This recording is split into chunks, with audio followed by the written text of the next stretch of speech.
Man, it's been a minute, hasn't it? But we're back with some Terror from the Void, a Phoenix Point overhaul. Oh man, I left this one alone for way too long. But I'm here to get back to it, kind of relearn as I play. It's still funny that I never beat Phoenix Point. I think I got a decent ways into it, but I never beat it.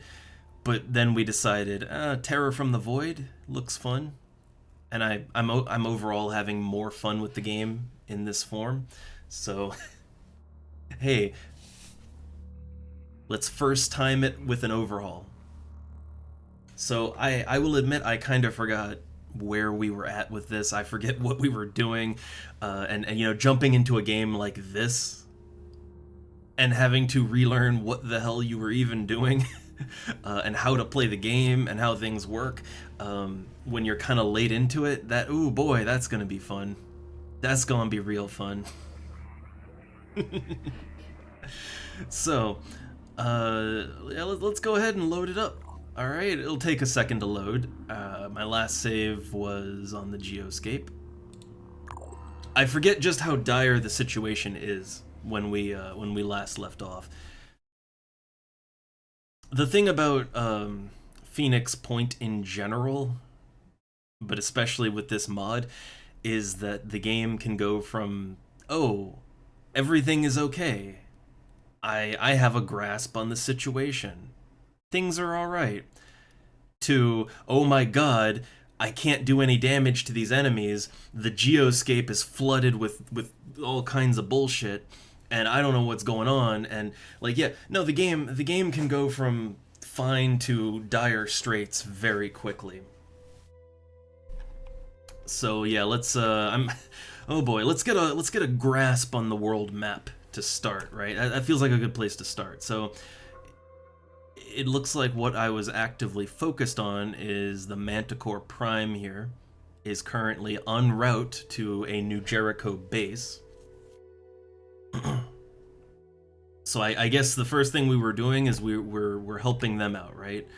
But let's take a look at what else is going on. So we're currently repairing a fabrication plant in 2 of our bases. We are researching mist repeller development technology.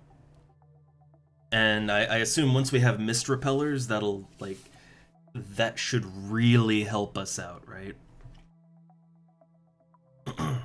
God, I have all this research and I don't even know what's important. What should we be researching? I don't even goddamn know.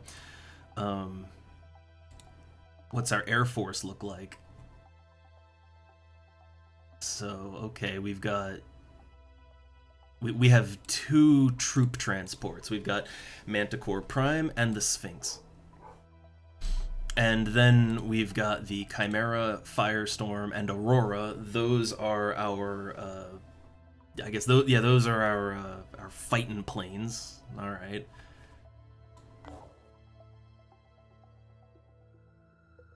So the Behemoth is currently underwater, so we don't have to deal with that right now.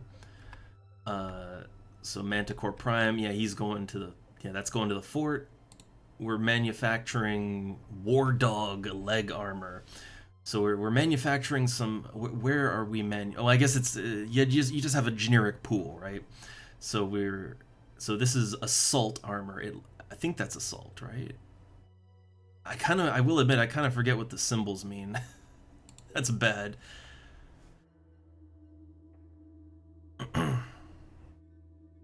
But I think the War Dog armor is, that's assault armor. So we're making some assault armor. Okay, cool. Again, I have to re-remember what I was doing. Okay. Oh boy, my bases. So our main base is Phoenix Point, obviously. We've got research labs. So, okay, I know that there's some specialist buildings that we might want to kind of keep tabs on. And we might want to look at like our production. So I have plus 13 food production. So that's good. I'm making food. Um I guess I could probably make more food too if I wanted, right? So what do we got for facilities? There's mutation lab, allows soldiers to be mutated, produce mutagens, the raw material for mutation. Got the cybernetics lab, containment, archaeology, food production. Food production takes 200 materials and 40 tech, and I mean, I don't really see why I'm not making more of that because, yeah, each one generates enough food for 8 soldiers each day, and it's like that's a yeah. I mean, we want to be in the positive for food so that we can trade, right? But okay, so so first off, I mean, we want to do we do want to do some mutating and all that, right? How am I looking for mutants and shit right now? So in Manticore Prime, which this is the team that we're using for the next mission we're going to be going on. We got Mac here, and I guess he's a mutant, right? Like he looks, he's got the head. He looks like he's some form of mutant.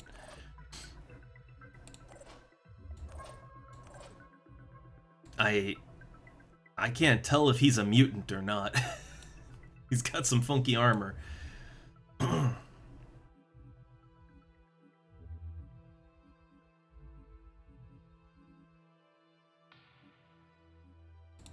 we do have mutoid. Oh yeah, we have mutoids. Oh man, yeah, we can bring in the mutoids. I totally forgot about mutoids.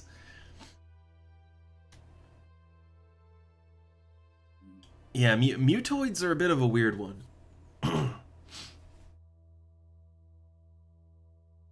Like how they get abilities is a little bit strange, but also they're immune to the delirium. So yeah, they cannot be healed. Health can only be restored by mutagens outside a mission. That's a little bit of a rough one right there, I will admit.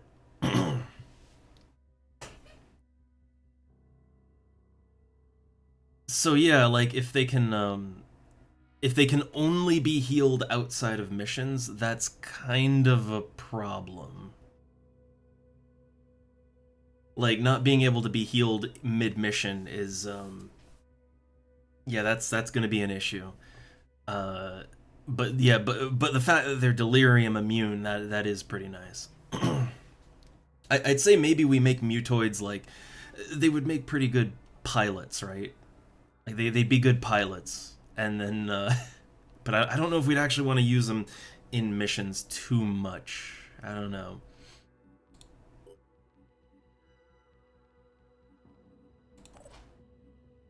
Now, how do I? Because it's been a while.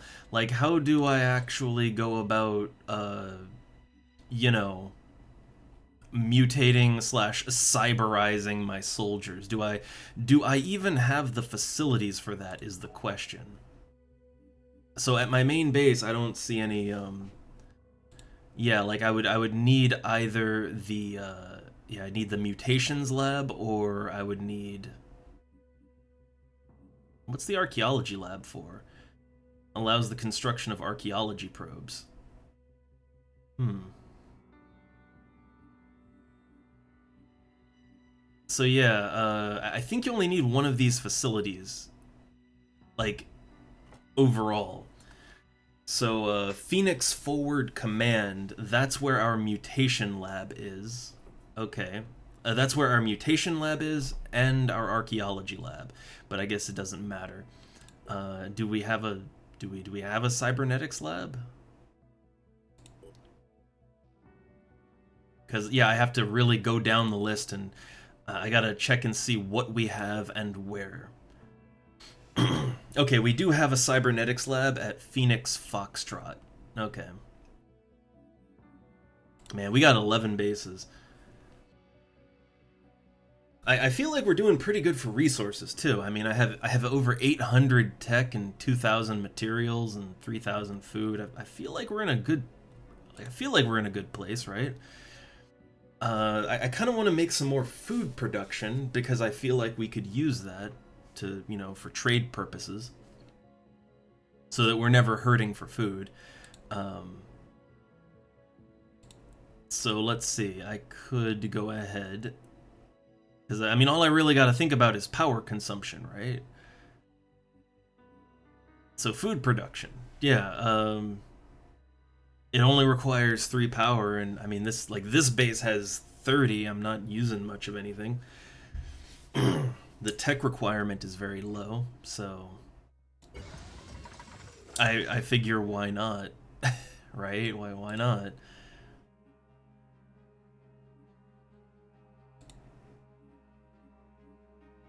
So each one makes enough food for 8 soldiers. Yeah, 8 soldiers each day. So right now I have plus 13, right? Because I mean every soldier takes food away. So yeah, let's just make a couple of these. I don't think there's anything that I'm sitting on. Like I don't think I'm sitting on my resources for anything in particular, you know. Also, why are these like they're blank? But why? Yeah, like certain slots are blank, but I don't really understand why they're blank exactly. Hmm.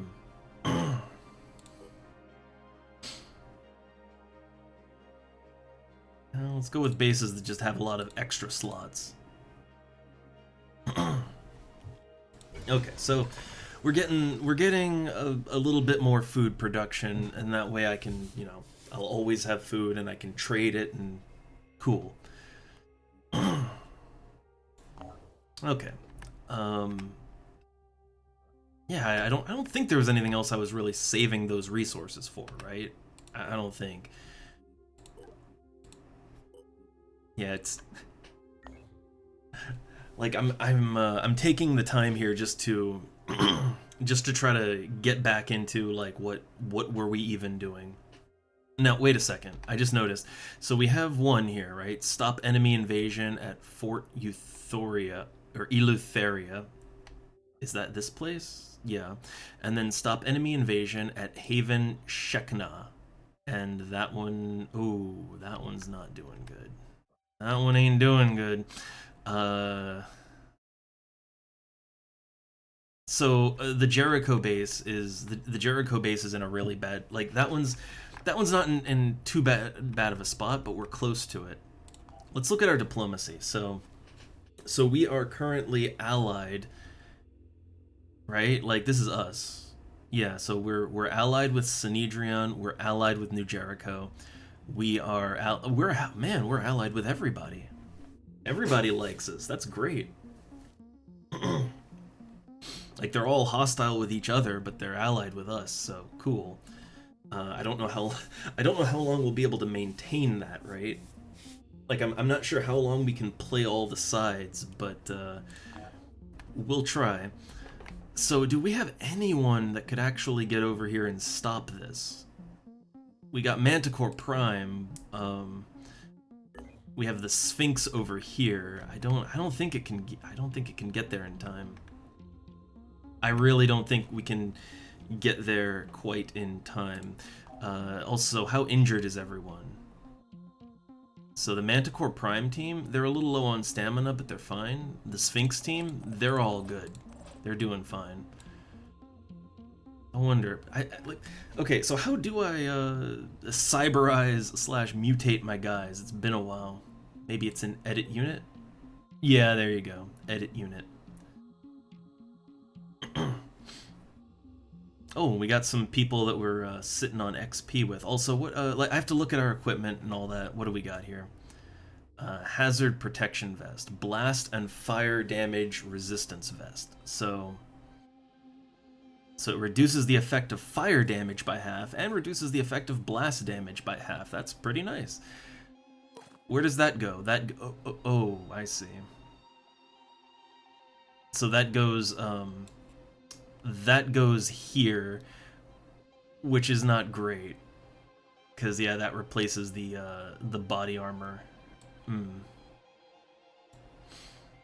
And what about this one? The Clarity Helmet Module. So that goes in your helmet slot, makes you immune to Psychic Scream. Which I think that's one we might want to get a little more protection from going forward, but for right now it's all right. Okay, so the Sphinx team though, I mean, yeah, they're about as close as you can get to these guys, but I don't think they could make it, right? Like I don't think they can make that. I really don't. But we can try. We can try.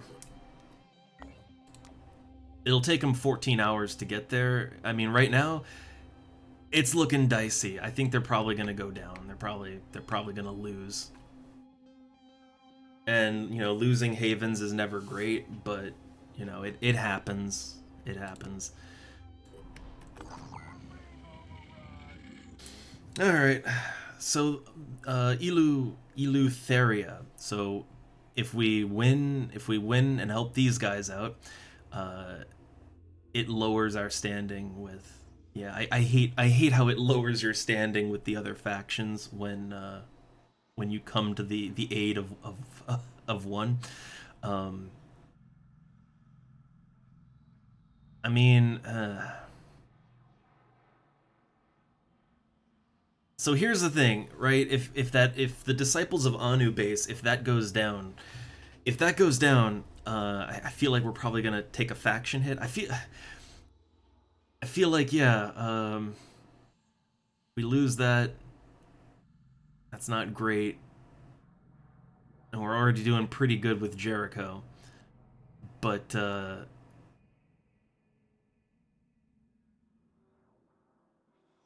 I I honestly think they will probably be fine, and they'll probably survive without us. So you know, I feel like we don't really need to help them out so much.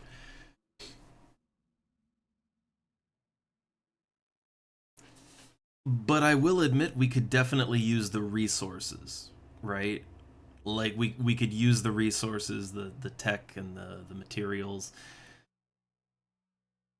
So let's do it. And I guess it'll be a good warm up. Okay? So this will be good warm up for me. So all right, let's see. First things first, I guess is everyone trained up properly. So we have to destroy all enemy invaders to save the haven, and all the items on the battlefield will be automatically recovered after mission success. So let's take a look. Is there anything we can train on our guys to make them a little more effective in combat here? So what kind of armor is this? The biotech helmet. All right.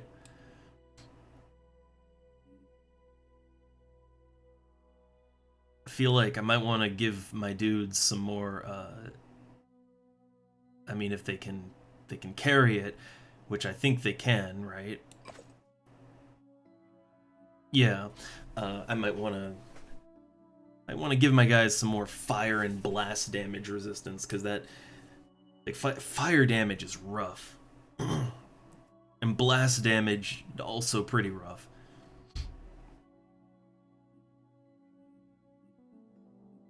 Okay, what do we got here? So this one's a sniper, yeah. Got 20 soldier XP and 7 phoenix XP. So I could train an ability. Gunslinger, shoot handgun 3 times at minus 50% accuracy. Uses AP cost of the weapon. That can be pretty good. That can be a very nice one. And I think strength is just your HP and how much you can carry. I think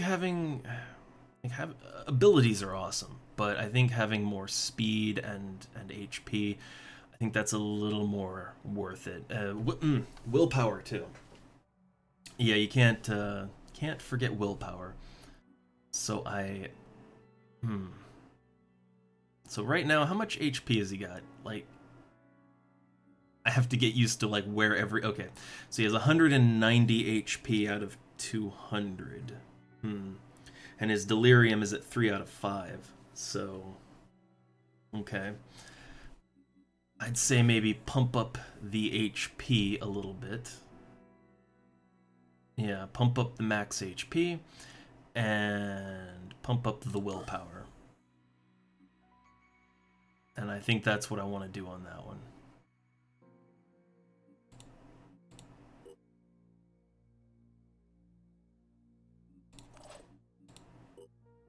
Okay, everybody's got a little bit of XP, so let's take the time, shall we?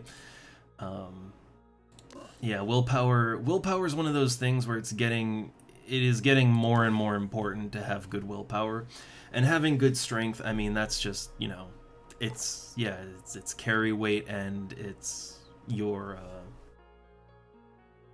max HP. So obviously they're quite valuable. Yeah, I think I want to put the fire and blast vest. I think I want to put that on everyone who's a bit more of a frontliner. So I can swap these on and off pretty easily. So it's you know, don't have to be overly concerned about everybody having you know, everybody having all the good stuff all the time. So he's only got 11 EXP. So once per turn, take a free move after killing an enemy. That can be really good. Can be good, but I'm gonna go with more strength. Again, just because it's your survivability.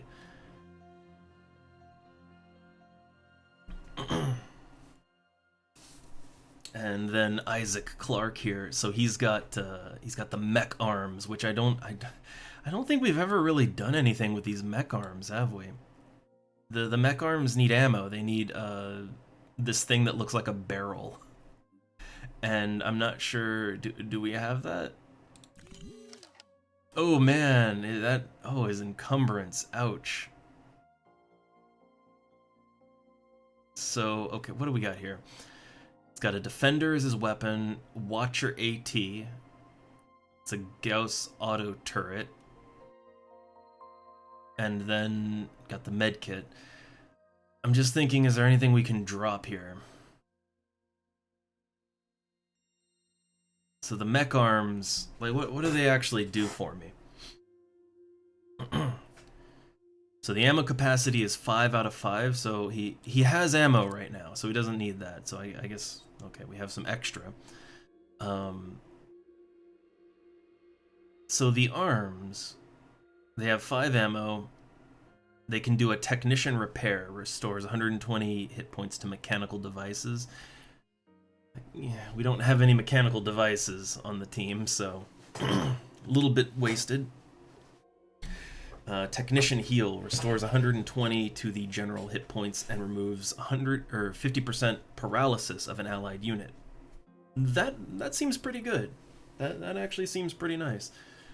Like that's better than a med kit. So,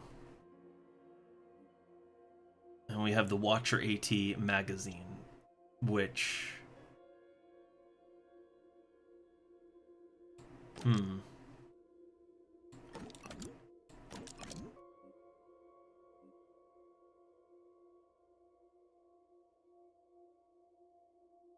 I see. This is it's the ammo for the turret, right? Huh. I'm not sure how much we need to carry that exactly. I'm not really sure.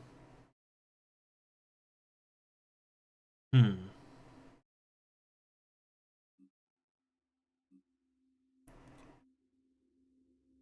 little unclear on how much we'll need that or not.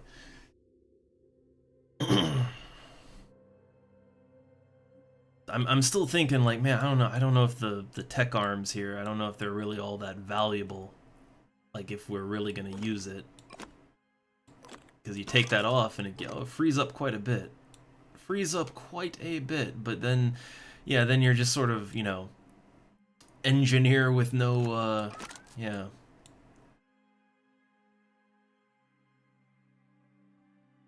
Let's give him a clarity helmet. Oh no, he can't wear that, then he's too heavy. He needs, okay, so as soon as we can, let's get him some more strength, I guess. But we can't do it right now. Yeah, and I'm just trying to refamiliarize myself with like what my dudes do right now. So Mac, okay, he's our hybrid agent, right? Yeah, so he's got a screaming head, psychic scream, and mind control immunity, which is quite valuable actually. And he's a frontliner with that shotgun, so yeah, I give him the hard vest. So he can do Psychic Scream. It reduces the will points of all enemy units in an 8-tile radius, which isn't actually that large of a radius. And also, I still don't really I don't really see a lot of value in decreasing the will points of the enemies because they don't. It never really feels like it affects them all that much. But that's the head we gave him. I guess because it makes him immune to mind control, right? I guess. And we got Izul, and let's give him that. Yep. And he's just assault dude, right? So, okay, we could give him more stats. He's got a good carry weight. What do we got? Got kill and run. Can give him a new class. He's got all the way up to battle hardened already. That's nice. So Azul is he's a veteran unit. Rocketeer, huh? I think none of these are really overly necessary. I don't think. His base stats are fine too. Like he's got fine base stats. Maybe give him that clarity helmet since he has a lot of extra carry weight.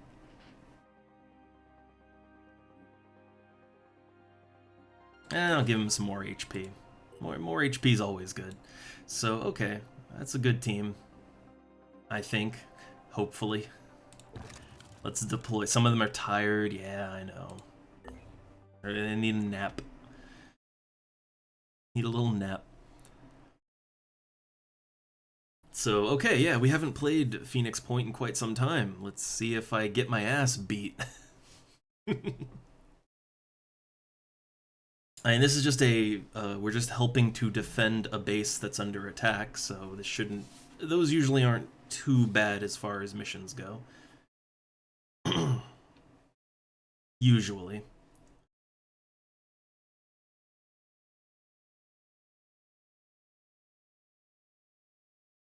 Also, man, it's such a quiet day today. Hold up, while this is loading, let me just double check everything, make sure we're doing alright.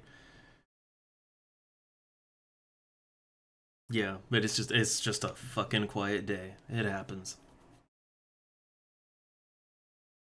But I will say it feels good to get back to Phoenix Point. Again, another one of those games that sort of it's haunted me because I haven't been able to finish it. Okay. Oh man, so I gotta I gotta remember how everything controls again. So objective, kill all enemies and keep the civilians alive. Those are good objectives to have. Let me remember, how do you actually control the camera? So a little bit different from like the modern XCOM games. Scroll wheel up and down is that's actually more of a scroll wheel up and down is literally just scrolling the layers. It's not actually zooming in and out, though it does feel like it's zooming in and out, doesn't it? But it's not. It is not. So in order to actually zoom in and out, how do we do that? Let me save, or can I? I guess I can't save. Are we doing some kind of Iron Man mode? I don't remember. I guess. Oh yeah, right. The game. Right, I remember now. Oh boy, this is a big difference from XCOM. while we're not in any kind of Iron Man mode, you can't save mid mission, and it's because the game actually gets a little buggy when you save mid mission. So yeah, you gotta one and done it. Ooh boy, right. Like you can save all you want on the geoscape, but yeah, in mission you gotta live with your consequences. So all right, fair enough. So how do I actually zoom in and out? Hold up, it's like, no, I really want to know. Do I just hit plus and minus? No, no. R? Like, I don't want to hit a button that's gonna, like, lose my turn. Let's see, how do I zoom in and out? Controls, there's gotta be some controls, right? Keyboard bindings. Zoom in and out. T and G. Okay, T and G. That's a bit weird. There you go. There's 3 levels of zoom. Okay, so 2 in. That's like the default. Yeah, so this is the default zoom. Let's zoom 1 more in. Like I do like to see my guys, but you know, I like to see what I'm doing too. So it will probably switch between these 2 levels of zoom. Alright, so right now we're controlling Moriko Ishii. So we got three time here. In order to use this weapon, it takes 3. Overwatching only takes 1. Also, oh man, neighbor's dog is just barking and growling. They just fun times. So okay, where? Okay, so it looks like enemies could come in from anywhere over there. We're on the edge of the map right now. So it only takes 1 point to do a good Overwatch. God, man, that dog, I can just hear it. So that doesn't come through too bad. But okay, let's park our dude like right over here, because I feel like this is kind of, you know, you're at the edge of the map, so chances that you're gonna get ambushed is probably low. And then you hold control, and that gives you a little more space. So I don't think they put the Pandorans in the building with the with the friendlies over here. So gonna do like that. I like that you actually have to like I like that overwatching in this game is a physical thing where you have to choose a direction and, like, you know, a radius and all that. I like that. I like that it's not just like XCOM where it's a general, you know, Overwatch and then anything that pops out in any line of sight gets shot. I like that it's a little more focused. And even like old school XCOM, well, I guess in old school XCOM you know, you do kind of choose a direction in that. You choose the direction your guy is facing. But they can move, they can rotate. So it's still very much a whatever direction anything goes, you know? Okay, overwatching takes 2 points.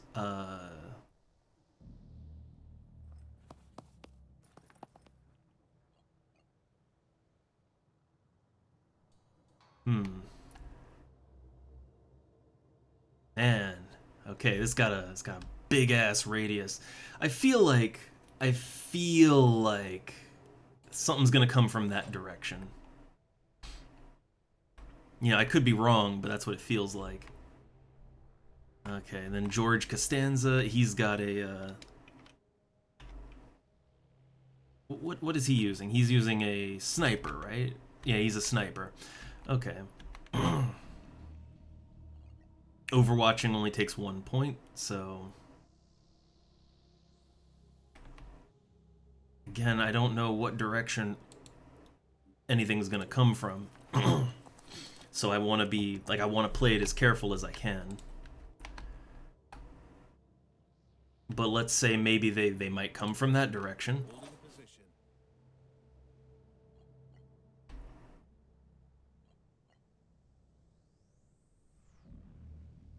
And then this guy, I just want to get him a little closer. Like I want to get him closer to the action, you know? But it still takes 2 points to do an Overwatch, and he's a little sleepy over here, so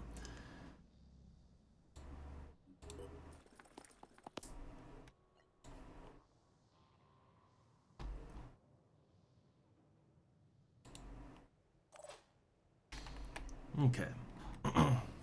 And then Mac is using a shotgun, so they're not gonna, like, their Overwatch isn't really gonna be worth a whole lot.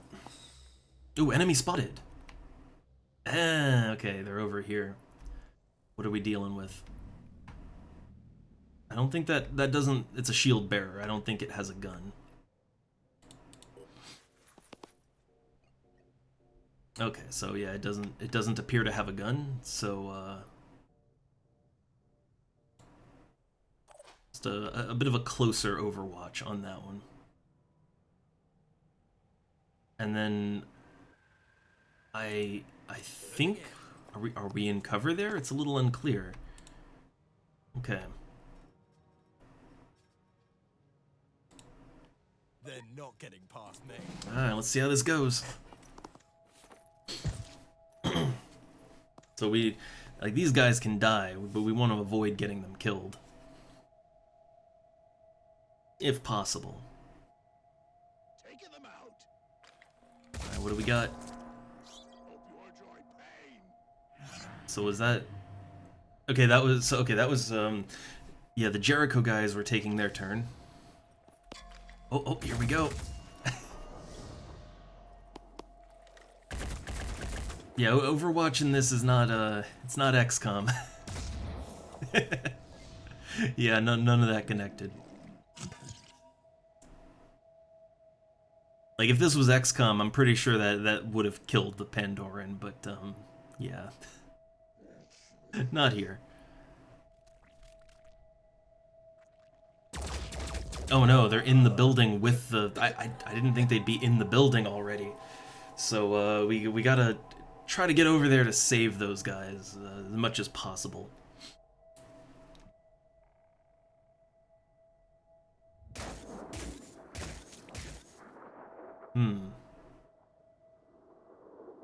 So we know there's stuff going on behind the building.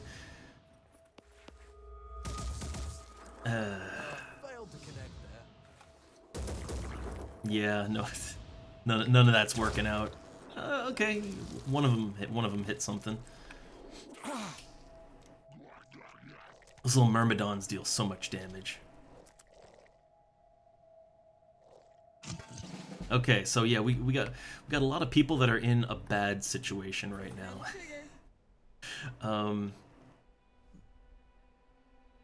Let's see. I'm trying to remember, how do I change targets? Well, I guess I can just click, but can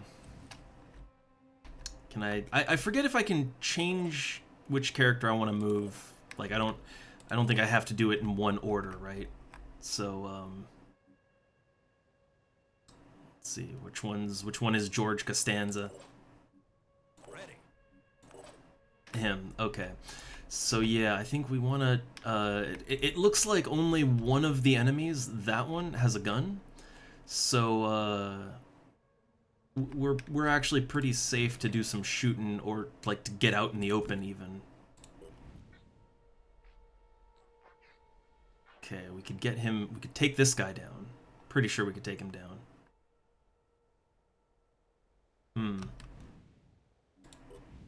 But we could also go for this one, and I think...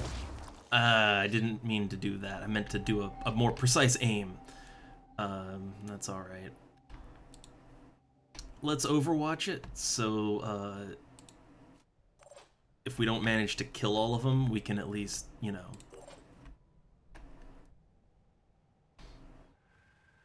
can at least do some damage. Alright, so yeah, these guys don't have guns, so we're safe to we're safe to advance. I think. We don't want to hit him.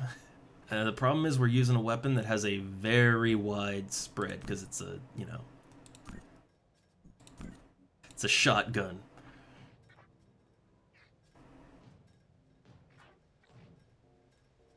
Uh, yeah, like there's just such a wide spread. That's the problem. There's such a wide spread here that it's hmm. Could whip out could whip out the explosives. Could do that. But yeah, like I shoot this dude, I'm gonna hurt him a lot. Let's try. Yeah, he's infected by virus. Can't wait. Okay, we need to try and help these guys over here. So what do we got? We have Overwatch, we have Quick Aim. So it reduces the cost of the next action by 1, also reduces the accuracy, but you know, takes 3 will points. We have a lot of will points actually. So I think we're gonna take it. Gonna take the accuracy hit. Uh, mm. Yeah. Okay. Got a pincer and a shield, but I think if we can get rid of his pincer, that would solve some problems. Hmm.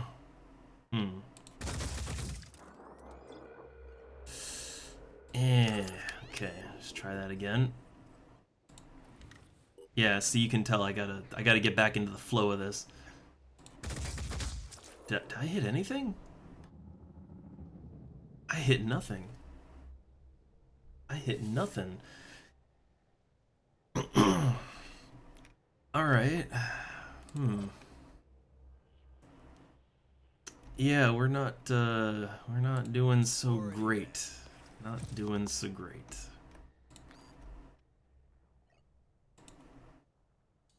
Would a grenade really do anything for me here? Let's try. I'm not having any luck with my normal attacks, so... Okay, did a little damage to his pincer. You have armor break. I mean, we're not really gonna use the will points for anything else, so...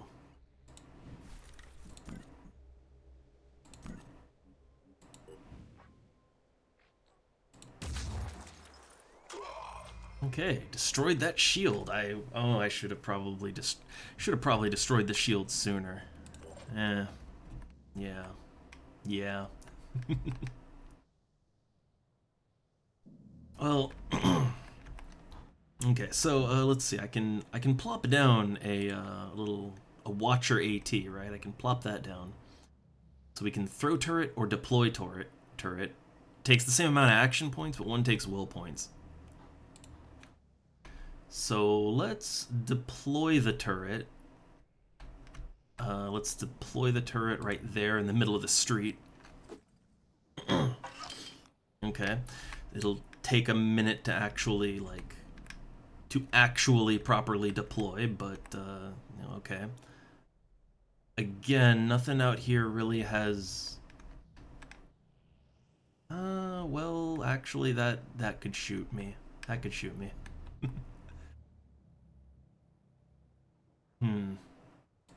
Let's move here.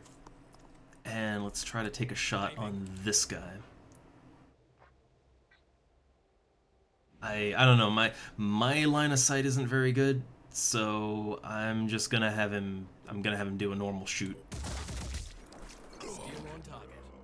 Okay. And then just get behind the wall. Okay, I think that's about all I can really do. He could totally kill that if he wanted to. Is he just not gonna do... Okay. Oh man, he's dead.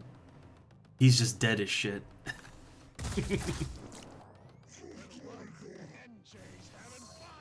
Oh, we got a cloaker over there. Alright. Nice! I was hoping for that. That guy might not be dead now.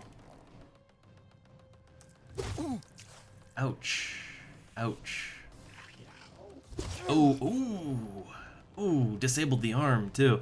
That means he can't shoot his rifle. Ah. Not great. Yeah, that guy might still. Yeah, he's dead. He's quite dead. I mean, at least he got his little turret out, right?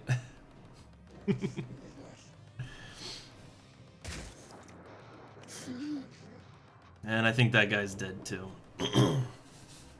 Yeah, we very clearly need to get back in the groove of the game. Oh, civilians. Civilians, why don't you run? If we lose all the civilians, that's kind of just it. All right, so the Watcher AT is up. Okay, the little turret does some decent damage. Okay.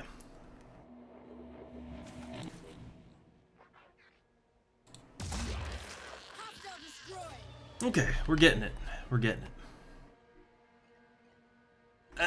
Right. His arm is currently disabled. Arm currently disabled. So, yeah, I guess just heal yourself and,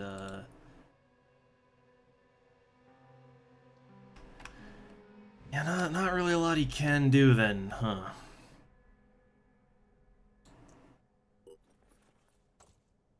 Yeah, not really much he can do. I wonder, does that apply to grenades? Does quick aim apply to grenade? Let's find out. It does not. Okay, cool. All right. So yeah, we need to save this guy over here. Or the several hostages that are just in here. Okay, I think a grenade. Can't grenade him. Can't do that. All right. Then I think.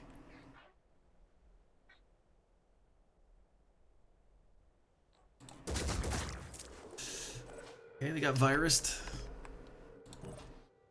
And George Costanza, if we can get him over here to help out, that would be great. He's a sniper, so he should be able to do something. Taking aim. Oh, that's a tight shot. That's a tight shot that might get my own guy killed. We don't have any. He can't move a little bit more, right? No. The problem is he's standing right there, and this could get nasty.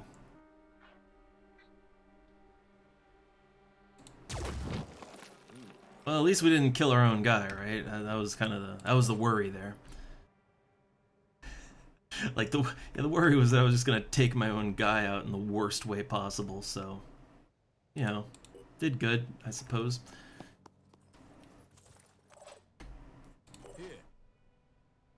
And Isaac Clarke here, he's also just not really in a good spot to actually do anything to help. On the double.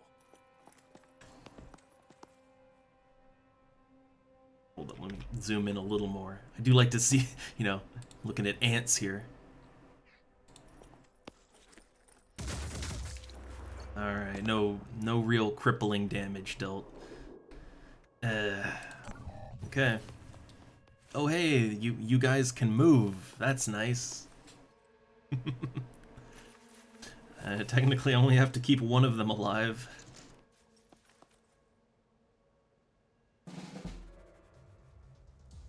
Oh, where'd they come from?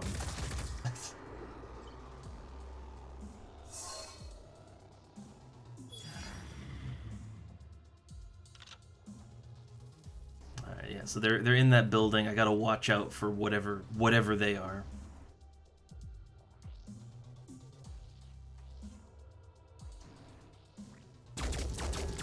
And I mean, of course, they're just gonna kill all the civilians they can see, of course. And shoot me. I mean, honestly, I'd prefer them to shoot me, just because my guys can, yeah, they can take a hit. At least one.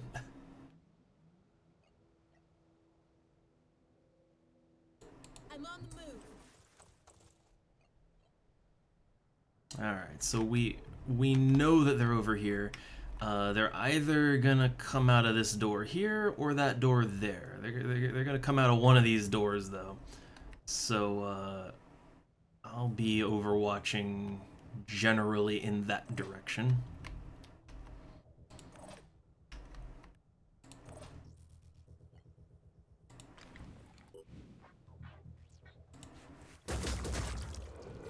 I'm still trying to virus the shit out of them. I'm beginning to question the efficiency of the virus shotgun. I got to admit.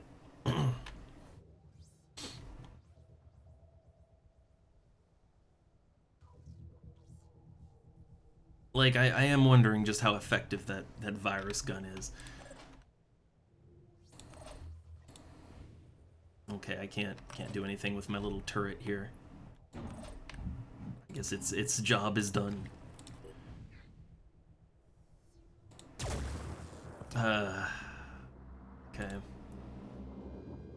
Still Overwatch though. Still do that.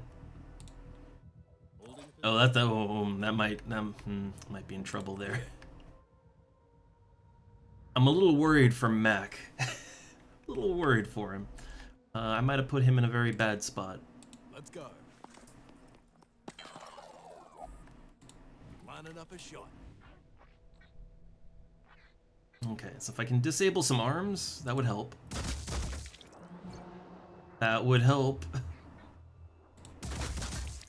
Okay, I disabled one of his arms, but he's got four. He's got four of them. So yeah. Okay,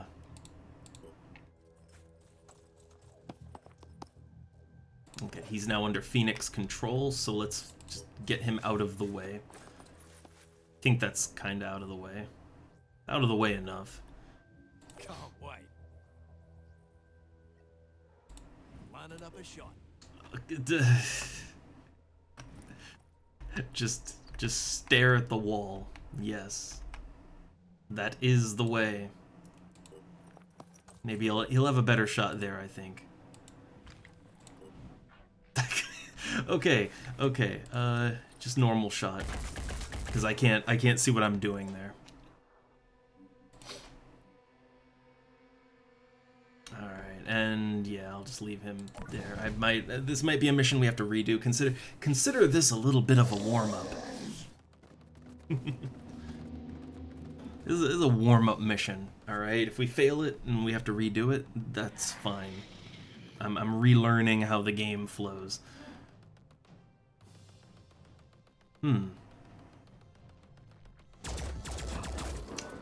Oh, that's not great. Ow!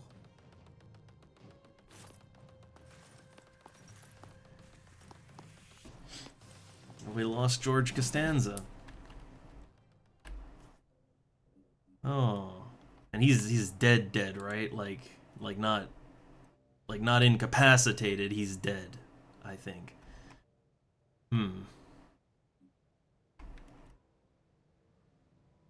I mean, I gotta be honest. He wasn't very good.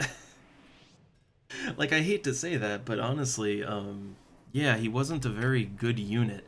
Like, his shotgun was terrible, and yeah, I know I didn't really get much use out of him at all. So I can't really say it was a huge loss.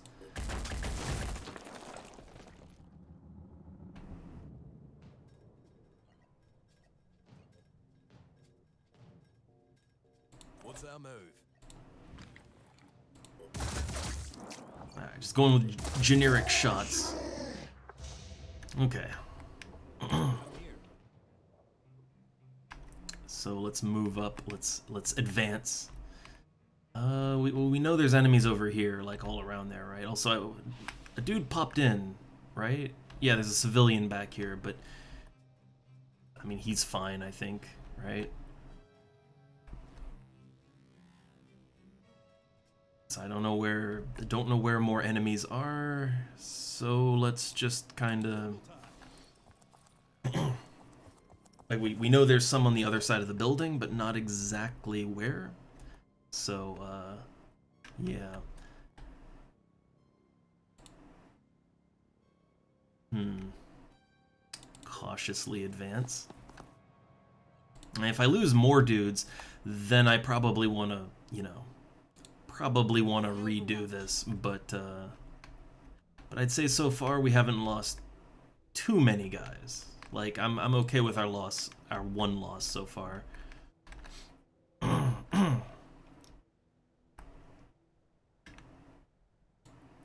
Let's do this.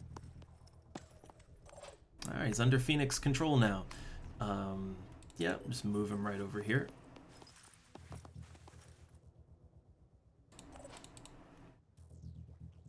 Yeah, I think the civilians are probably okay in that little niche.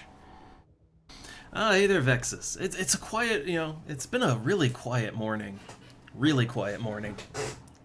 Well, it's been quiet on the stream. Here, the neighbor's dog is barking like crazy every now and then.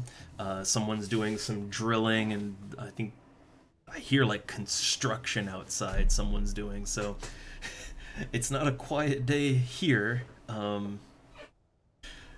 a little bit of an annoying day, I guess. But yeah, I kind of talked. I was gonna do some DOS stuff today, but I sort of talked myself up into doing Phoenix Point because I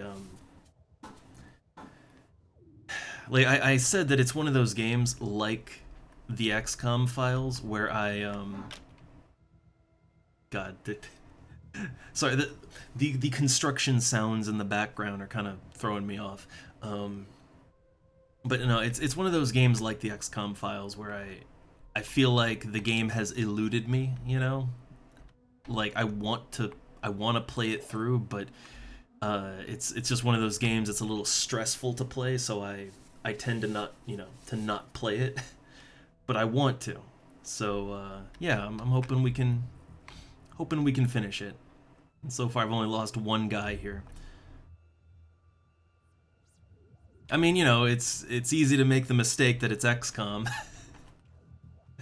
It's an XCOM like. I think we settled on that, right? This is an XCOM like. So, alright. I may have to redo this mission just because we've already lost a guy and we might lose more. So, like, I'm having to relearn the game here, So there's a bit of a, shaking the rust off, as it were.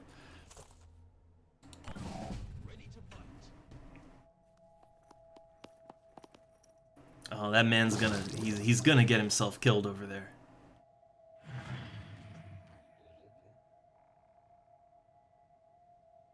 Like, what the hell is that one even doing? It's just kind of... Yeah, it's just sort of hiding in the building. I don't get why. Like, I don't get what that unit's doing exactly.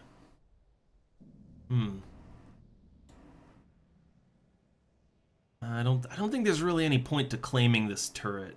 I don't think, but we'll go over there anyway. Ah, nice. So like first time then with FF Tactics. I mean, like it's a great game and great story. Like I love this story. It's not it's not like an overly, it's not the kind of story like it's not full of twists and turns in the way of like, oh man, I've never seen this in video games. It's not like that, but it's it is a typical fantasy war story, but I do like it, right? It has good characters, it has a good story for what it is. I like what it does, even if it's not, it's not revolutionizing video games, but I like it. Alright, so there's something over here. Something. But yeah, I think like for gameplay, there's just something like FF Tactics it has such a good feel to it. Like it feels good to play, and it's very comfy to play too, It's like like here's the thing, I like XCOM, right? And I can play XCOM games a lot. I like Phoenix Point too, for the same reason. But games like this, I can't really play them like forever because they're stressful games. Like XCOM gets fucking stressful. Final Fantasy Tactics, I never really got the feeling of being stressed out while playing Final Fantasy Tactics. Like, you know, permadeath is a thing, but you never really like the game gives you so many ways to not lose your guys that you know, the permadeath never really bothered me because it's easy enough to not die. But I never, yeah, like I never really feel stressed out playing Final Fantasy Tactics. Let's show 'em what It's a we got. cozy tactical RPG. Hmm. So like I swear there was another Pandoran over here. There we go. Where is it? What is it? Oh, it's an Umbra creature, which Umbra creatures are not real. Yeah, yeah, I remember the whole thing with the Umbra. They're basically just illusions. So, hmm. And they're also melee, so I don't have to worry about getting in cover.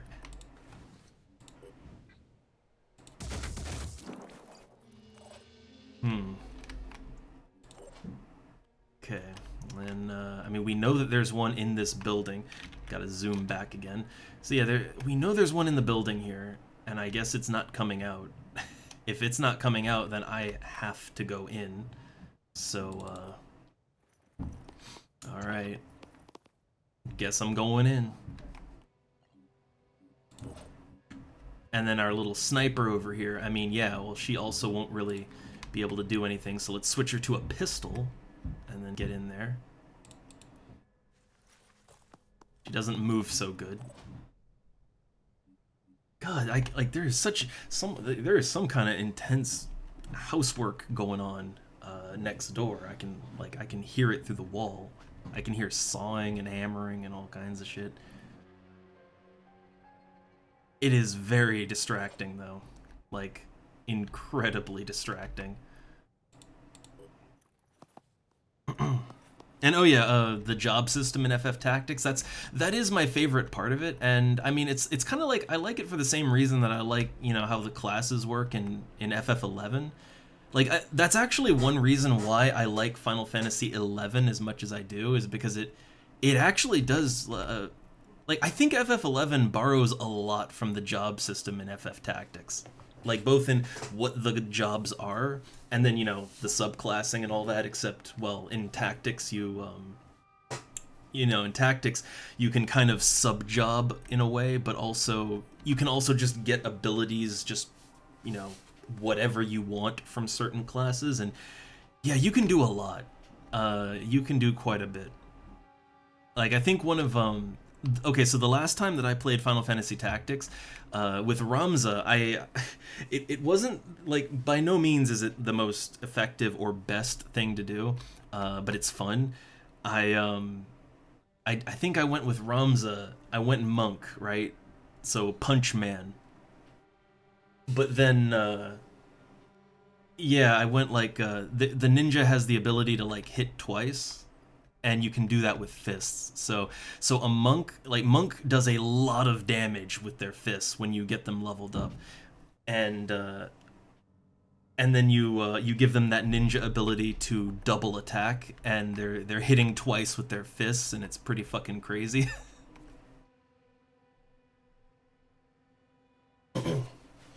Like it's really fun to just to take job abilities and then mix and match them and like do all kinds of weird stuff.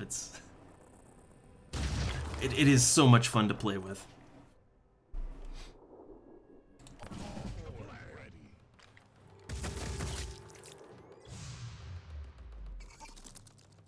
All right, so is this like I don't okay, I don't get why that one didn't do anything. Hmm. So we lost Mac, but I don't think it was that much of a loss, honestly. It really wasn't that much of a loss. I just couldn't make him work. Mac just wasn't working for me.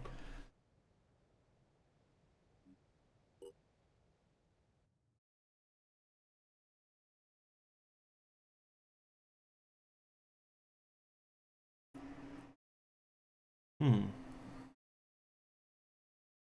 Oh yeah, I mean a good one is auto potion. Like I will admit, auto potion in FF Tactics is one of those abilities that's kind of broken. Like yeah, I usually get auto potion on everyone, and then the way it, man, I'm struggling to talk right now because yeah, like the man, there's a lot of noise going on outside the house. um, but yeah, so like the way that auto potion works in tactics, it uses the I think it uses the lowest potion, right? Like I think it picks the lowest potion you have and it uses that. So make sure that the lowest potion you have is the best potion, right? And basically you can basically full heal every time you get hit, and it's obscenely overpowered.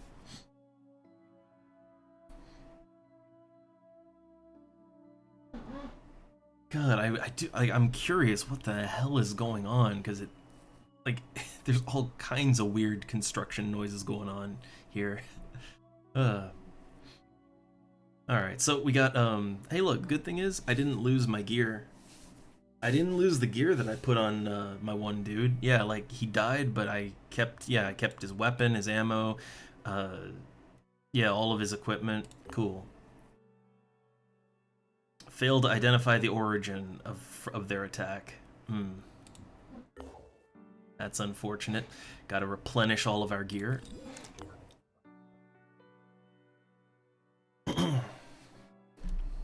So we lost a dude, which is unfortunate. We definitely want to replace him. So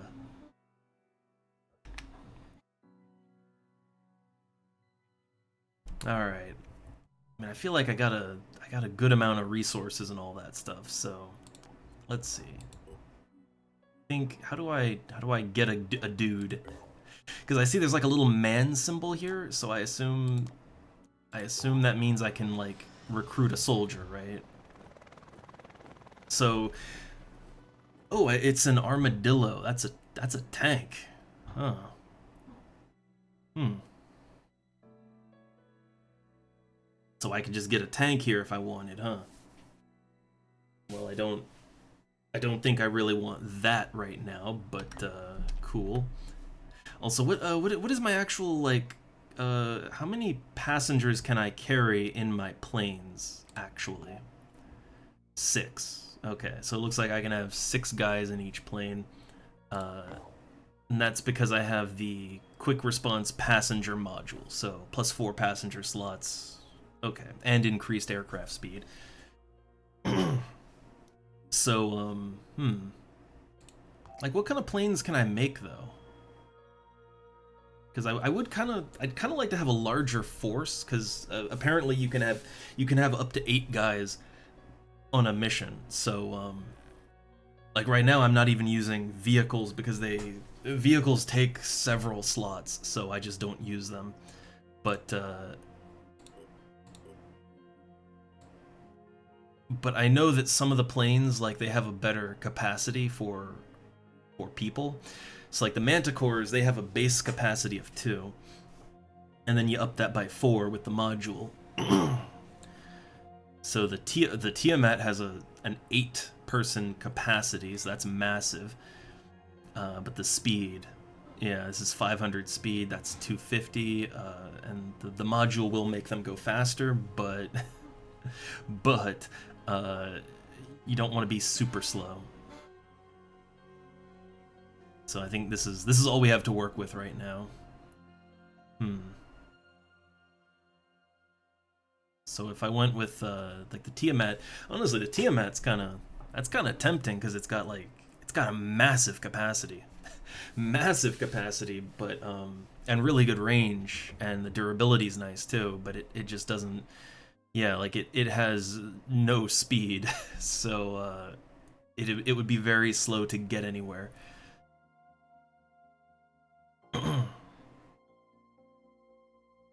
I guess the Thunderbird is a good compromise, but it would only give me one more crew slot, right?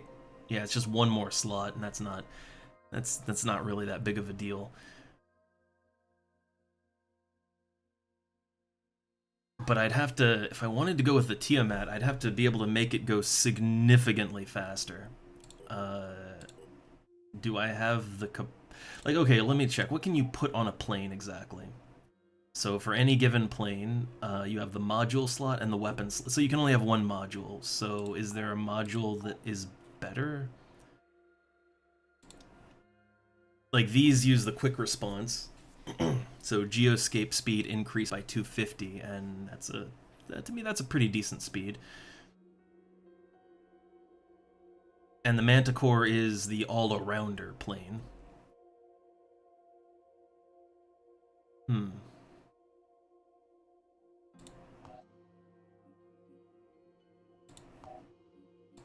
Let's see. So do we have any modules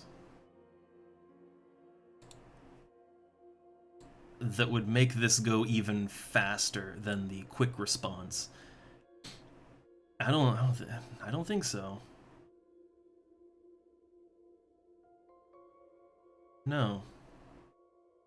So yeah, the quick response passenger module that's as good as it gets. Hmm. Which would only that would only put the speed of the Tiamat. It would put it up to the base speed of the Manticore.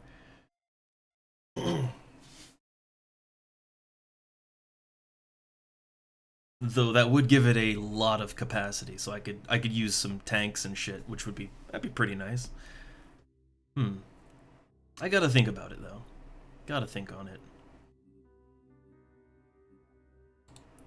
Man, I will say with Phoenix Point, I always feel like the problem, and I like Phoenix Point, but I feel like the problem with it is that there's like it is more complicated than XCOM in terms of like how everything works and how everything works together and all of that. Like it's a lot to take in. So you never quite know, like you never know if you're doing good or not is kind of the problem. Also, let's see. Other than defending bases, I do have a bunch of missions I need to be doing too, right? I need to destroy a Pandoran citadel. I got research I got to do on the Ugothian entity, but I want to do the mist repeller research first. I want to get mist repellers up and operational so that like I mean, like look at the fucking map, right? I want to get that taken care of.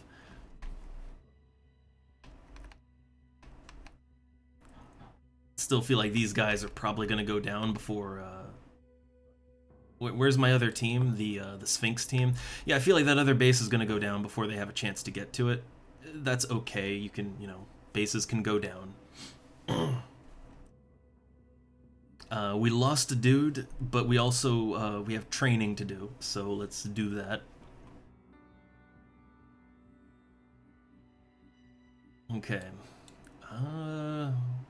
Willpower is getting more and more important, but I think we'll hold off on his training. Moriko got they got a rank up, right? And that means they got a lot of EXP. So she's up to rank 4 now. Okay. They don't need heavy weapon proficiency. A new class would be nice. Got 15 speed. I'm trying to think, like, Moriko's problem in the last mission was, I think her problem was that she just couldn't really move very much, right? But I think that's a stamina issue. Like, that wasn't that her stats are lacking, it's that she just literally didn't have enough stamina.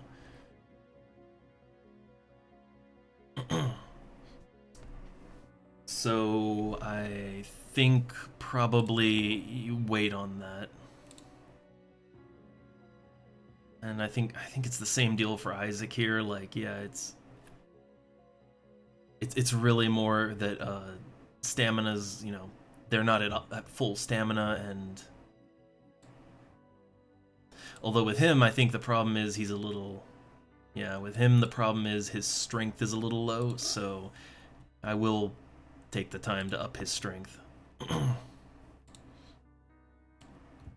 And then Azul is he's max rank, so he has all the abilities that he needs. But he could use, so his strength is all right. His willpower could use a little bit of a bump, and his speed could use a bump.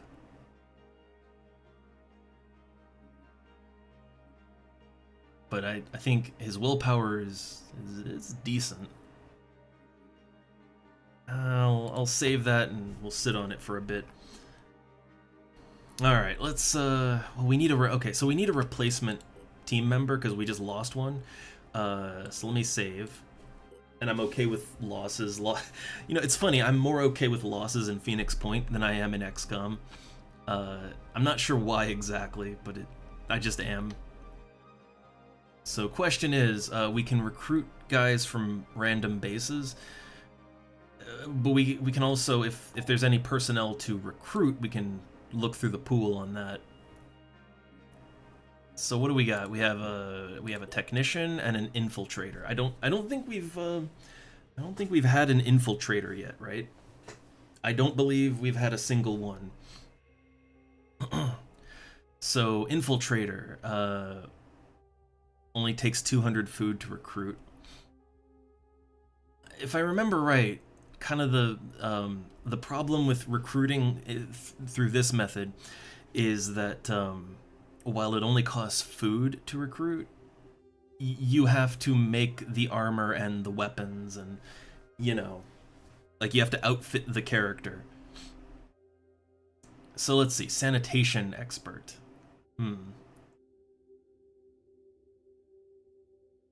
I'm not exactly sure what that does, but they're immune to goo. They've got Die Hard. When they take lethal damage, there's a chance to survive with 1 HP and have all negative effects cleared. That is always nice. I think all the XCOM, or all of the Phoenix Point soldiers, I think they all have Die Hard by default. And I think it's something only Phoenix Point operatives have. If you recruit one of the faction people, I don't think they get Die Hard. I think they might be able to get it randomly, but I don't think they get Die Hard by default. And Die Hard is actually pretty nice. You know, that chance to not die is a good thing. So let's see this. So infiltrators. Yeah, I actually haven't used infiltrators yet. Vanish. Move within 5 tiles and disappear from view for the next turn or until spotted.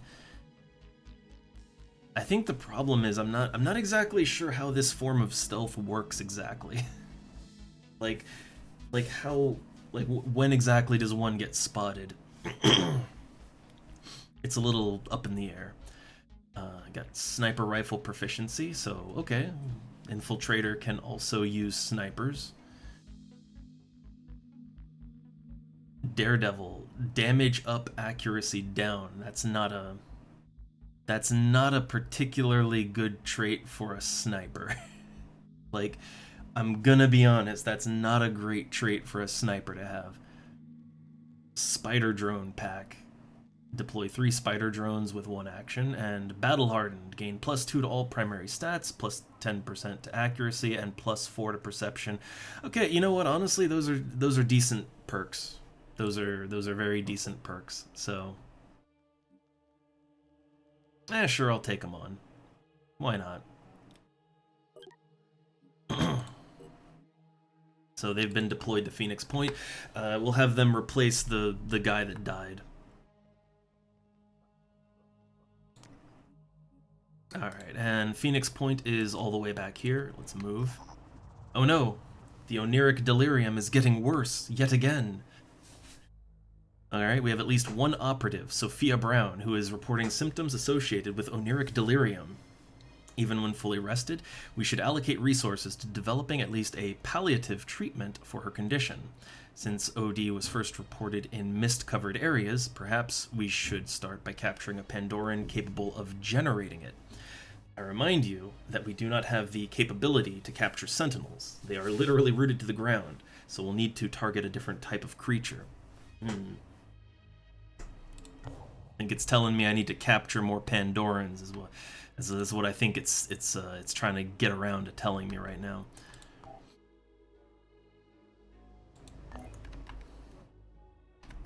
Well, so let me check. So this is our production capacity for all bases. So I do think maybe we should up our both our manufacturing and research capabilities. I feel like we're at a point where we have a decent amount of materials, and decent amount of tech. So we do need to make some more weapons and armor and stuff like that. But I kind of think like we probably want to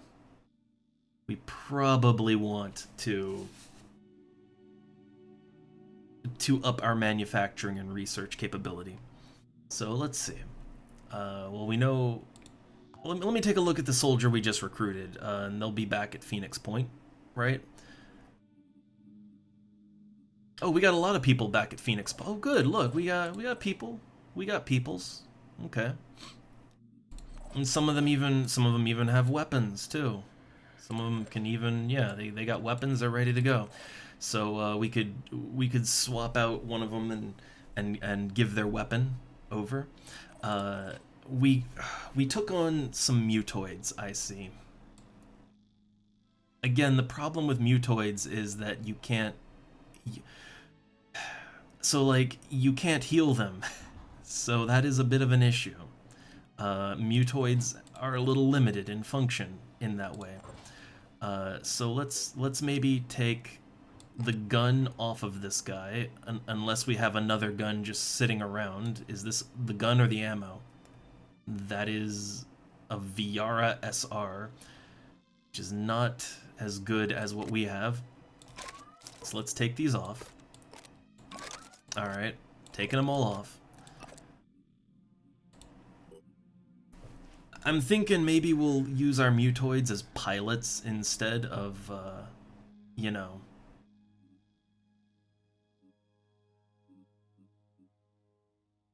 Yeah, like maybe use them as pilots instead of combatants. Like, got Kramer here in one of our planes. He's at base 5. I don't think we have any plane at base 1 right now. We have the Chimera. Got Han Solo in there. I don't know. I guess mutoids are good when you need some cannon fodder to just sort of like slip in there.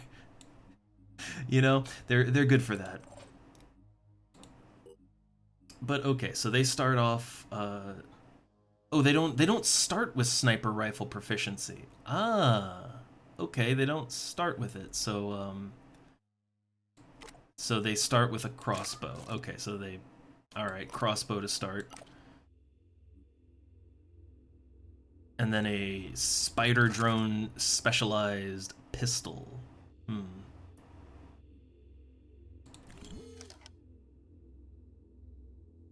Like, how does this thing work? It's a spider drone pistol. So it deploys a controllable spider drone.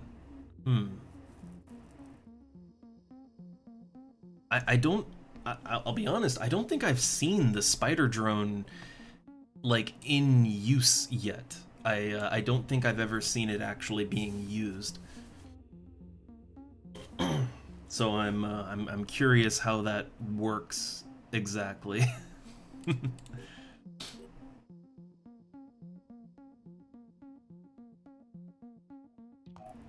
Also, we need some more medkits.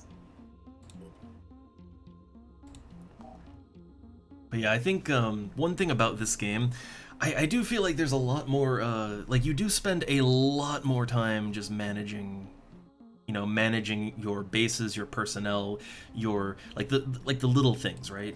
You spend a lot of time managing the little things.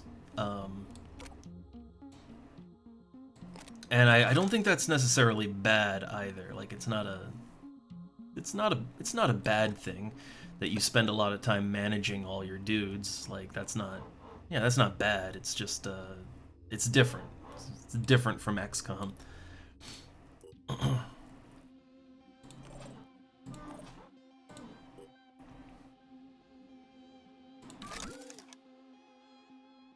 Okay, so their ammo is good.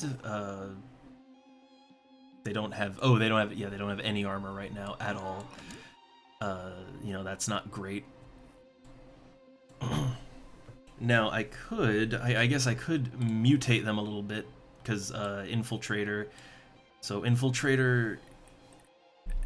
It, yeah, they have vanish. So they do use stealth, but how much? Surprise attack. Attack from behind, gain shock value equal to 5 times the damage dealt. Okay. So, yeah, they do rely on getting behind targets. They do rely on being out of sight. Jamming field. 50% chance to fumble. Nice. So yeah, I guess being able to stealth in some way is good. Mutation could help with that.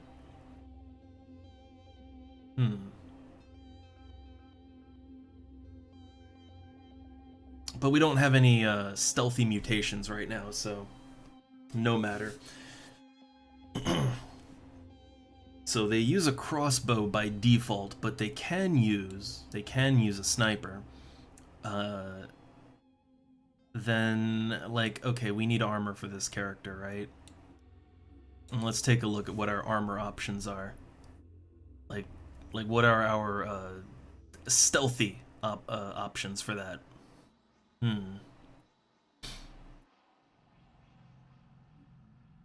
Okay, that's Synedrian assault gear. I feel like the Synedrian sniper gear is probably what we'd want to use.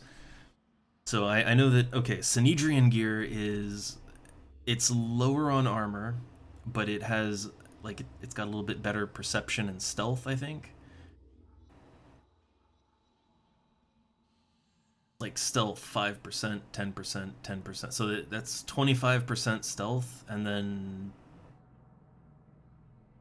yeah, so 25% stealth, 20% accuracy, and 4 perception. And the armor's a little low.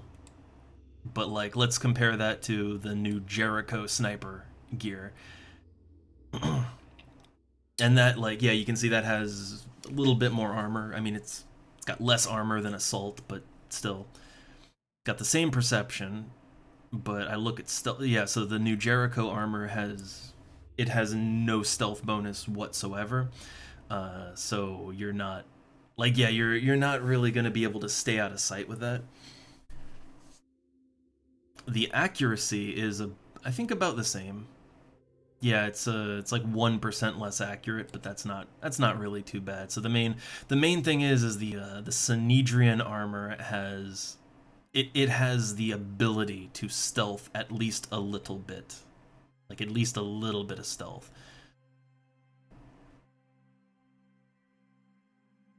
And then you have the yeah, you got the Phoenix sniper gear and the Phoenix. So I guess the Phoenix sniper gear is kind of, it's right in between, right? It's actually a little lower on accuracy, which isn't great. It's lower on speed too. I think the new Jericho armor is lower on speed as well. But at least this has some stealth to it. Like not a lot, but it has some.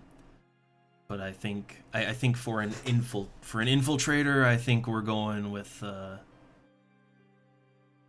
yeah, I guess we're going with the sniper gear. Although, like, I don't know, is there, like, hold up, is there anything specifically for infiltrators?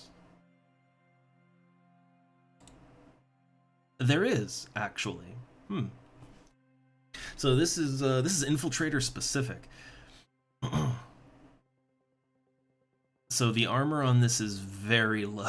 Like, oh boy, this is very low armor. Yeah, very low armor, but higher perception than normal. No bonuses to accuracy. But yeah, you have good perception and 10, 30, wait, 50% stealth actually. So, so yeah, you would get 50% stealth with this, which is pretty nice, I would say. So let's go ahead and pop those in. All right. And then we have the modules, and let's see. So I've been making lots of hazard protection vests, and I like those. I like the fire and blast resistance, but there's also the nanotech vest. So that increases the HP of all body parts by 10, so you don't get disabled as easily, which is nice. I got the clarity helmet, and the clarity helmet makes you immune to Psychic Scream, and I will admit Psychic Scream is coming up more often than I would like. Like, it's coming up more and more frequently, so might be good to have that. And then make one more hazard protection vest, so alright. But then, yeah, okay, so we'll have, when all that's done, we'll have the gear for another sniper and the gear for our infiltrator. And let's see. Let's look at our bases, and I would like to get a little bit more manufacturing and research capability, just a little more. So it looks like I'm already in the process of making another fabrication plant, so that'll help out with manufacturing. I don't know if I'm making another research plant or not. Oh, okay, so I'm actually making 2 fabrication plants already. So that is well underway. That's good. Then I think what we need is more research, actually.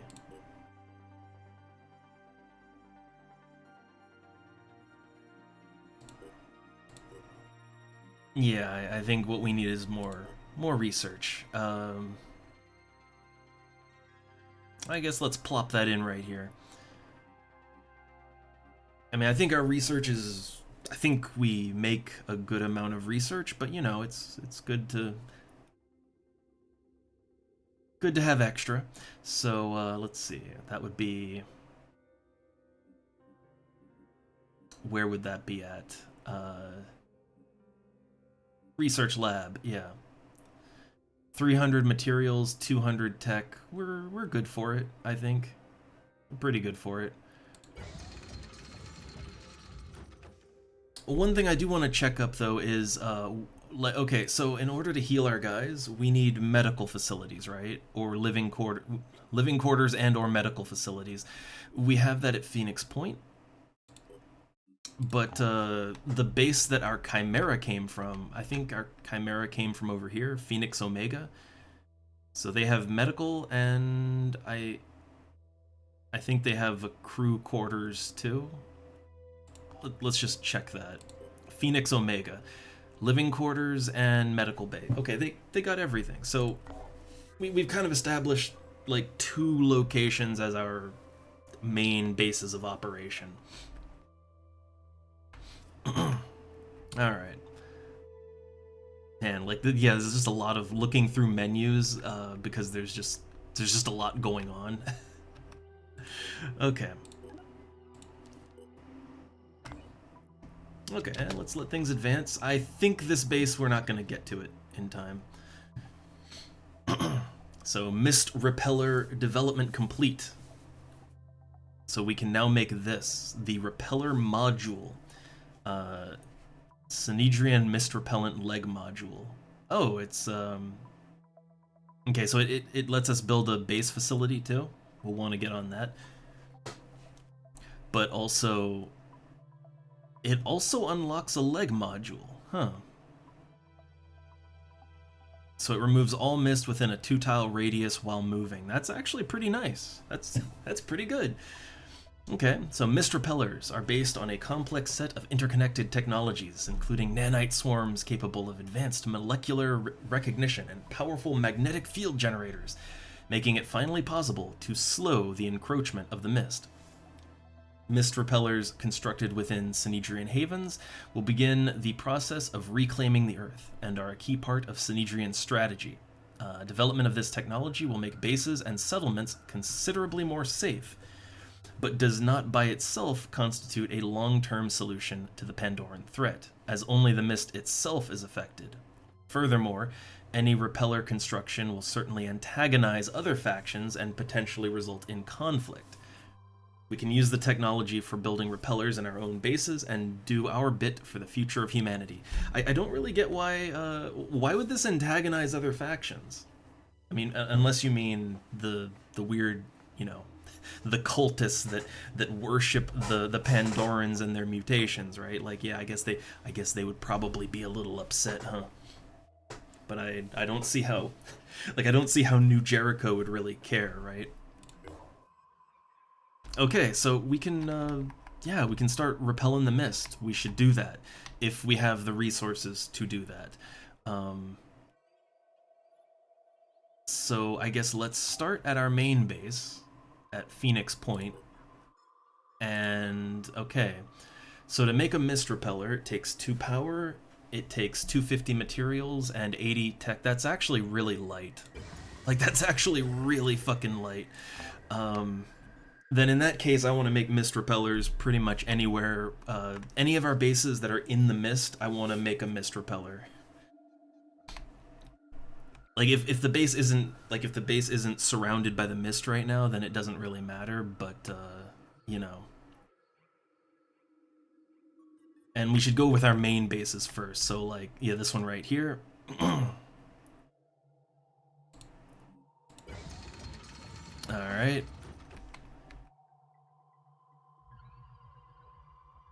And oh well, okay. I guess actually it does take quite a bit of resources when you want to make a bunch of them, right? Fair. So let's see. Yeah, like a lot of my bases aren't, like the mist actually hasn't gotten around to them yet, so I don't have to worry. But like this one right here, oh yeah, that's in the mist.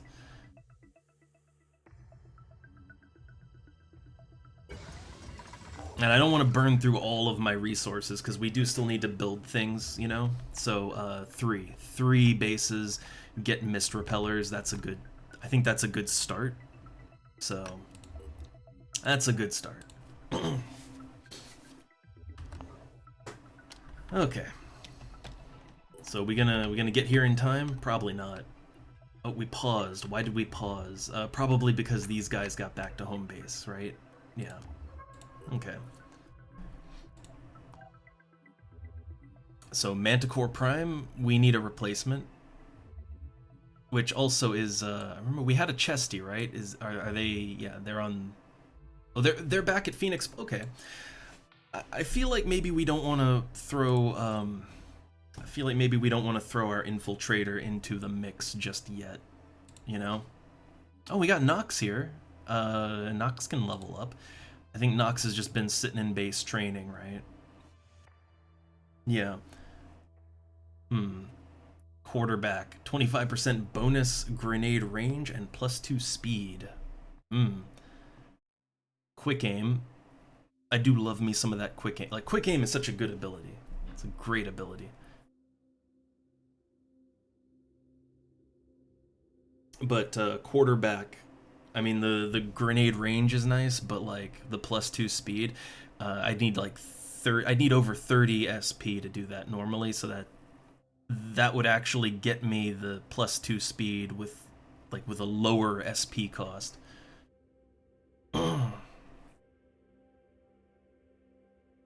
But for now, quick aim, very useful, and this character doesn't have any delirium yet, which is nice. But I'd say their stats are a little bit on the low side overall. So, oh god, and they're using like a junk gun. Ugh. Ugh, that's not great.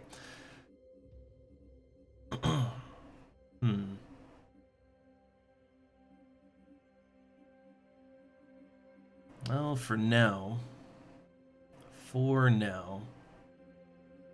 let's just go with a little more willpower. And I'll let him keep training. Oh, we got Jason Voorhees. Oh, he's a what the hell class is he? He's a berserker, which I think is the same one as Chesty. We gotta mutate Jason Voorhees, right? Like we gotta do that. But for now, he's fine. Um, he's got a lot of SP. Killer Instinct. At the beginning of your turn, there is an enemy within 5 tiles. The next attack costs -2 AP. That can be useful. Disabled body parts remain functional and cannot panic.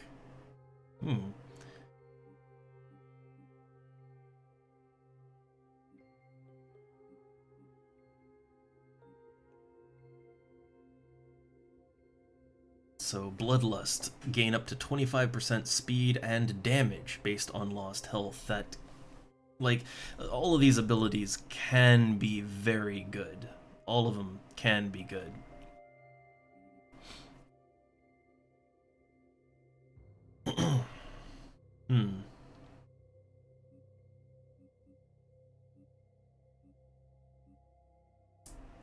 I feel like not being able to panic is probably probably the best one you want to go for here, but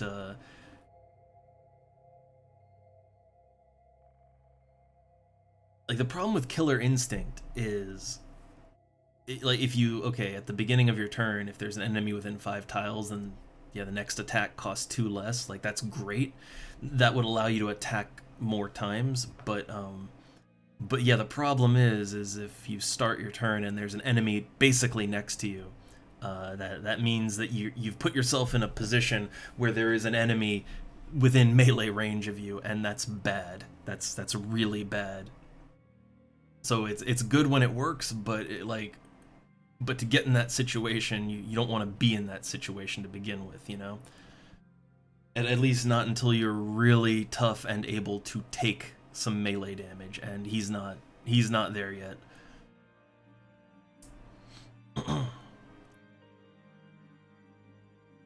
So I feel like I'd probably want to just let him sit on his points for a while longer, and get him a second class when I can, because I think a second class would help him out more. Alright, so we do... You know what? I got that new unit, but we actually do have a lot of guys just sitting in base, so I was a little hasty to recruit a new character.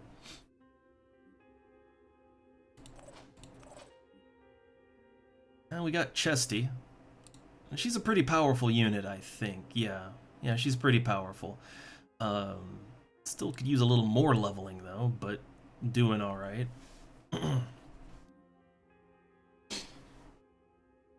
So I feel like, I don't know, put Chesty back in action? I kind of want to put Chesty back in action. Like, melee's pretty nice. It's pretty good. Though I will admit, I do really good with those snipers, though. Like, I do a great job with those snipers. And we have got a couple of snipers too.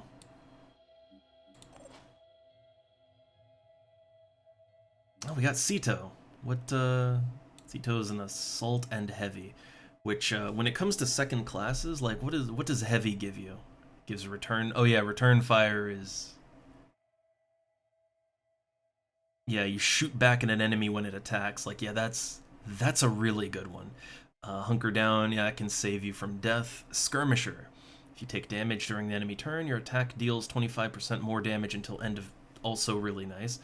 Shred resistance. Shred damage is reduced by half. So yeah, heavy gives a lot of nice stuff that you'll really want.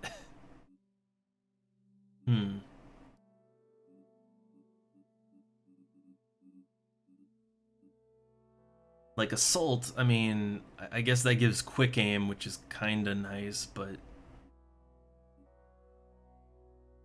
I guess there are things that assault gives that are nice, but I think heavy is probably the most valuable secondary class thing you would want, really. So yeah, I tend to favor snipers. I'll admit it, because they tend to just be really good. So for Elaine, we went sniper and then tech as their secondary, which I feel like we're not really gonna get a lot of use out of that. Fast use, so med kits and stim packs, and okay, so that costs one less AP. That's not bad. Electric reinforcement. Give yourself and allies within 10 tiles a bonus of 10 armor for 1 turn. I mean, I don't know, if you use that at like the start of the mission, you know? Like if you use that at mission start when everyone's all clustered together, um, I mean, yeah, you give everybody a little buffer armor so that they don't get taken out if they get ambushed. Yeah, that could be good. Gain 10% accuracy per remaining AP. Oh no, oh yeah, that's a really good one for a sniper. Okay, so so technician, that actually gives some good bonuses. Like I do feel like heavy is just sort of the, I feel like that's the all-arounder that you'd want to use, you know? But no, technician also has a lot of positives. All right, so I put Elaine on the Manticore Prime. We might want to swap out a couple of guys actually, like Henry here. He's got, yeah, Henry is a little low on stamina, so let's take him out. Put him back in Phoenix Point. Izul also has like no stamina, so yeah, I'm just taking out all the dudes that have no stamina. Like they need the rest time.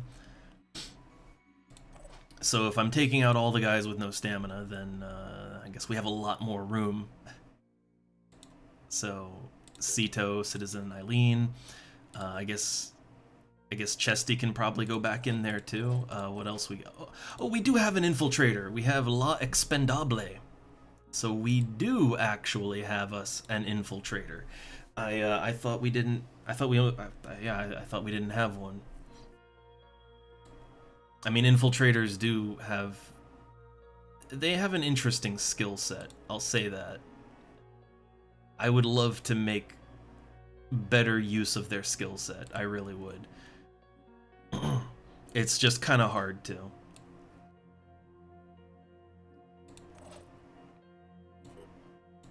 Alright, I think the Manticore Prime is loaded up now. Yeah. Okay. So Manticore Prime has a full crew. I think it's a good balance. We have a melee, got assault, which is all arounder, got 2 snipers, 3 snipers. So we have 3 long range, 1 close range, 1 all arounder, and then Isaac Clarke is kind of a, I mean, technician is a bit of a support, but it's also a bit of an all rounder. So I think that's as balanced as it needs to be. All right. So our main crew is, yeah, the plane is restocked again. Got all kinds of productions going. We have mist repellers on the way. We're desperately trying to get over to this base here with our secondary plane, but I don't think that's really gonna work out. You know, it happens. I don't think the Sphinx can make it here in time, but they can, can still send the Sphinx out to do stuff. So, okay, hold up. We got body armor done. Crew of Manticore Prime is fully healed and rested. That's good.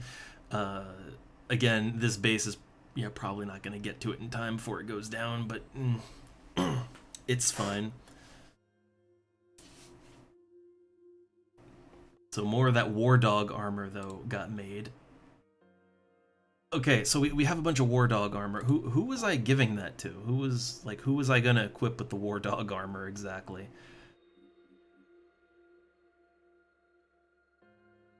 So most of my guys are at Phoenix Point. I mean, I really should have some extras at Phoenix Omega because that is our secondary base. But I just haven't. I haven't done that yet. Um, so like the War Dog armor. Uh, so it's New Jericho assault armor. Um, hmm.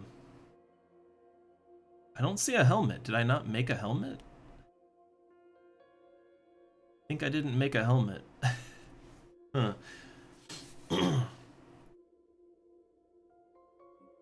Weird. I don't get why I wouldn't have made the helmet part.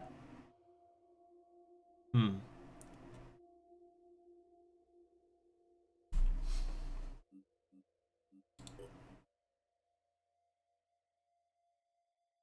All right. Well, I guess clearly we need. Yeah, we. So for whatever reason, I just didn't make the helmet. I don't understand why I didn't. Can I move that up to like current production? Yeah, there we go. So move that up to current production, and I'm not sure who. I'm not sure who was like. See, this is the thing. We didn't play this for so long, so I'm not sure who I intended to give this armor to exactly. Like, what was my plan? I don't even remember. It's assault armor, so I assume I was giving it to an assault character, but like, which one? Maybe Sito. I feel like probably Sito. Hmm. I mean, I do have some randos here, right? Yeah, we do got some randoms. Randoms with no armor whatsoever. Hmm.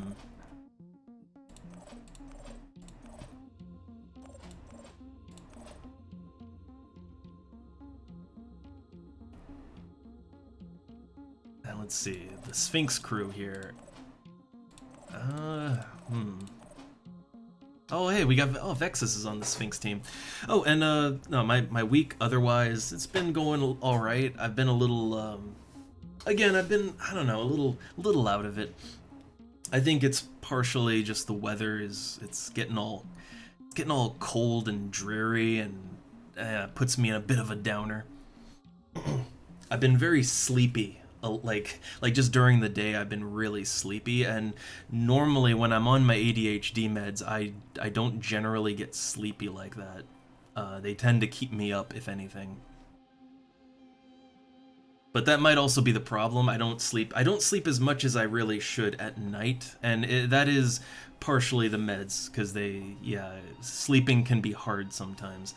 And so I don't get enough sleep at night, and then during the day I feel sluggish and tired because I'm not sleeping enough.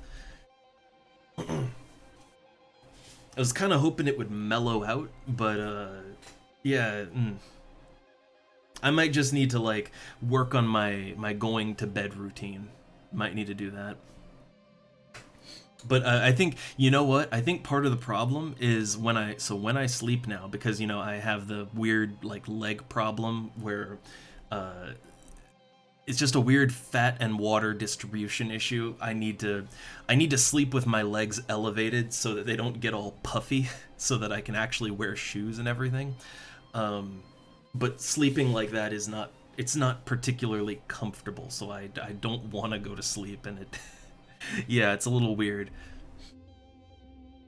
So between that and the meds, going to bed at a proper time is hard, and that just throws everything off. So it's a bit of adjustment to kind of to find a good balance.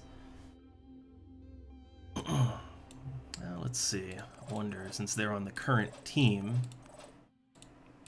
I feel like probably we were going to swap this one out. Like, what's the difference in the War Dog armor? So it's got +1 speed. I think all of it has +1 speed, but the armor, 20 armor, 22 armor, very minor difference. Has no stealth. Hmm. 24 armor on the body piece. Yeah, like it's such a little difference here. I guess the new Jericho armor, it has a little, like, it has a very tiny bit more armor, and I guess It doesn't really have a downside, so I guess I figure, why not use it?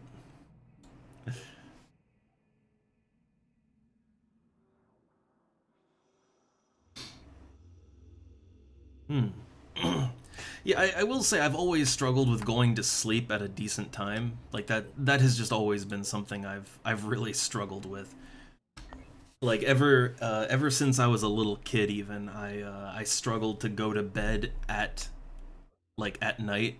Like even when I was a kid, I would stay up till like midnight or 1 o'clock in the morning because weirdly I always felt a little more active at night actually, you know? Like I always felt just a little more alert at night. So then I would be like, dead tired during the day because I wasn't sleeping right. Also, I just noticed there's a Pandoran nest just right here. We could deal with that. And there'll be an attitude change in 3 days. So I guess I have to, I guess I gotta go blow that up, or else everybody's gonna hate me for not blowing up the nest. Research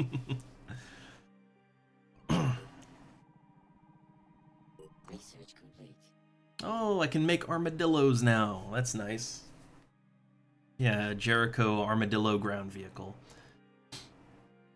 Oh, an extended range passenger module provides +4 passenger slots and increased aircraft range. I don't know. I kind of like the speed module a lot. Like I mean a lot. I really like that module.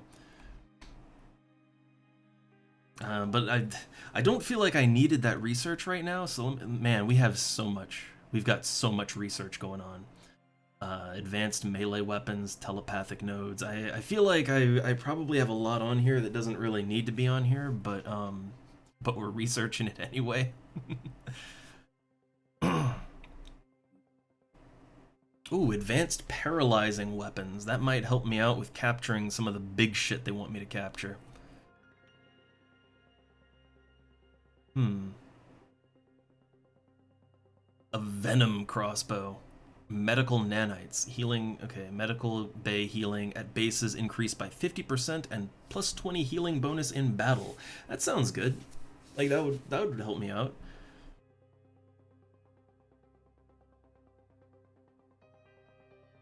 We have to destroy a Pandoran citadel at some point.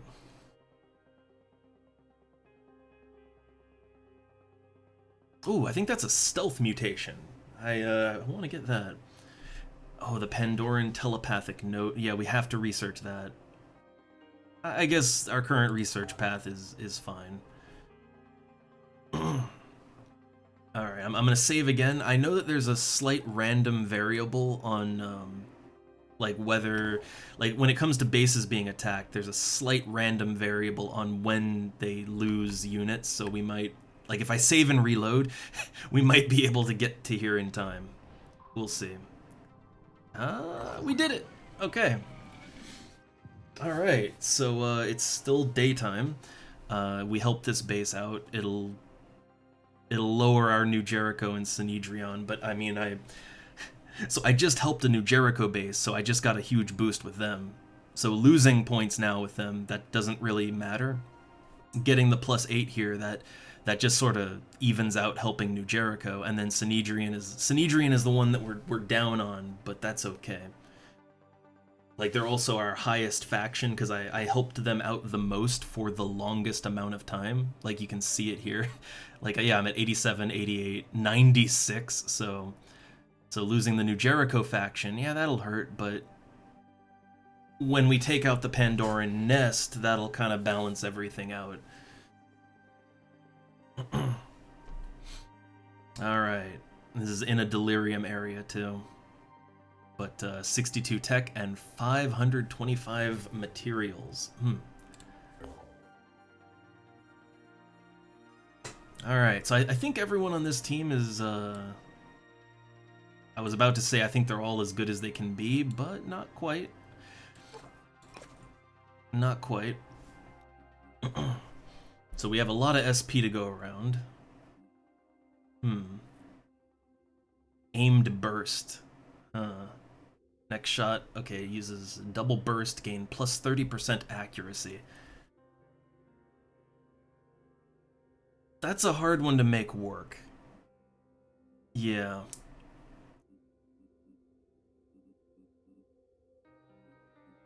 Hmm. I, like like the next rank, there's some goodies in there. So I kind of want to sit on those points with him.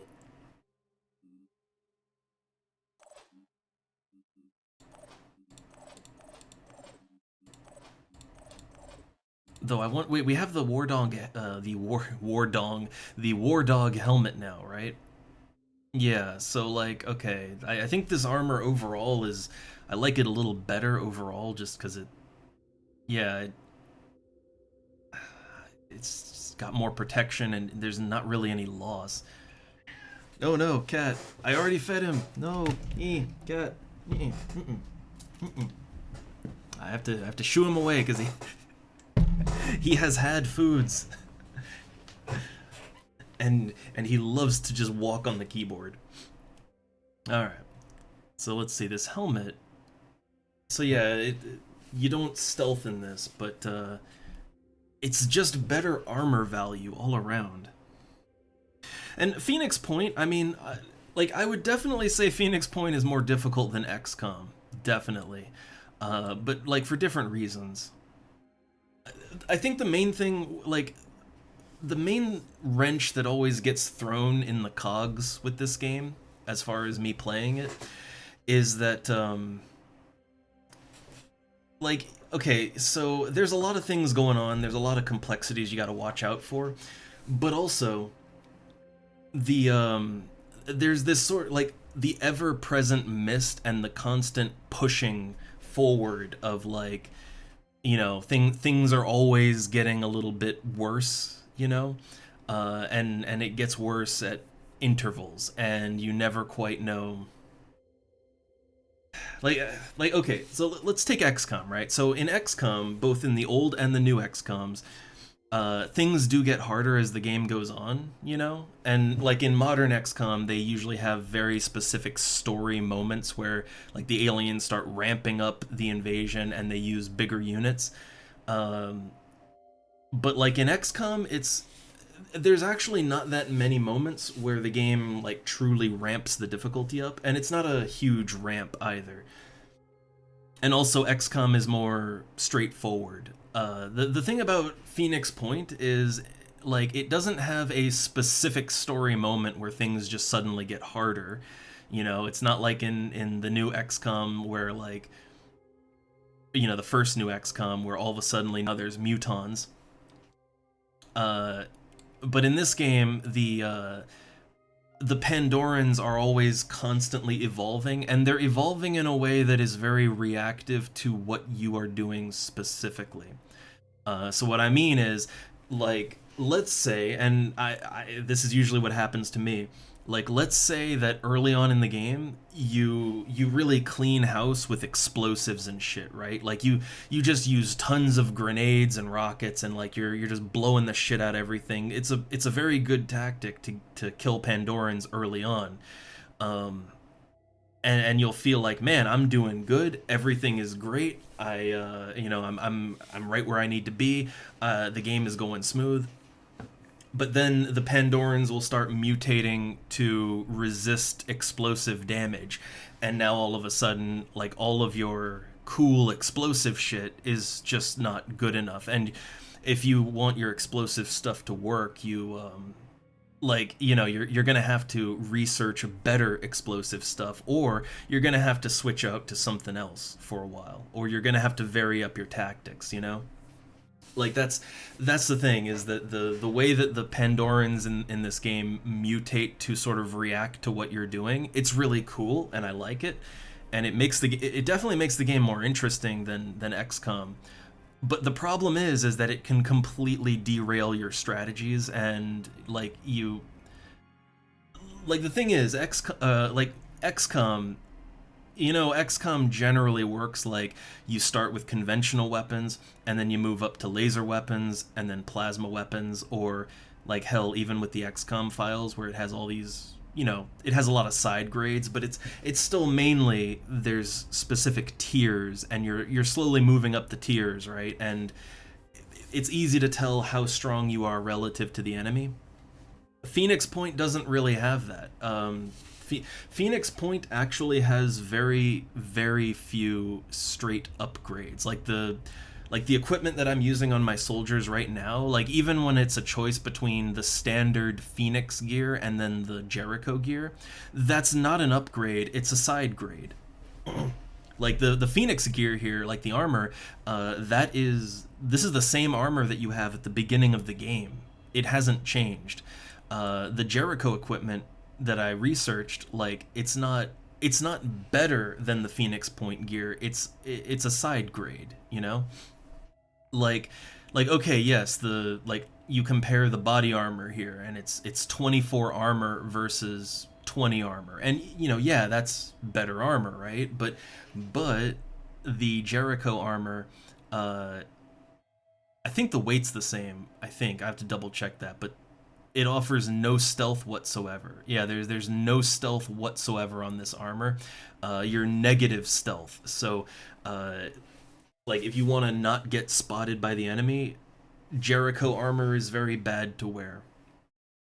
And then you have like the Synedrian armor, and like the Synedrian armor is, it has less defense than the standard Phoenix gear, but it has a stealth bonus, so you're harder to detect at a distance.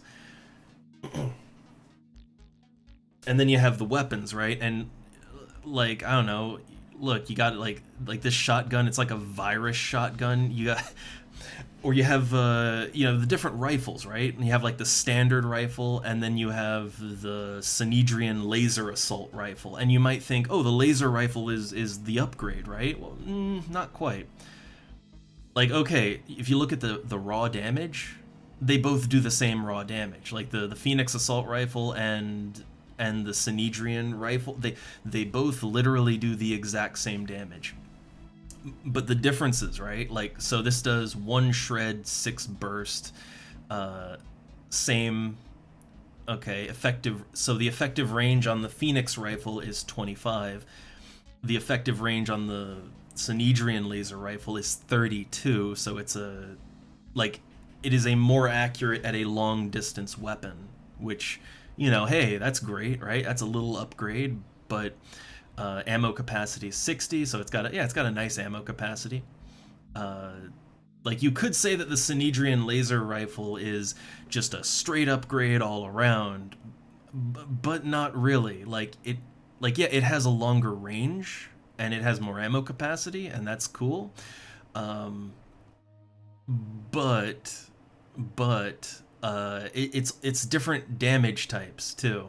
Like the laser rifle, there's certain enemies that like the laser hurts them a lot, right? Like certain things, lasers hurt them quite a bit, but then other enemies, like I think specifically mechanical enemies, like more mechanical enemies, which you do run into non-Pandoran threats.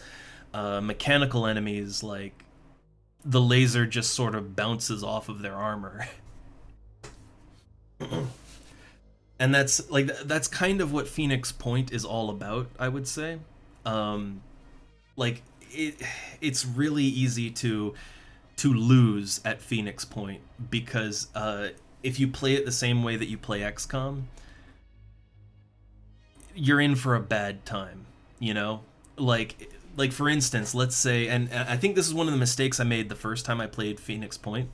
Like if you make the mistake of thinking, oh, these laser weapons are just a straight upgrade, so I'm just gonna get rid of all my old conventional weapons and everybody goes lasers now, right? Well, yeah, I remember I did that once, and for a while everything was great, and then I ran into like the cyborg enemies, right? And my lasers were just doing absolutely nothing to them. And then I just started losing hard, right? Like that's kind of the thing.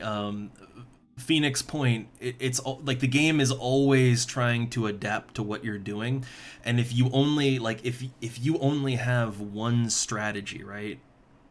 Like if your strategy is just go in hard with rockets and grenades, and then enemies start getting resistant to that, or having behaviors that kind of get around that, then you're fucked. You're just fucked now. Like if that was your only plan, then you are just fucked. Um, and it's the same if if you only invest in one strategy. When the enemy, like not if, when the enemies start countering your strategy, if you've got nothing else, then you're gonna lose. Uh, with Phoenix Point, you kind of like you have to diversify your research. You have to diversify what you're manufacturing and like how you're going about combat and how you're going about the geoscape too. Like you can't invest all in on one thing in the geoscape level either. And I think like it's like I struggle with it, right? Like as an XCOMer, I struggle to keep up with Phoenix Point. I like it, but it's really stressful sometimes because of how easy it is. Like it's so easy to just fail because, things were working and then they weren't. And it can feel really frustrating. But let's see. So for this mission here, I'm gonna take this off. And even though it's not a straight upgrade, I do like the new Jericho armor. I like how the new Jericho armor looks, and I also like that. I mean, look, if you're not a stealth character, you don't, the stealth loss doesn't matter too much, and I appreciate having just that little extra bit of armor. It's not a lot, it's not a huge amount of extra armor, but I like having the extra armor.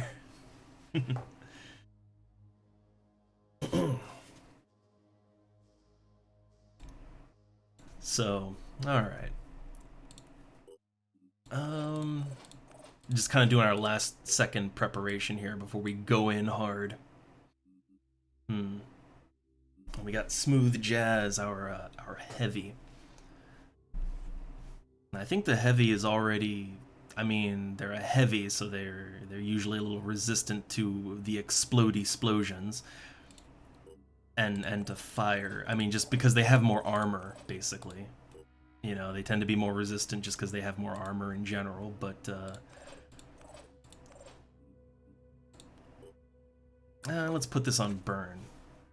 Like anybody who's got to go in close, kind of, and also doesn't really have much armor. Like yeah, a little extra fire and explosion resistance is nice. Okay. Oh yeah, I am just looking to see if there's anything we can do to pump up our characters before we go in. Like I think this guy has about as good of abilities as he can have.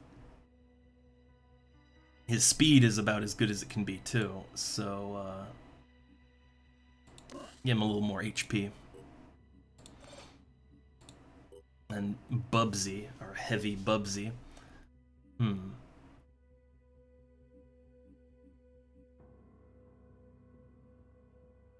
That takedown. So 80 damage and 210 shock damage to an adjacent target. Like, I guess if you gotta punch something, that's a pretty fucking good punch, huh?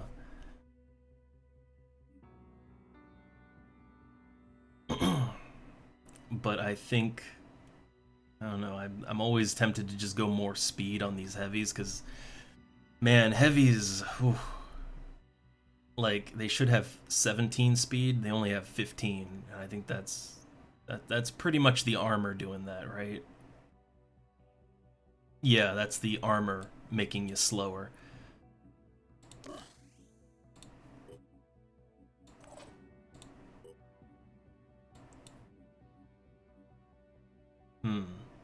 Oh, they got armor break. That's plus 15 shred on the next attack, which, I mean, heavy weapons already shred, so that just makes it very nice for breaking through armor.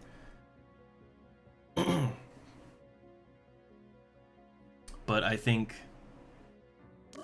max speed, like when it comes to the heavy characters, like they suffer from a -2 speed because of their armor, so I kind of feel like, well, since they're already suffering from that, you know, let's make them as fast as possible so that to counteract that. And then we got Sophia here, and I think she has about as good of an abilities as she can have, really. I think. Hunker down is useful, but ready for action, reloading, and inventory actions don't cost any action points. Which, I mean, she's already got like max speed. Her willpower is decent. Her health is decent. So I'd say ready for action actually kind of makes the most sense there.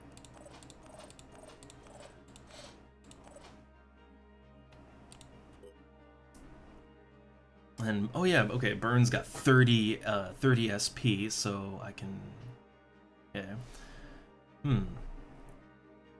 Let's wait. Rapid clearance till end of turn. After killing an enemy, next attack costs -2 AP. Can be useful, but not totally necessary. Oh, they're almost at max speed, which they're wearing Synedrian armor, so I think the Synedrian assault gear, I think that boosts speed, right? Yeah, that's what's giving the +2 speed. And then they're getting, yeah, they have another +2 speed from quarterback, so burn is very fast, which is good. Want that. So yeah, pump that speed up even higher. And a little more strength, or is there anything else I might want?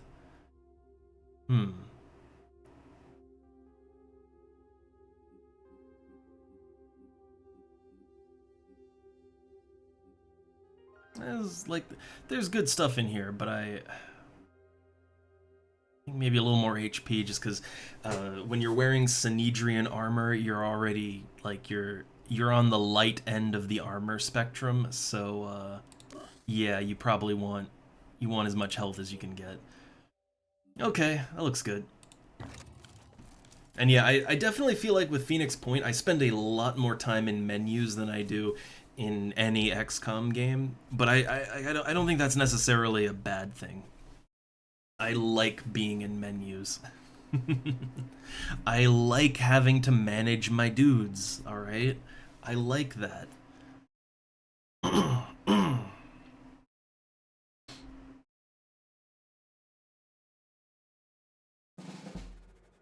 But also one thing I think that also makes Phoenix Point a little bit tricky. And yeah, I can't save. So yeah, another thing that makes the game a little tricky is just that unlike XCOM, well, most of the XCOMs, most of them, unlike most of the XCOMs, you have to really pay attention to the factions in the game.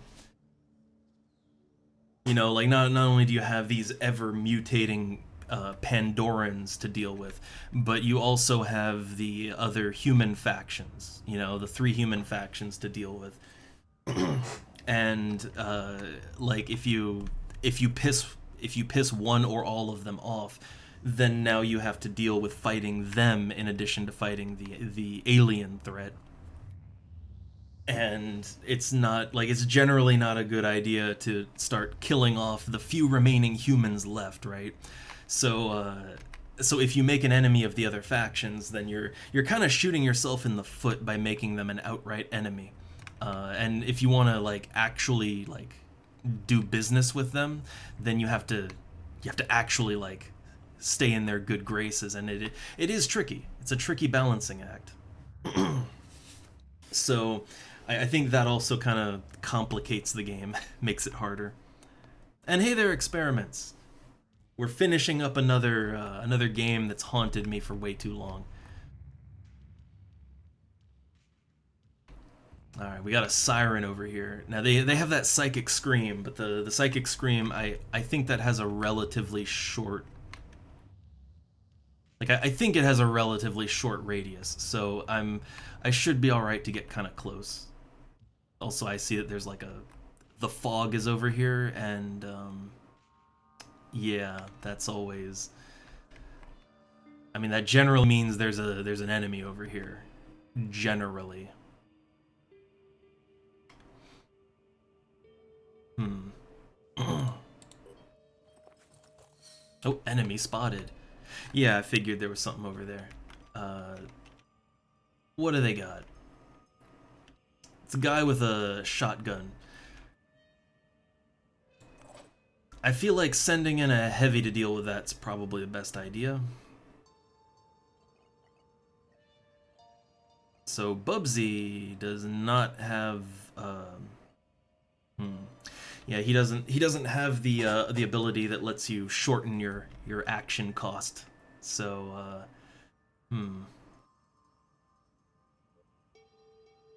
I could throw a grenade on this guy. I could do that. Could always throw a grenade on him. I mean, that could also break up the stuff that he's standing behind, too. So, let's try that. There's nothing really more productive that I could do in this moment, so, you know, why not?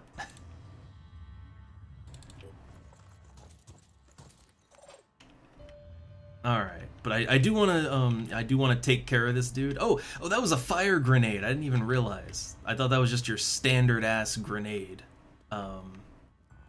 Okay. Yeah, I didn't realize I was throwing the heat out there. Oh yeah, no, I see. Oh yeah, I see now. They've got incendiaries. Oh, that's cool. Let's make this happen. Ooh. We see some more enemy. Another enemy. Capture a mist-emitting Pandoran.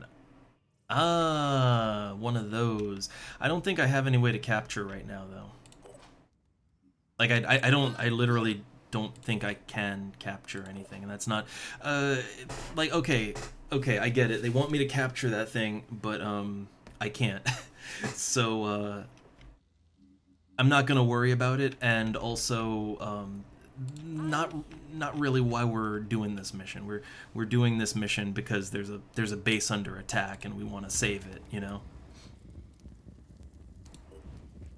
I can barely see what I'm doing. So if I use quick aim twice, I should be able to kill it if I quick aim twice, I think. And I'm just gonna have them do like a normal shot with no you know, no aiming, because I literally cannot see anything. So I'll let the AI handle it. Alright, give that another shot.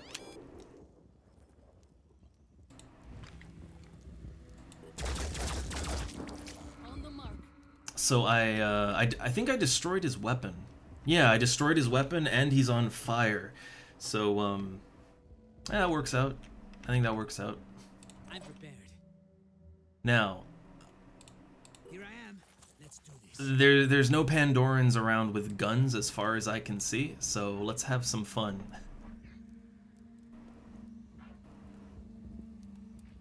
Let's see. That's a shot that's a little tight, I think.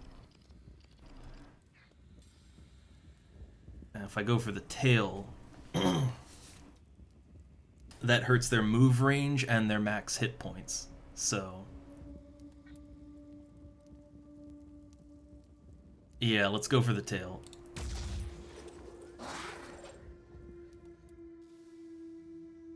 I think I have multiple snipers, right? Do I have multiple snipers? Show 'em what we can do. No, I don't. I thought I can make a difference. I thought I had more than one sniper, but I was wrong.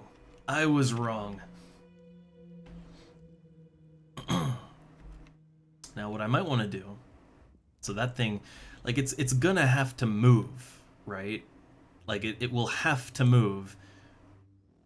And when it moves, right? When it moves, I could set up a bit of an overwatch to, yeah, to blow that thing away the moment it actually tries to do anything. So if it tries to get any closer, and it's gonna have to come through here, then yeah, we blow it away. hopefully that's good enough.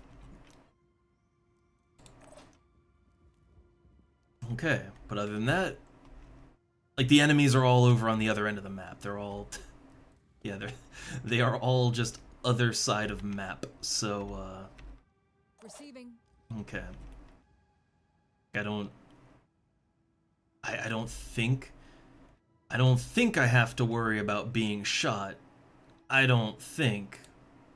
But I guess it's still a good idea to play it safe.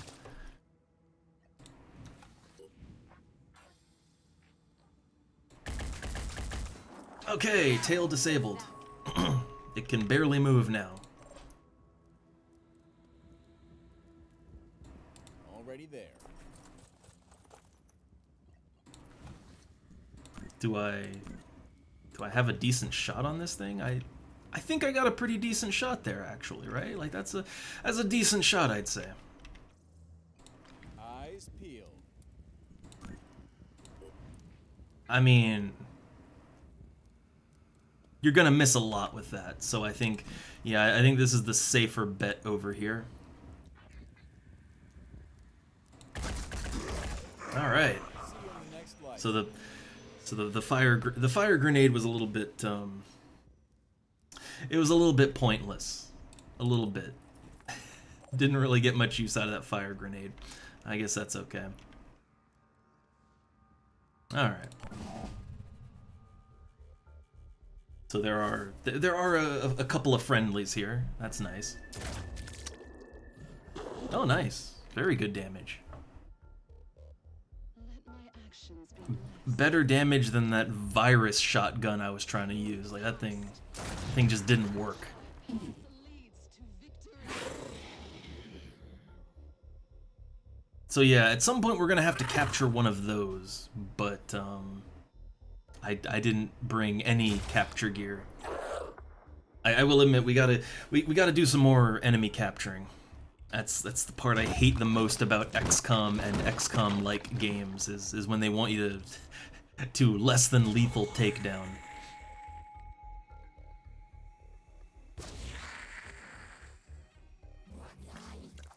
So yeah, the siren is the one I'm a little concerned about.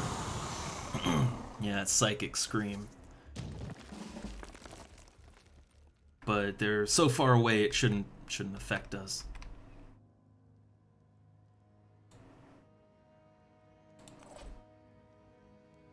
And I didn't see any enemies that had guns, so I think I'm gonna operate under the assumption that they're all melee. Oh, come on, look at this. This thing here is it's in the way. Okay, I need to get a cleaner shot. Let's do this. Enemy spotted. Where? Okay, it's in the house. That one's got a gun. I can't quite tell what kind of gun. It's a hitman, so that means a rifle. Okay. Already there. Well, Vexus got the good armor, so should be all right. Now, do I want him to hunker down or do? Honestly, you're not gonna get a good shot from here, so hunker down. Buff that armor up. Like I've come to respect that hunker down is actually a pretty solid move sometimes. Alright, so I don't know what's over here, but I don't think there's anything over there. So, let's see.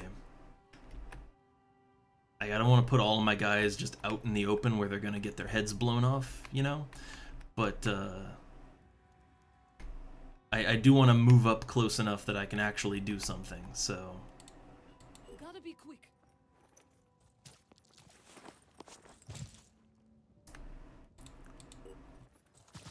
Alright, and then hunker down. So, at the very least, if they get shot, they're not gonna get hurt overly badly. Hopefully, you know? Hopefully. Okay, she's got a decent shot. Like, even from all the way back here, she's got a decent shot, so... I'll take it. Come get some. Alright, yeah, not bad at all. Now these heavies, they've got their jet jump. So I'm thinking we jet jump close and then hunker down, right? Jet jump, hunker down. Yes. But I think staying hunkered down is kind of the good call here, because I'm pretty sure we're gonna get shot. Like, I think we're gonna get shot pretty hard. Yeah, that's not a... You know, that is one thing I like. I mean, technically, you have to mind the physicality of your terrain a little bit in XCOM. Like, obviously in XCOM, if there's a wall between you and the enemy, you can't shoot the enemy most of the time. But like okay, so like if this was XCOM, right? If this was XCOM and the only thing between me and the enemy here was like basically just a fixture, right? Like a fixture where you can still kind of see the enemy. No, you'd totally be able to shoot, and like XCOM wouldn't care. Like in XCOM, it wouldn't matter. You'd get your hit percentage chance, and that would be, you know, that would be that. And if there was some kind of a fixture in the way, your shot would just destroy it. So yeah, I do like that you have to kind of pay more attention to your environment in this. So where would I have a cleaner shot at? Like, it might even be further away. Yeah, I think it's further away, but I think the cleaner shot is over here. Come get some. So yeah, this isn't a great shot, but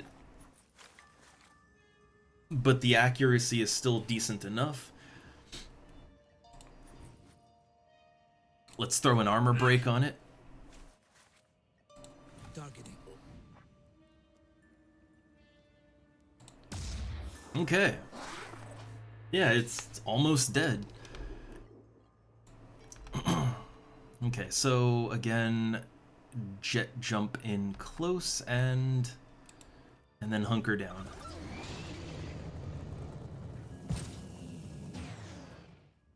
Yeah, I feel like I could be playing it more safe, but I could also be playing it a lot less safe too. Alright, well, yeah, we're all out of points, so go ahead.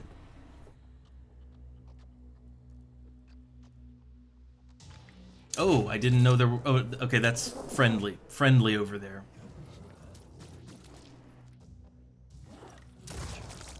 Man, they might actually manage to kill it before I do.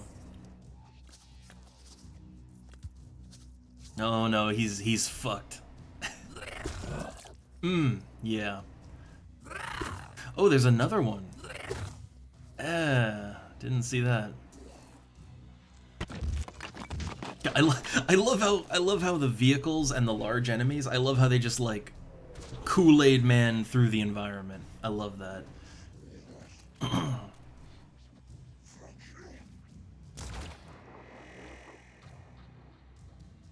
Okay, so they took down one of the things we had to guard, but there's multiple key structures, so it's alright. So our two guys here, they just got they got smoked. I think that gives them a little virus, right?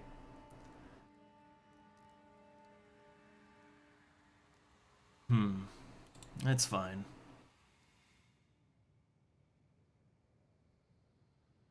So, right there's a good spot.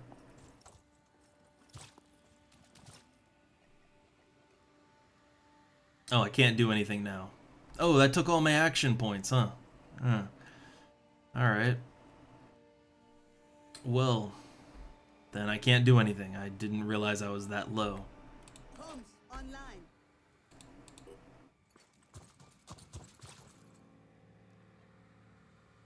Confirming targets. Alright, blow it away! Feels like I should have done a little more, but that's fine.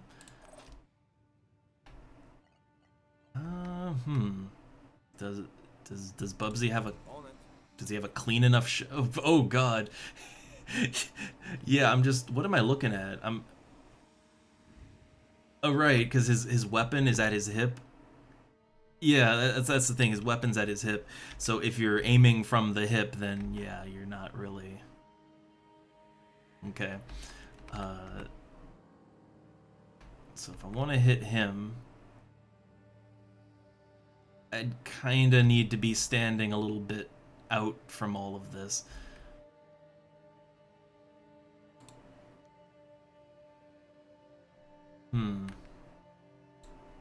Might be more effective to use one of our snipers for this. Yeah. Like maybe use Jacob for this, because I think that's pretty much a guaranteed hit, right?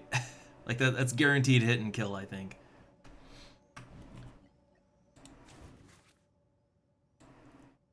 And I don't think quick aim, I don't think that'll really even matter here. So... Is that really the best they can do? Got him? Got him. Okay. So that gives me enough points that I can still maneuver in the terrain. Rolling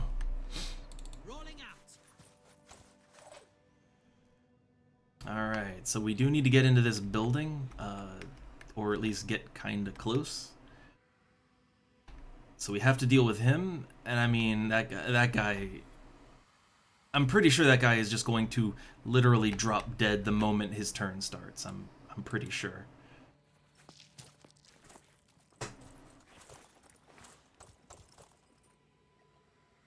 Okay, I got 1 AP. 1 whole AP.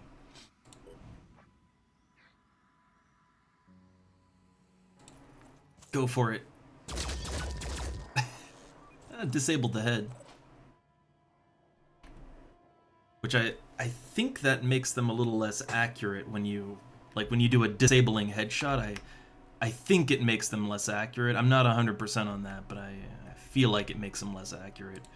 Moving in quick. Oh, don't go through the mist. Come on. I guess it's fine.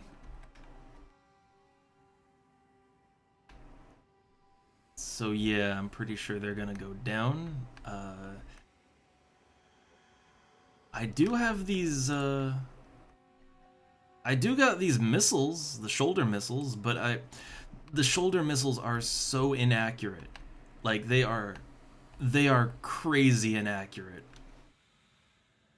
The likelihood that I blow myself up with that missile is, it's equal to me actually hitting anything. So I want to be a little bit careful with that.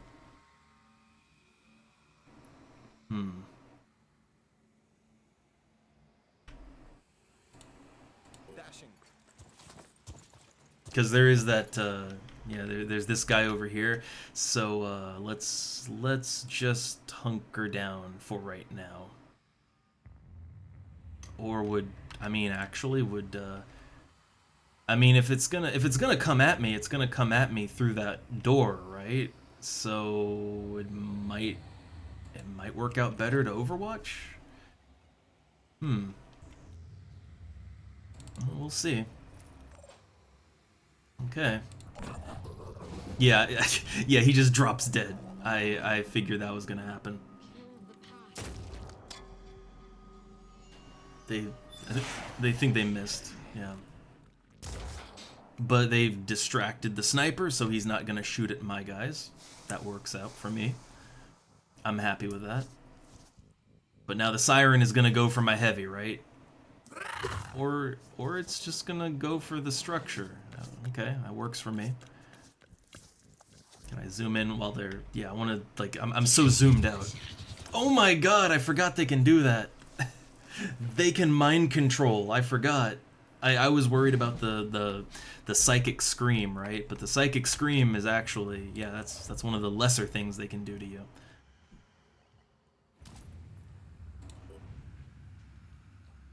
No, I don't want to shoot my own guy. I want to. Okay, so we need to take that down now, I'm ready. like just now. So I need to get in a spot where I can actually see what I'm doing.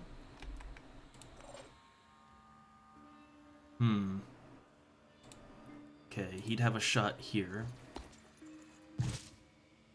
All I need is a clear shot. It's not the best. Not the best at all.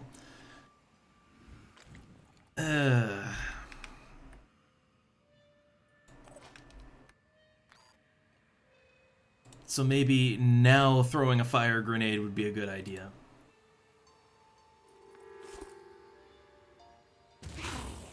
Okay, 15 fire damage and they're burning. And if I could use this, then I think I could do, like, I could get a shot in. So I think here has a pretty good vantage, I think. It's got a better vantage point. So let's try our luck with a quick aim.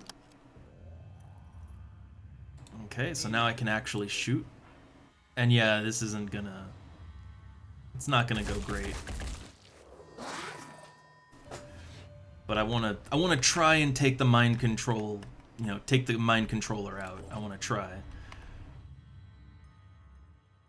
Can my sniper get a line of sight on anyone that isn't my own unit? Lots of guys have clean line of sight on him, but we don't want to kill him. Oh, here we go. This will give me a shot. Okay. Ready to engage. I don't see anything. That isn't great. Like, I don't see anything, but I'm gonna try and take a shot. I'm gonna try and take a blind shot and see if it works. Okay. Not perfect, but it got something going there. All right.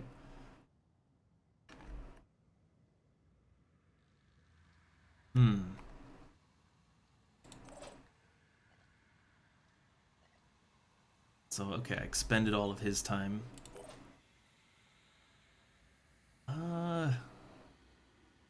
So smooth jazz over here. Technically, they could shoot at him, but I think actually their chances of getting anything is very low. I could throw out another incendiary grenade, and I mean that would, like, it'd do a tiny amount of damage, and it would set them on fire for even more burning damage, I guess. But I don't know how useful that would actually be. Confirming targets. I think I gotta just go for it. So just a blind shot. Okay. On the mark. Oh no. Oh no. Yeah, Bubsy does a lot of damage. I gotta watch out for Bubsy. Got to watch out for him.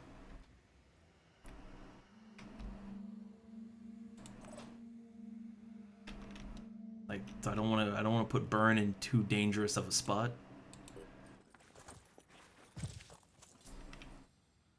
But we do need to take out some of these guys, so.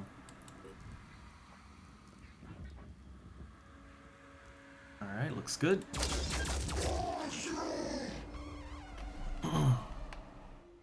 And then, yeah, so now we gotta watch out that we're not in his line of sight. So if I put someone right there, or over here, that might be safer. I'm thinking, like, when this enemy destroys that, we kind of want to be able to, like, we want to be able to do a little bit of an overwatch to hit them afterwards. I'm going in.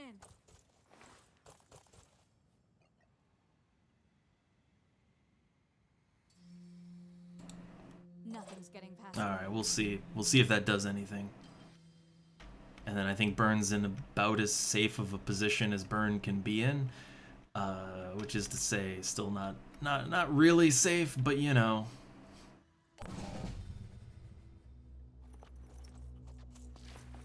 Oh, maybe this guy'll be a hero.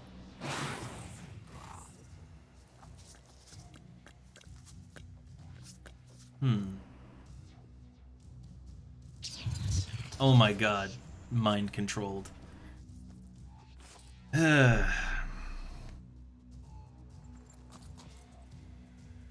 what's Bubsy gonna do? Oh, he's gonna use the missiles. Oh, great. Did that? Oh no. No, don't. What are they hitting? I think they're just hitting the big tank there. Okay. So yeah, Burn got mind controlled too. That's wonderful. Rolling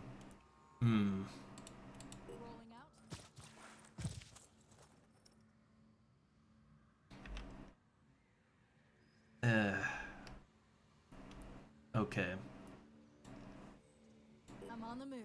So I'm thinking, let's convert this guy under our control, right? Okay. So we know for a fact that, like, the siren is literally right here, just we can't see it. So Let's make this happen. Target located.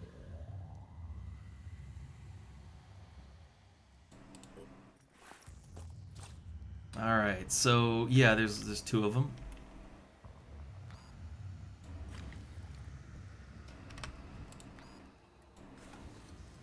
Let's see. Some good chances here.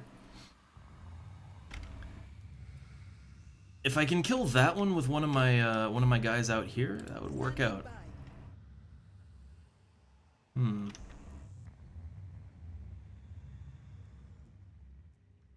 It's our move. Like, I'm trying to see if anyone can get a clean shot on this thing. Because there's a window right here, right? Yeah, there's a window literally right there, so... But it seems like no one can get a clean shot. That's great. Yeah, so no one can get a good shot on that. What's our plan? Half of my team is mind controlled right now.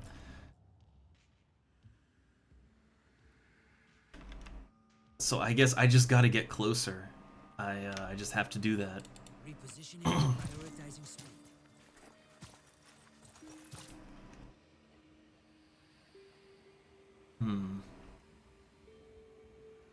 I don't want to Overwatch because I might, like, Overwatching might get one of my own guys killed, so I don't want to do that.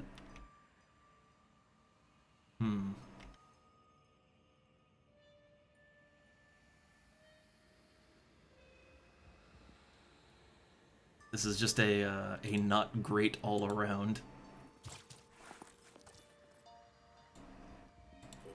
Okay, quick aim.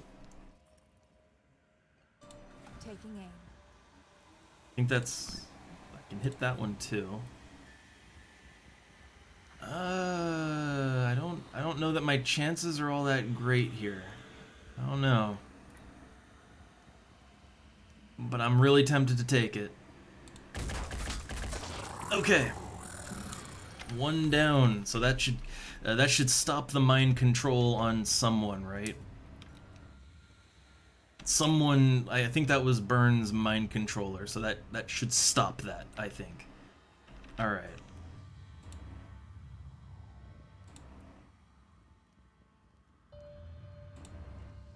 Then let's use this guy here. Looking for an angle. Oh, they have quick aim. cool. That means we can get 2 shots in. All I need is a clear shot. Yeah, go for the... yeah. That's the easiest thing to hit. Alright. We might be able to wrap this up then. Okay, tail disabled. Heavy bleed damage. And it's on fire. It might just drop dead next turn, so cool, cool. So a bash takes 1 point, right? Can I get in melee? I can get in melee range of this thing. I can get in melee range of this motherfucker. So, okay, you know what we could do? We could bash him. I know how to do this. All right, yeah, yeah. Let's go for that. I might kill it, maybe. Almost. I think it'll drop, like, I think it'll drop dead from fire damage and bleeding next turn. So, yeah, cool, cool. We got that one. It's in the bag. Then let's just get everyone kind of in a sort of safe area, or at least hunker them down.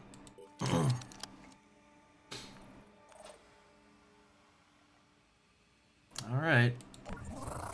So yeah, that drops dead. And mission over? Okay, that works out. That worked out. And I don't think anyone really... yeah, no one really got hurt, even. Like, we got 2 people mind-controlled, but no one actually... yeah, like he decided to launch a missile, and that just... yeah. Yeah, there's a reason I don't go with the missile option very often.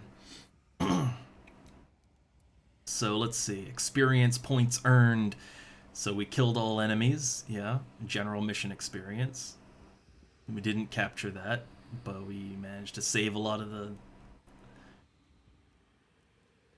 Alright, so total 467, skill points pool 7. I still don't really quite get how the skill point pool... I don't really quite get how you get award... like, how does the EXP, how does that relate to the skill point pool?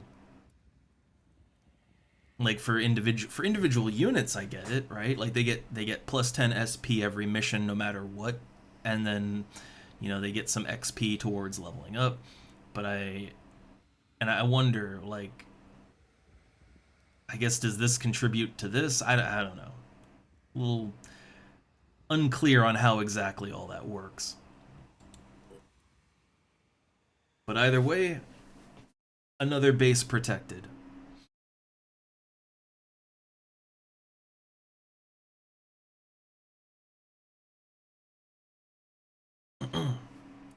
Now there is still the matter of that nest nearby, but we can go for the nest whenever. So Haven saved. We got 2 medkits, nice. Got food, got a lot of materials, and some tech. A soldier wishes to join. What are they?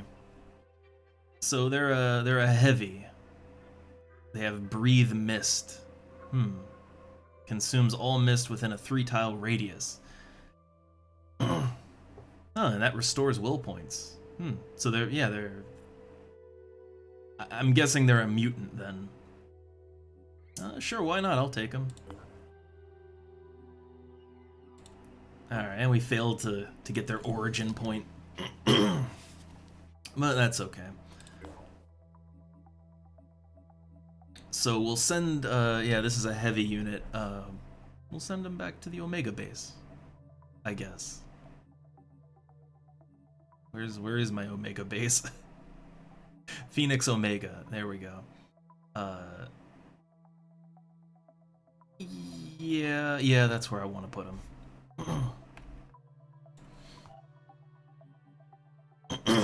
So let's take a look at what we got. Anything I can upgrade. So we're already at max speed with Sophia. And I don't think I should give her I should probably give her hunker down. Like that is actually a very useful ability. Incredibly useful. I mean, it will That will eat into the Phoenix SP pool by 5 points though, which isn't great. I try not to eat into the Phoenix pool when I don't have to.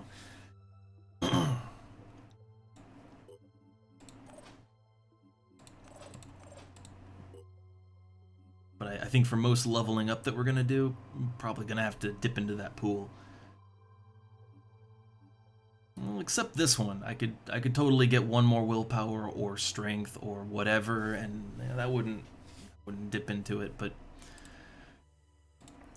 see, we have one level up. Smooth Jazz leveled up, so that gives you a ton of points to work with.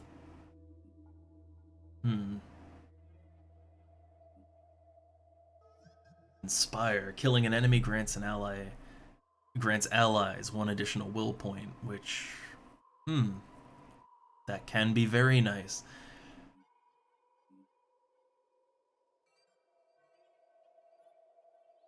But I'm thinking shred resistance. Yeah, like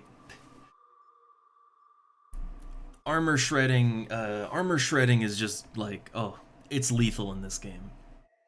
So yeah, taking only half damage from shred, very useful, very useful. All right, speed's already maxed. I do kind of want Inspire, but yeah, not enough points. For now, looks good.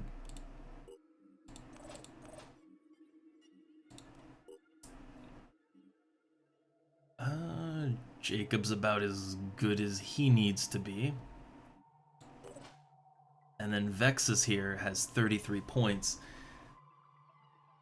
We were saving points for something, I remember, but I'm not sure what. I mean, I know we want Battle Harden, but when you level up, you'll get enough points to buy it, so it doesn't really, you don't have to save for that.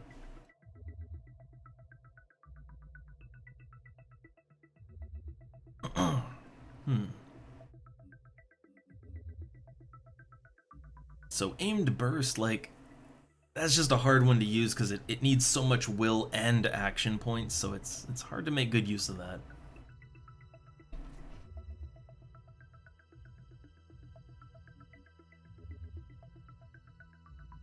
Yeah, none of the abilities that he's got really stand out to me right now. I think having just having more speed, more strength, like that kind of stuff, I think that'll help out more.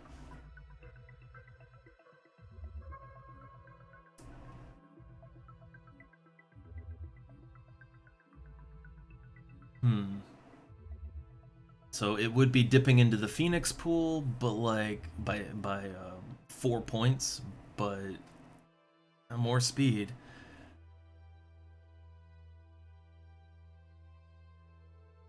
No, let's not get greedy with it. I think probably just more willpower. Willpower is getting more and more important.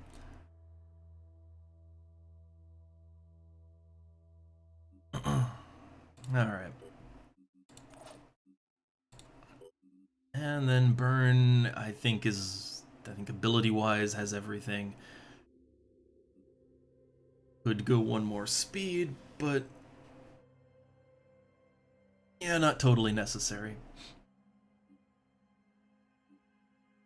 I think willpower helps to not get mind controlled. I think I'm not 100%, but I think it helps. So I might want to keep increasing that willpower. Might want to get on that. I mean, it definitely helps with panic and all that.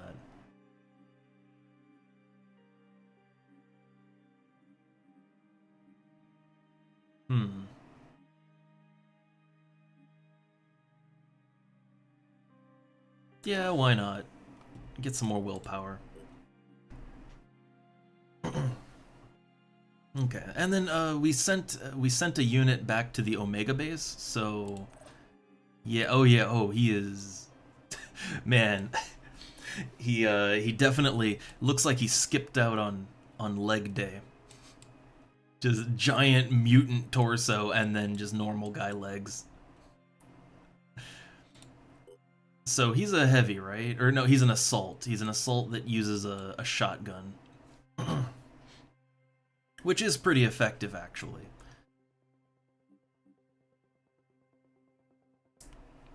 And he already comes with gear. He's got a regen torso, so he regenerates 10 hit points to arms, torso, and general hit points each turn. Okay. And he's just fire resistant by default, which is nice.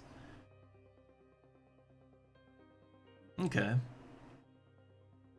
And he starts off with 60 soldier SP, so we can do a little leveling on him. I could get a new class just right out of the box, which would be nice.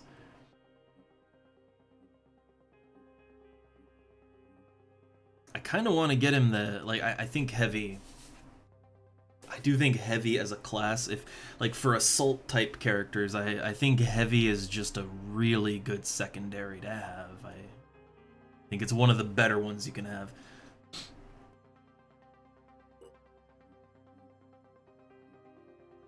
I guess there is also Berserker. Berserker does give some things, I think, that help with heavy, but...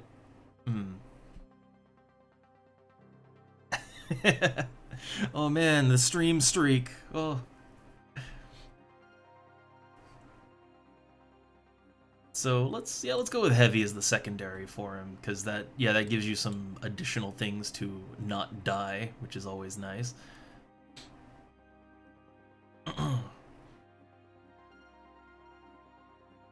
Like that shred resist, and also return fire. Like, man, return fire is some good shit. And hunker down is also some good shit. Like, I think heavy is just overall the most beneficial secondary, but I don't know. It does depend.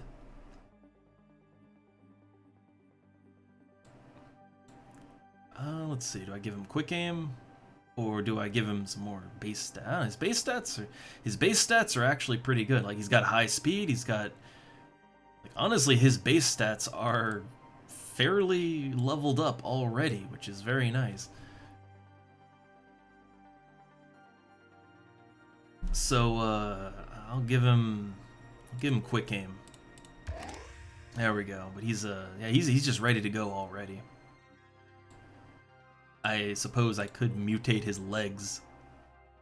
Give him stomper legs.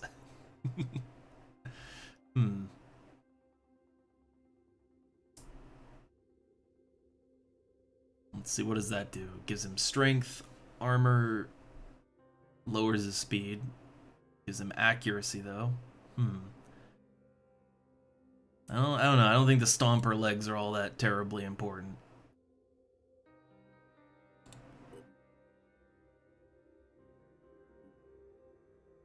Yeah, those I still don't really, like, I don't quite really understand the point of channel points. Then again, I mean, you know, I've never run a channel that is all about the bells and whistles. I generally have always found the sort of, like, the streamer, you know, like all the extras, right? I've generally always found them to just be distracting. Like, you know, oh man, you can push a button to play a sound effect and spam that, or to do some weird graphic on the screen. Like, just make the actual game experience as worse as possible. And to me, I never really got that. Like, it just feels like it's that sort of stuff just makes the experience worse for everyone. I don't know. Maybe I'm not hip and cool, and I just don't get it, maybe. I don't know.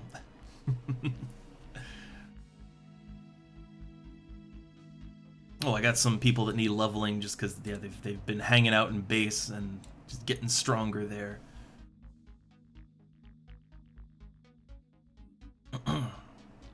Oh, I guess if he's just chilling in base, he doesn't really need to have that fire and blast resistant armor, I guess.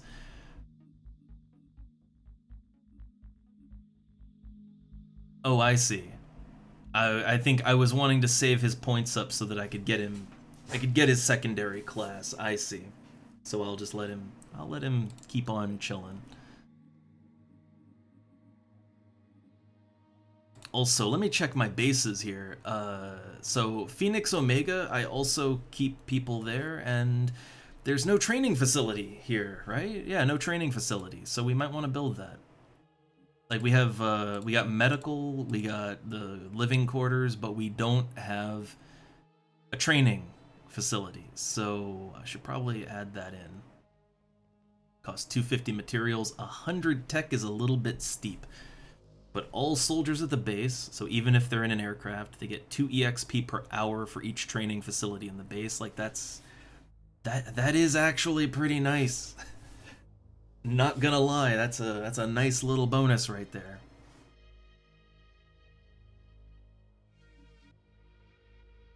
Like I'm not exactly doing great for the resources to support it, but that would be handy. It would. Hmm.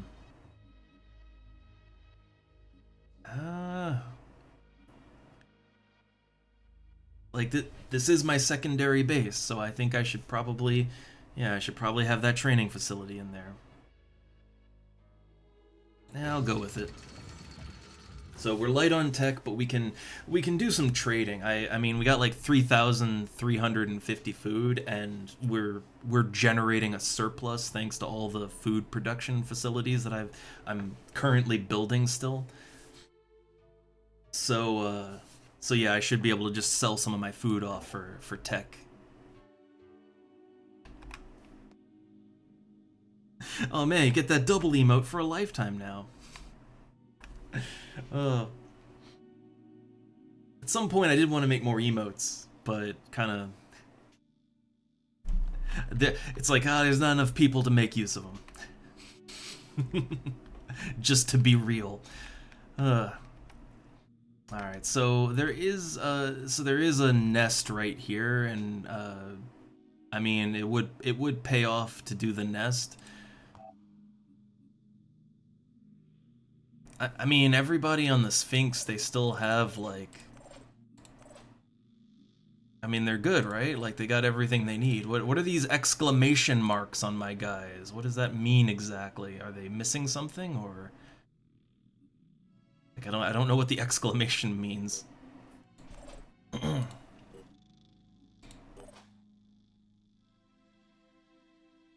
I feel like we could get rid of this missile launcher. Like, I gotta be honest, the missile launcher, it's so inaccurate that it, like, I can't use it effectively. It misses over half the time, and you know, so normally when it misses, it's just, well, nothing happens. Sometimes when it misses, it blows my own guys up. And like, yeah, it is 70 blast damage and 10 shred. It's, you know, it's got a good radius and all that, but I don't know. I have not been able to effectively use this, not even once, so I'm kind of thinking just get rid of it. I'd kind of like to have fire and blast resistance on my heavies, you know? Like, that feels like it'd be more useful. Then again, I don't know, like, what else, like, who might need that more, I wonder. Oh, I think all the assault units have that. Like, the sniper doesn't usually get close enough to get set on fire or exploded, so they're usually okay there. Smooth Jazz is just wearing the normal armor, so... I guess I don't really have a second thing to go around, so sure, I guess I'll give him the missile launcher too, why not? But I still just haven't really found a good use for it yet.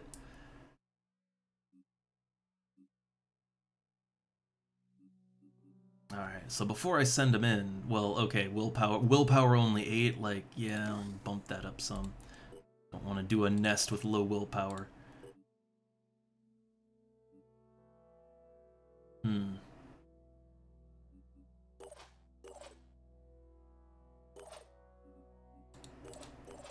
Also, I don't got a name for the. I don't know. His name looks fine to me, but if I can come up with a good meme name for him, I'll give him one.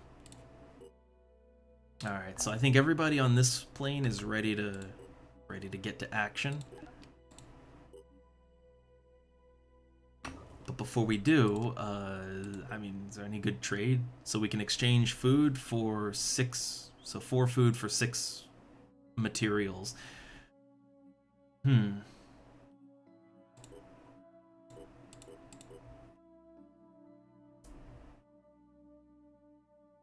So like that'd be 172 food for 258 materials, and I mean I'm sitting on 3,350 with a surplus. So I feel like I can probably afford to exchange this. I feel like. So there you go, boom. Making use of that food. The main thing I really need is I need tech. So I need to find a base that has... Okay, so they exchange 8 materials for 2 tech. That's a terrible conversion rate. Terrible. Also, this base, like, is there anything I can do to help them out since they got, like... They got completely wrecked in that last...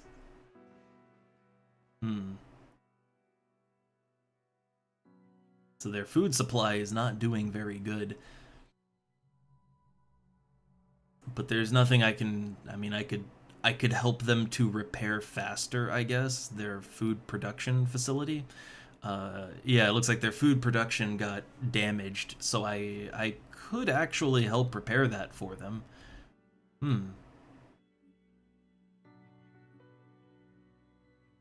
I mean, if I don't repair it, like... So it looks like a lot of people are going to die.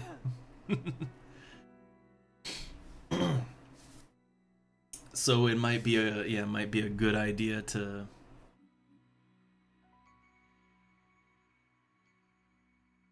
Yeah, might be a good idea to help them out. I mean, 18 tech isn't too bad, and we can trade for more materials, I guess, so it's fine. Okay, there we go. And now there's a tech trade. Or it looks like they'll trade tech for food, right? I think. Like, yeah, there's the food for materials, tech for materials, and there's tech for food. So I don't really need that trade, but you know, hey, they're not gonna starve now. Great. And no, when I stopped yesterday, I stopped for there with City of Heroes, because also just had other things to do. And I didn't do City of Heroes today because we get distracted really easily when we play that for the stream. But I do I want to play the game more. I do. It's just I also kind of I really wanted to finish this too. But I don't know, getting the itch for more City of Heroes. Again, I point anyone to that game. Like, it's a good game. Give it a shot. I kind of, like, funny enough, I kind of want to make another character, though. Funny enough. I make, like, City of Heroes is all about making characters and then, you know, goofing around and then making another new character. It's great for that. But I still, like, I don't want to get distracted here about it, but I do like that I've managed to kind of just through actual, you know, testing things out to kind of disprove the problems that you know, some people have had with City of Heroes, like with the way that the actions work and all that. I think some people maybe just, I think they choose a bad power set is the thing, which, okay, I guess real quick, you know, we're taking a quick City of Heroes banter moment here. I'm also trying to think what I want to actually do on the Geoscape, too.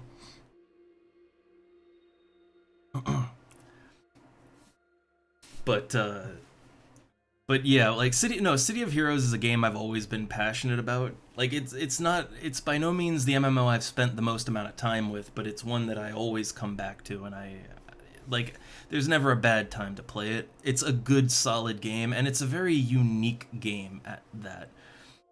And it's also a game that works even if you're just playing it alone. Like I think one of the big problems with most MMOs is that you need most of them, they're not really all that fun if you're not playing with other people, you know? Most of them.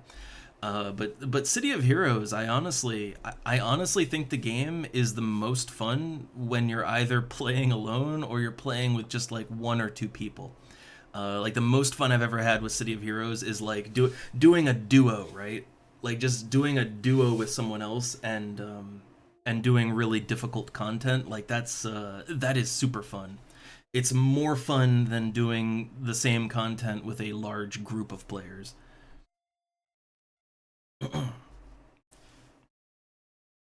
And I think the game works pretty good as just a like if you just play it as a single player game, it works pretty good for that. But I think mainly what I like, because it's on my mind, so I'll get it off my mind. What makes me really passionate about that game, and why I have a lot to say about it, is because it is such a unique experience, and one that like it was a unique experience long before a lot of games that came later that that had some similar ideas. It did it first, and City of Heroes always stood out to me as a game that never really quite got the attention or lived up to its full potential. Mainly because Cryptic and NCSoft and all that, like they just dumped the game. Like the game was doing fine, and they just dumped it because they didn't want to deal with it anymore. Like it had a very unceremonious execution, you know. And the game always had such a passionate community of players. So seeing the game die prematurely was very unfortunate. So I always want to get people interested in the game, because I think that now, in the only closest to official form you're gonna get, I think the game is still worth playing, and it is still being developed. So I think that getting more eyes on it is only a good thing.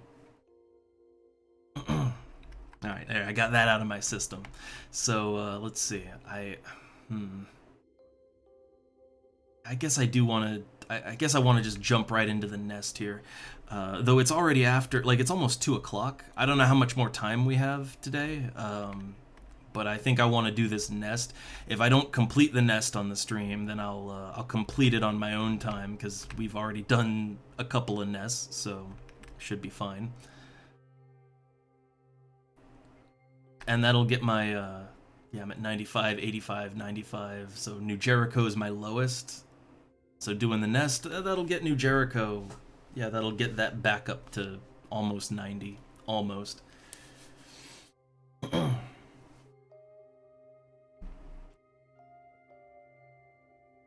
Oh, I just noticed attacks on havens are twice as frequent right now. That's actually kind of a good thing. Kind of. It gives me more opportunities to defend bases and to get the resources for defending them. You know.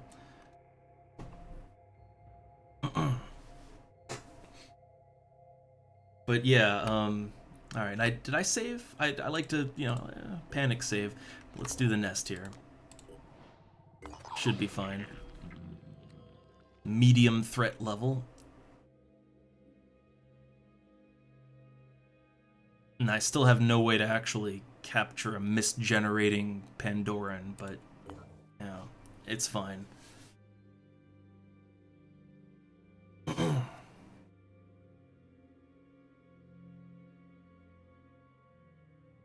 Alright, so we already kind of checked everyone, made sure that they're where they need to be. And I guess to triple check, I don't have any Like, I don't even have any stunning equipment that I could give these guys, so yeah. Alright, let's deploy. I have that one stun tank. Like, I have a tank that can stun, but I never use it because, like, I don't have room on any of my planes for that. So I think at some point we're gonna have to get one of the big blimp things, and yeah, that can carry a ton of dudes, and we can load a vehicle up in that. So that would work out. But I would need I'd need a blimp. And they do take a lot of resources to actually build. Oh, what do we got in here? Let's take a look. So there's a Triton Maniac Alpha. I think that's an assault type of unit. Lots of eggs.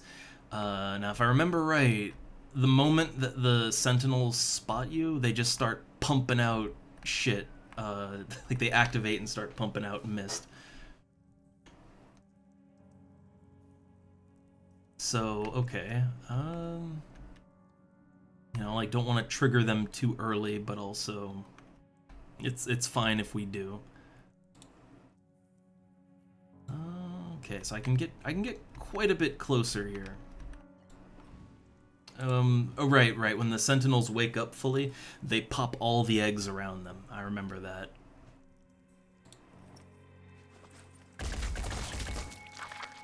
So yeah, we want to pop the eggs in advance. So pop them in advance, and then I just don't have to worry about popping them later, I guess. We're actually in a pretty good spot right here. Like, this is a great spot to shoot from.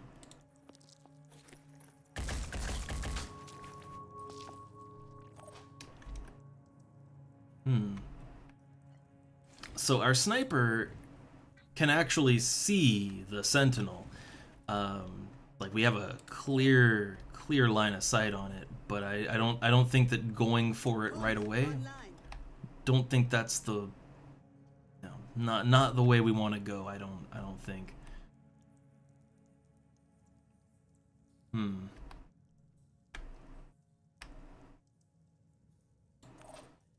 Alright, we got our assault unit. Let's get them a little closer. And why is everything like, I just noticed it's so, like, there's just like a dark void over here. I should be seeing a wall at least, right? I've got this. A little weird. Okay, so yeah, I do not want to just start shooting yet. Like, not on the Sentinel anyway.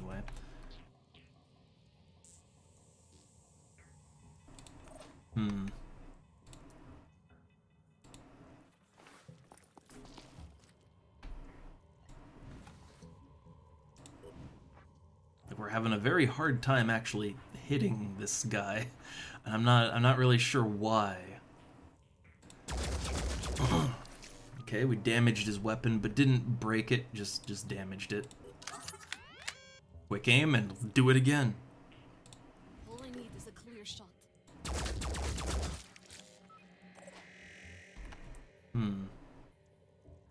Alright, so if I can just get a nice shot on this guy, I wanna take him down. I wanna take him out. Zooming in. Oh, we're a little bit too much behind our own man here. And now I think we're kind of, yeah, we're kind of just in a bad spot.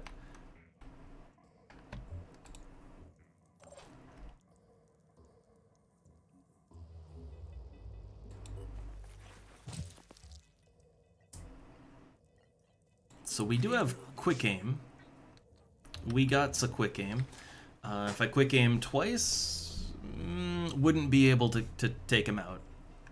Wouldn't be able to do that, but what I could do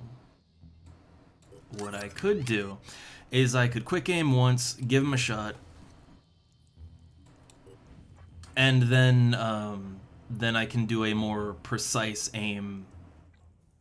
Like, yeah, I could do a more precise aim with Overwatch.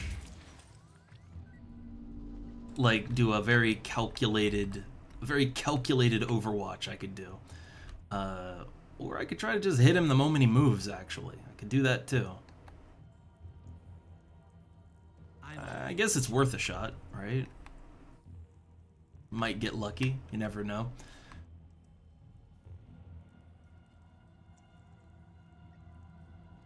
Yes, overwatching only costs 1 point.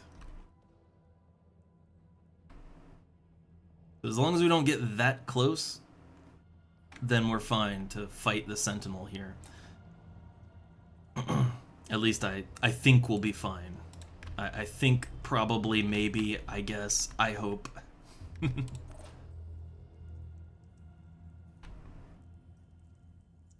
Yes.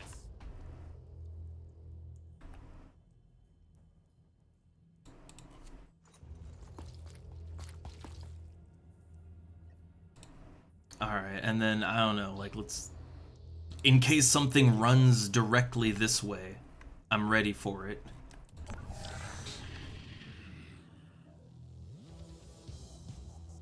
Well, music's picking up.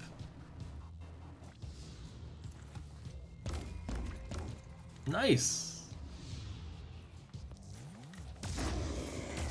Alright, I was just really hoping that we didn't accidentally shoot our own guy in the head there, because we had 2 people just crouched right in front of us. So I will admit, I was a little worried. A little bit.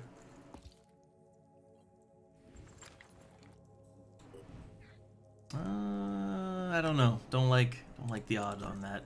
So the Sentinel, like, the thing is that it's just standing there. So I mean, yeah, we should be able to kill it, I think. Oh, they just, bam! I love how I love how cavalier our operatives are. Like, they just seem like they're having so much fun here in Phoenix Point, right?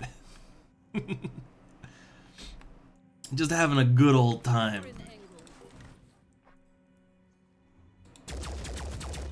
Okay, Sentinel down.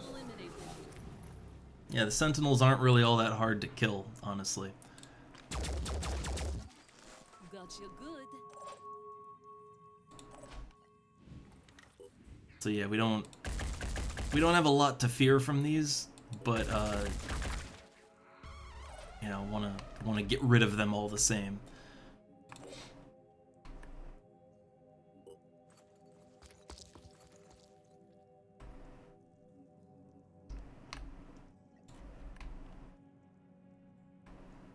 I still really feel like why is, like, there's just this pitch blackness over here? I don't... Normally you would see the walls of the cave, you know? You wouldn't just be seeing the darkness, you know?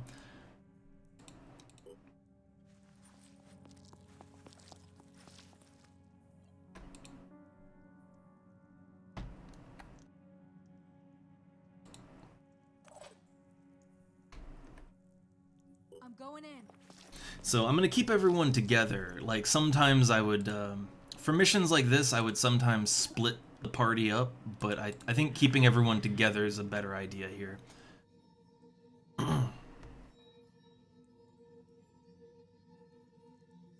Like, you know, splitting up does work, but... Uh-oh. Yeah, see? More people, you get more Overwatch going. Everyone is safer, alright? Everyone can live a little safer. Repositioning. So I think just having Smooth Jazz annihilate this guy is the way to go. Enemy down. Oh, I think he's gonna turn into a delirium monster now. Yeah, yeah. So, oh boy. I love it when that happens.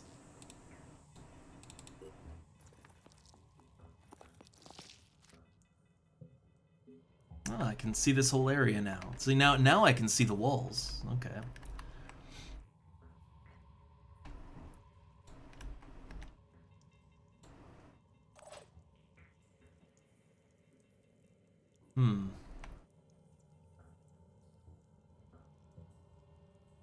So no one really wants to be too close to this is the thing. Also, wait, is this a stun weapon? That's a stun weapon, isn't it? I think that's a stun weapon. Yeah, it is. So okay, I actually did have a stun gun. I had a stun gun. I feel like to take down some of the big things they want me to take down, you're gonna need a little bit more than that. You know, a little bit more. Okay, so we could go that way, but this is a sniper, so I think best use of a sniper would be to keep him in the main area. Uh-oh. Well, it's just an egg. Just an egg.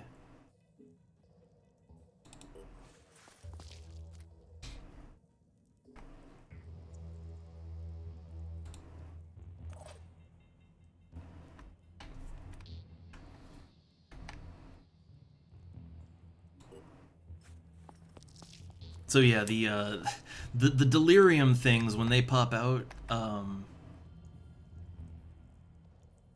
yeah, they'll just attack the nearest thing, and yeah, the problem is you can't deal with them like you can't deal with a threat before it's a threat, so you just sort of have to you just sort of have to wait until they decide to pop out and do their thing. Also, I hope I didn't just put him where he's gonna get blown away by our own sniper, but I don't think so. I think he'll be a little bit more accurate than that.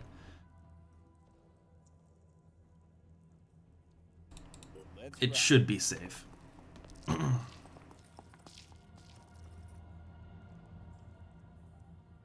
Alright.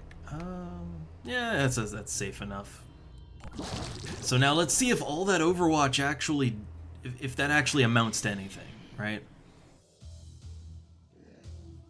Or is he just gonna kill someone and everybody stands there holding their gun going like, oh, what happened?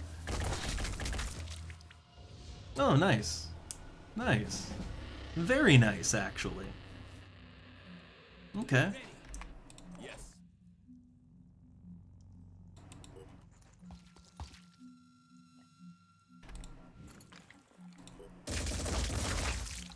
Too easy.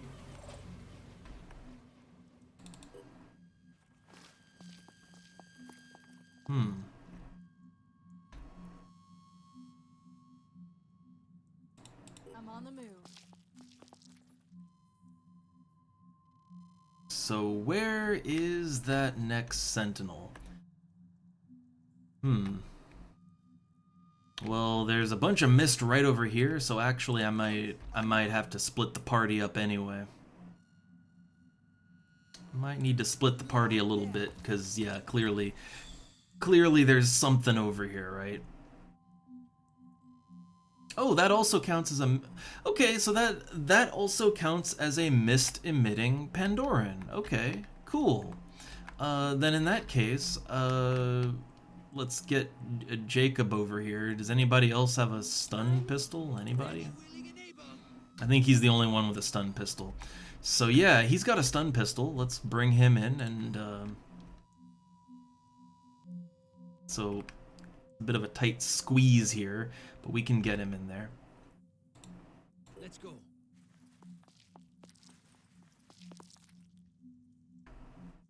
Though there's clearly something over there, right? My turn. Like, I can't see what it is, but there's clearly something going on. Let's go. I feel like I should probably whoop out my quick aim and be ready, you know? Like, I don't know what's going on over there, so get ready for anything, I guess.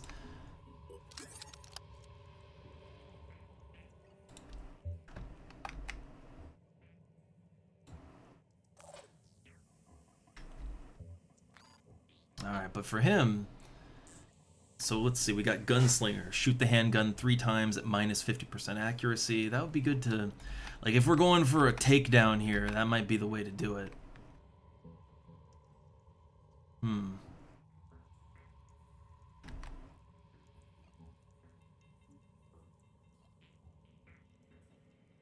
I don't know. We'll just park him here for now and see how things go down.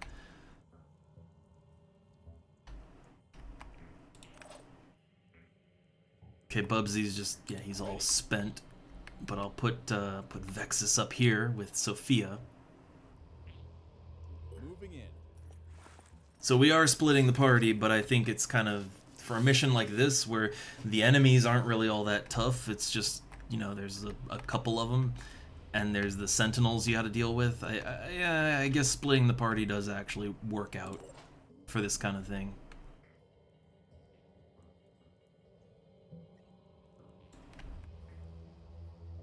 Okay, I'll just overwatch that way. Providing overwatch.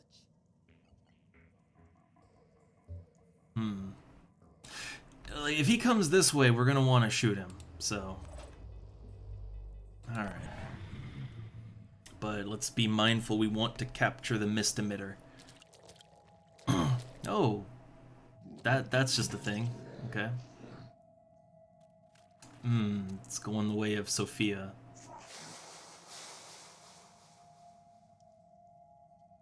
So we don't want to kill him, so, yeah, these two, I guess let's have them back up a little bit. Because, yeah, we don't want them to accidentally get a kill. But I gotta get in there with somebody, so...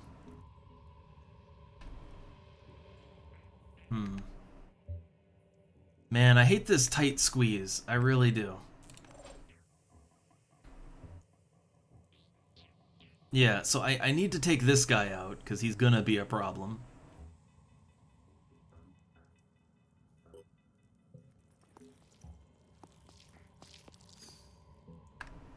It's just an egg. Just an egg. I'm on the move.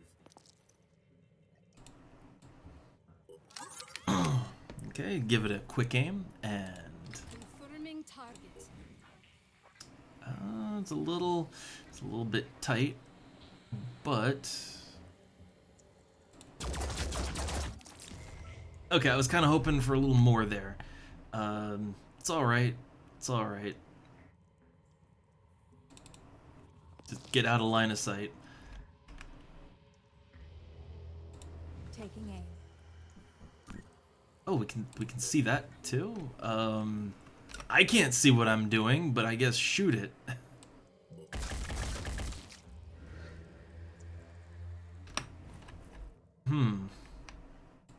Targeting. Perfect shot. Alright. So, the only thing is, this guy right here is he's gonna be a problem. You know he's gonna be a problem.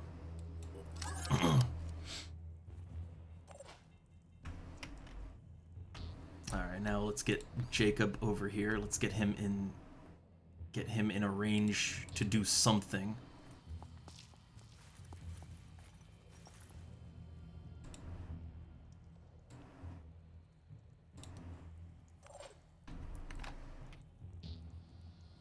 Okay, and I'm still not sure, like, I'm not sure if there's actually anything over here or not. I can't tell.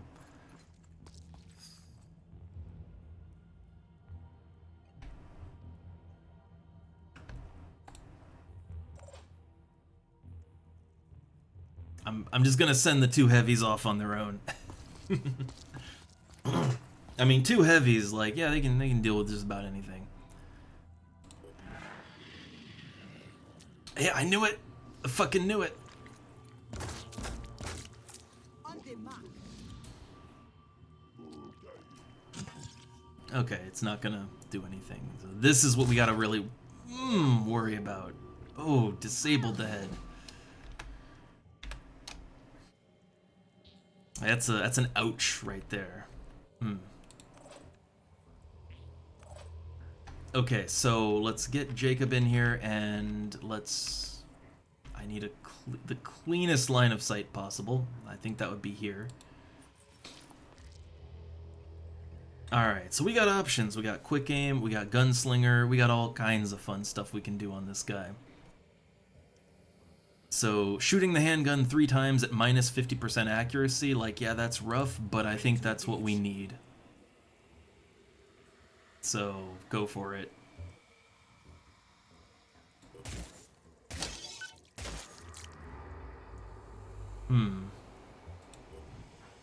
I sure wish I could see what I was doing right now.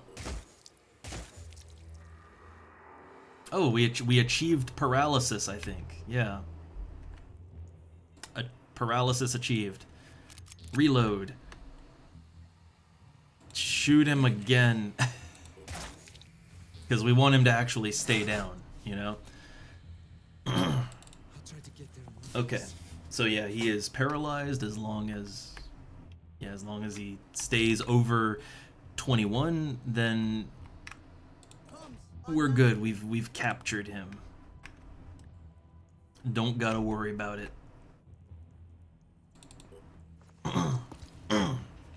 But that paralysis number is gonna go down. God damn, I hate not being able to see what I'm doing.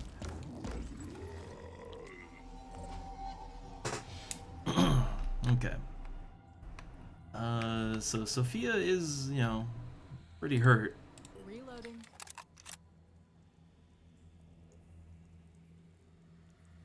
But like, I don't know, I guess she's fine. I guess.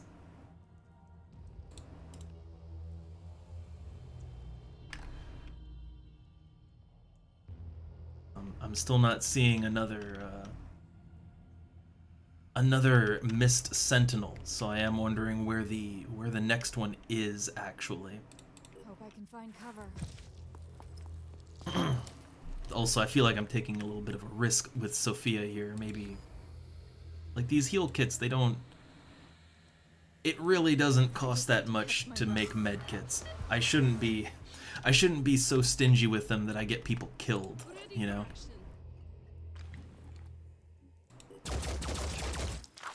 We got him. Alright. So... I feel like if there's a sentinel, it's gonna be over here, right?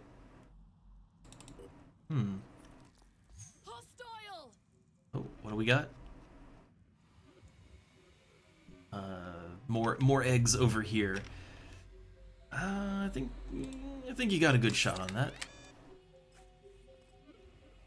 Attempting to acquire. Didn't kill it in one turn, which means it's gonna start hatching. That ain't great. Looks dangerous. Yeah, not great. You kind of want to kill things like that in one turn.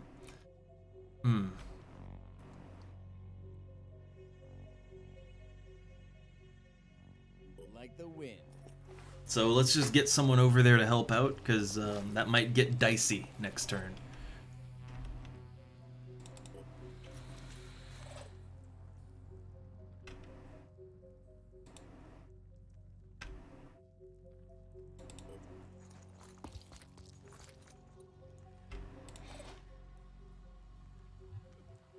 I'm here. Got you covered. Yes, I'm a little worried about how this is gonna go. It's a mind fragger, and they're just gonna hop right on, aren't they? Yep.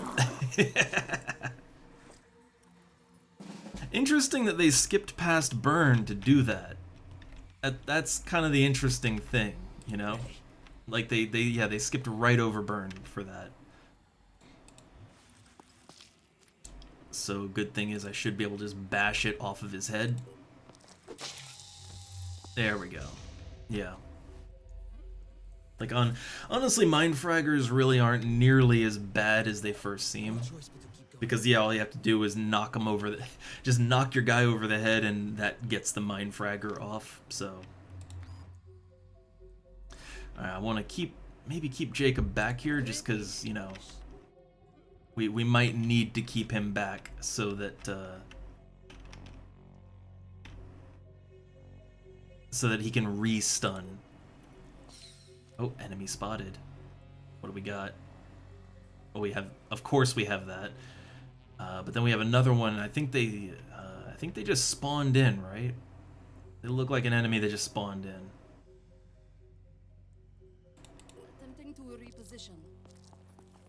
But I really want to get more coverage on the area, so I know like where am I? What's going on? Hope I don't miss. That a good I don't know about that. I think maybe I just want to hunker down. I think I just want to hunker down. Because I don't know how that's going to go.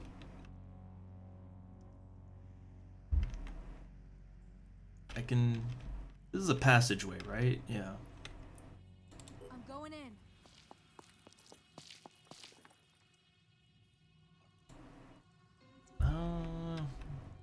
I have some more things I can do, so... Alright, I mean there's no enemies right here right now, so... I'm on the move. Standing by. Like I'm having a hard time finding this this Mist Sentinel. Like where the hell is it?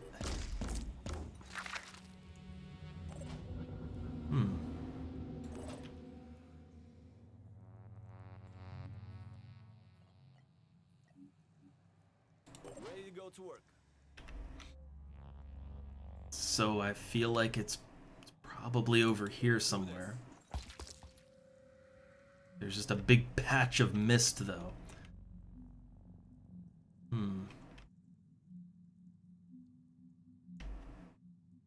Like it's like the only place it could be would be over here, right? I feel like that's the only place it could be at.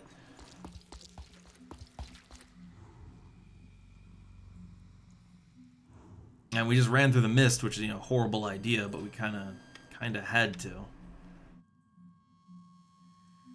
I might have to zap him a few more times. I'll try to get there in one piece.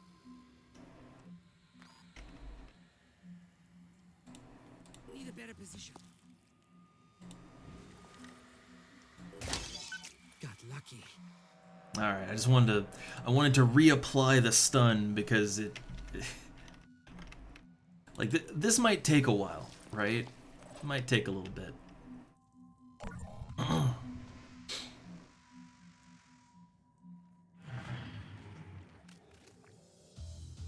So, oh, I didn't realize he was in a spot that he could get to.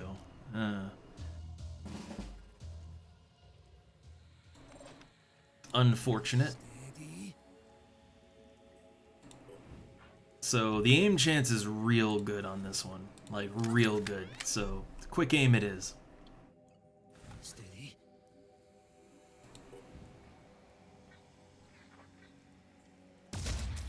Yeah, I figured like no way you can really miss on that one.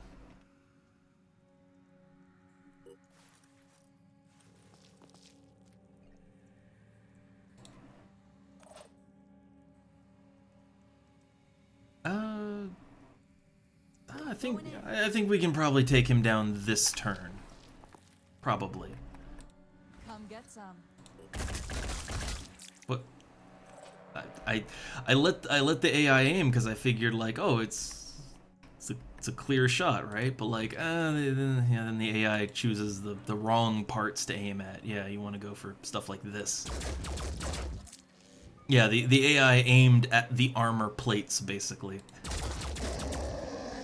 One less to worry about. Oh, I think. Oh, was that it? Was there only one sentinel? And no, there's more. There's more.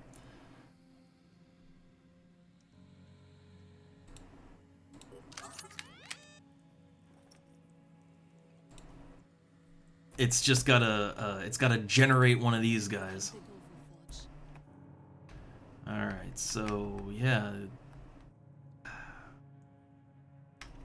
Like we're okay. So there's stuff over here. No time to waste.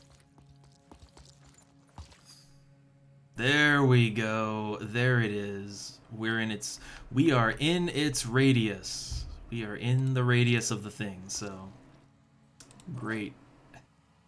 Great. I mean, it's awake, right?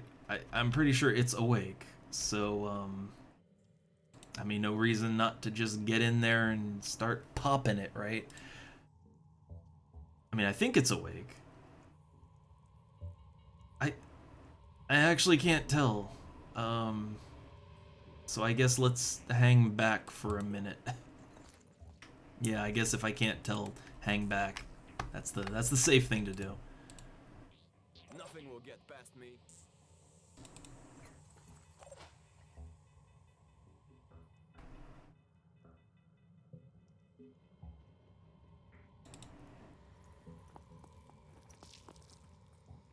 Alright, and then, well, I mean, we know that thing is popping right here. So we'll try to aim in a way where we're not going to shoot own guy. Okay. But I think the two heavies will be able to take the sentinel out in one turn. They should be able to pull that off. Okay, and then just let the heavies do their thing. Oh yeah, one hit. Okay.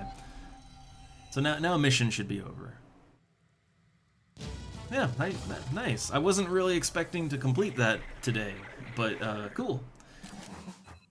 So Bubsy leveled up. 2 people injured. 12 skill points for the pool. Alright, nice. And we get a nice little bump to faction standing with all 3 factions, and I think that'll put most of them at like 100 or close to it, and then close to 90.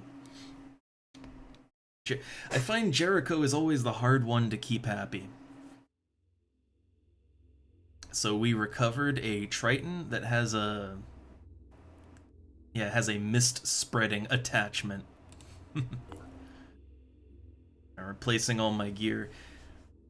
I will say, replacing, like all I was using was ammo, right? Just standard ammo and all that, and yeah, 23 tech and 146 materials. It does eat into your resources to restock.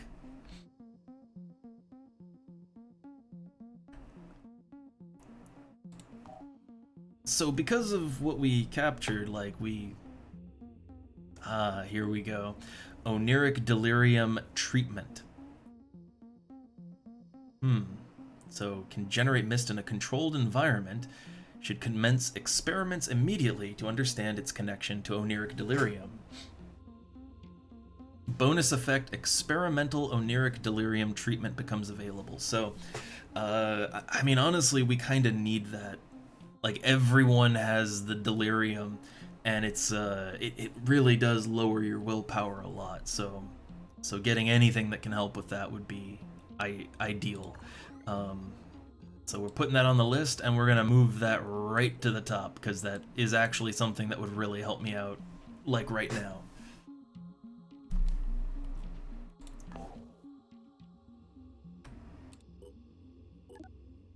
Also, just the time scale of things I noticed. Like, if you look at a lot of the things like we're manufacturing, 2 hours on that, 4 hours, 5 hours. And then the research, it's like 7 hours, 4 hours. I mean, some of the longer ones are like, a day, right? Very different from XCOM. Like in XCOM, at least the old ones, research would take several days. And even modern XCOM, research generally takes several days. But in this game, things move. Like the time scale in this game is incredibly fast. Like you're dealing like hour to hour instead of day to day.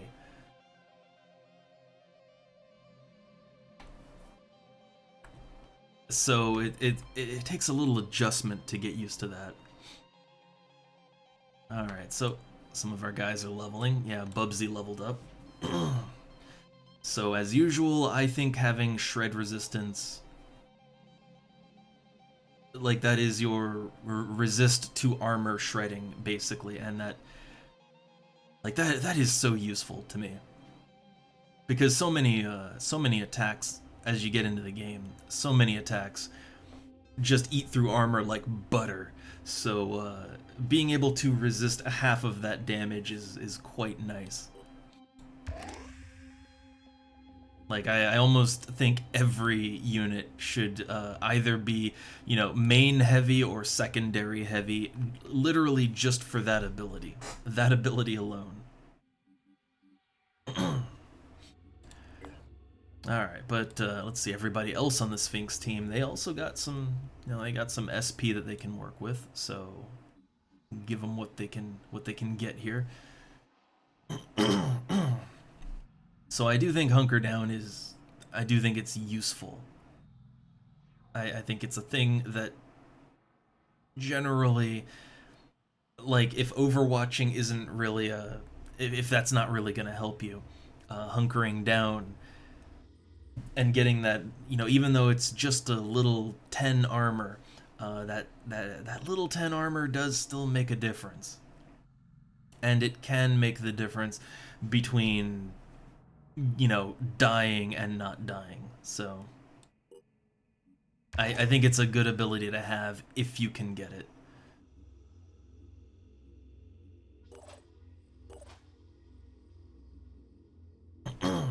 Alright, and then Smooth Jazz. So I feel like Smooth Jazz already has most of the abilities that I want him to have. Armor Break. Armor Break is pretty nice.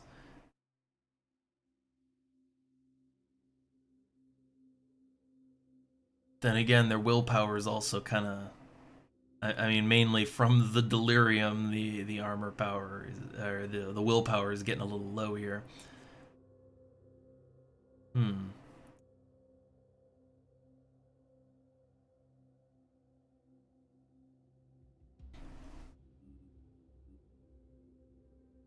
So do I add a little bit more willpower? It's either that or armor break.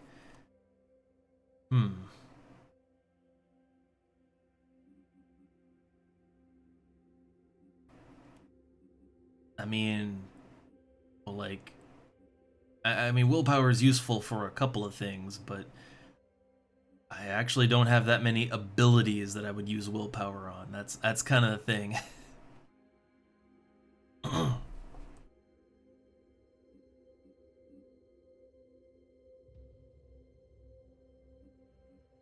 Going for more willpower, just, it's good to have.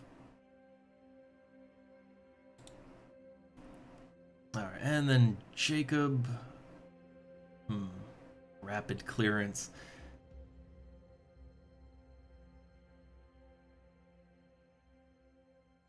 I mean, for a sniper, this could be good. Like, yeah, until end of turn, after killing an enemy, next attack is -2 AP. So, like, if you use quick aim, right? If you quick aim and then kill something with the sniper rifle, yeah, you could totally do a rapid clear. Yeah, you could totally rapid clearance and then kill something else. But I don't. It's a lot of willpower, it's probably not going to pay off all that often.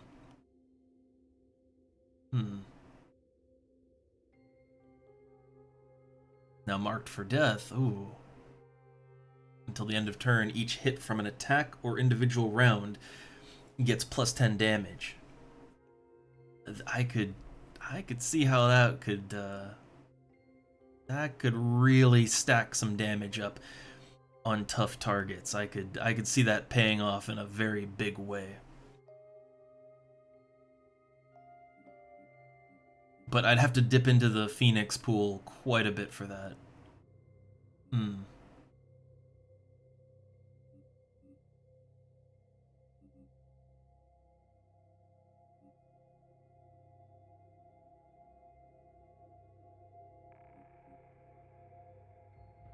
I feel like kill and run that'd probably come into play a little more often.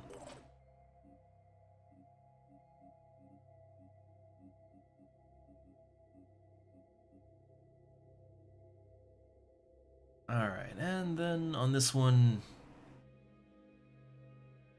I'm still trying to avoid dipping into the Phoenix pool too much, but like the overall Phoenix pool is for, you know, it's meant to be used, right? So dipping into it by 7 points, that's not too bad. And more, like you really cannot go wrong with more speed. You just can't go wrong with that. And I still got 20 points for the pool too.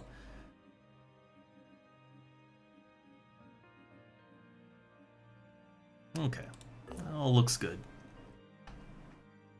So now with this team, don't want to send them back to my base and have them kind of chill there for a hot minute. Or do I want to have them explore? Exploring can also get you in trouble though. Could have them do a little trading. I could do that. Like we're in need of tech and materials.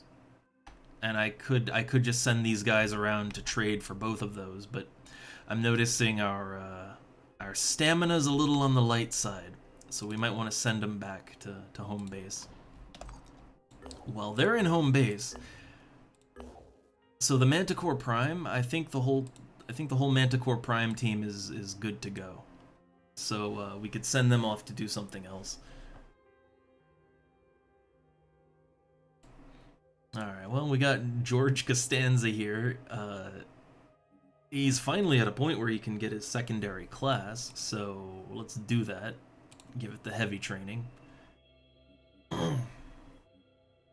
Can't actually get any abilities from it, but, you know, first steps, right?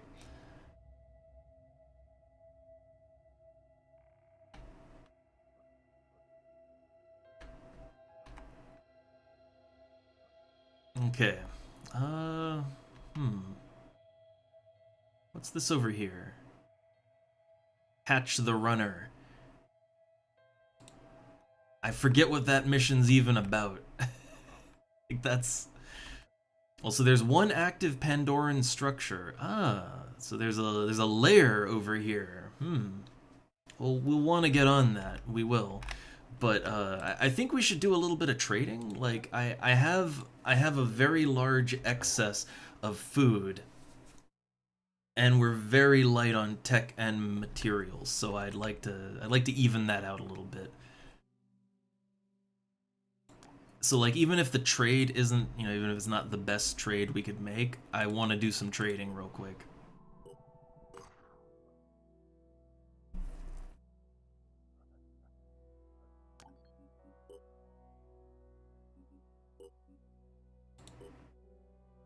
So this is a decent material trade right here. 252 food for 378 materials. That ain't bad. Now the tech is a little harder, and I'm like I kind of get it. Like tech is the resource that I find it's the bottleneck most of the time, and it makes sense that in this post-apocalyptic setting, high-tech goods and all that are hard to come by.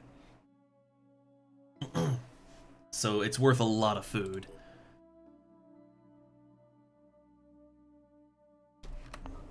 Now, one thing I wanted to do is I did want to manufacture a proper, like, you know, one of the disciples dirigible things, because they have such a high troop capacity, and I'd love to start using vehicles, right?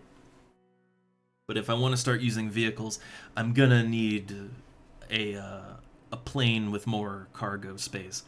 So tech is not the bottleneck. Again, the bottleneck is materials. So I need a lot more materials. But we can do this. Now, one thing I might also want to check out. I may also want to check if we can buy a plane. I'm not sure if planes are buyable or not. I don't know. But there is the marketplace. So like like they do offer vehicles. Let me see. Like vehicles. What do they got under that?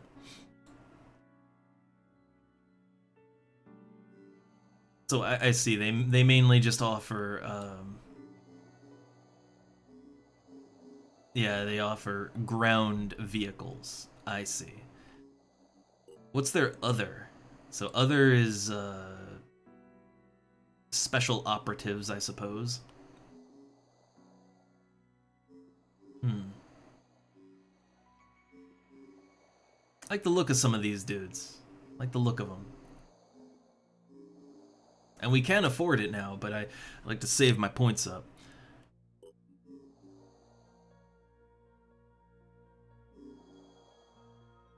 There is definitely some interesting gear and all of that at the marketplace, but I don't think that's, yeah, not the time. So let's do some more material trading. We have another, yeah, we have another 4 food for 6 materials trade. I'd take that. What's over here? So we have tech for materials or food, and then yeah, another tech trade. Let's go with this one. We got nice fast planes too to do the trading with. All right, and this one is to sell your tech for materials.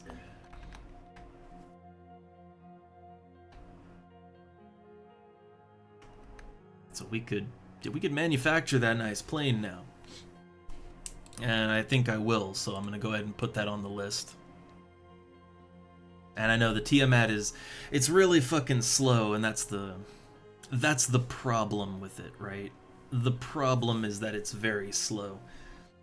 But I mean, with the right module, you can make it go at least a little bit faster, so there's that.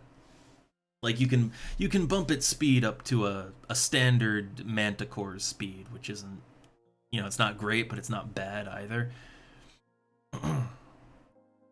I mean, look, you got something like the Helios here, and I mean that has such a low capacity, but yeah, that has a very low capacity, but it's fast as hell. I guess the in between would be the Thunderbird, where it's got low.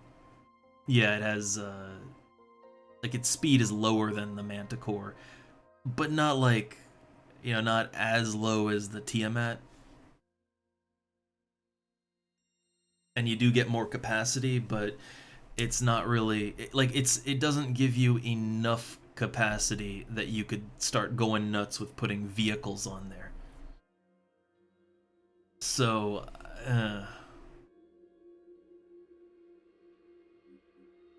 yeah, no, I think that's the one I want right there. So we're low on materials, low on tech. Materials are the main thing, so I'll do a little bit of trading to get that back.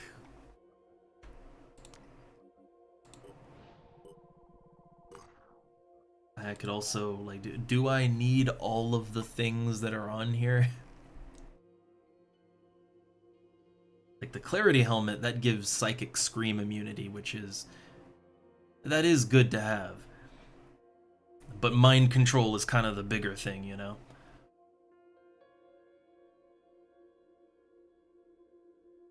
And then we got this Styx armor, but you know, I got to admit, like, we don't actually need the Styx armor right now.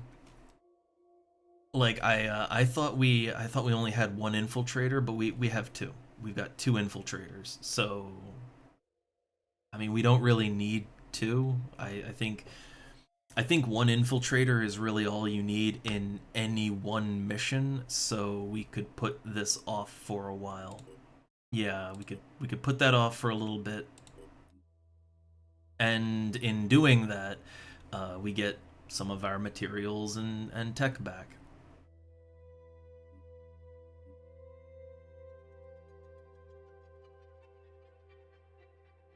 Now, I do think it's a good idea to manufacture these Clarity helmets. I think that's a good idea.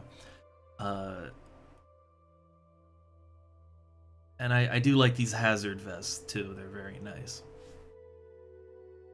But I think we probably want to get on making that Tiamat pretty soon.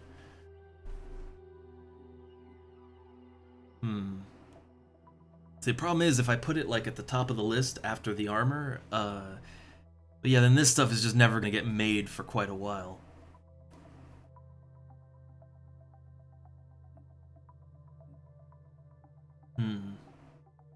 And let's take one of those off, maybe remove one. Well, they only take 2 hours to make.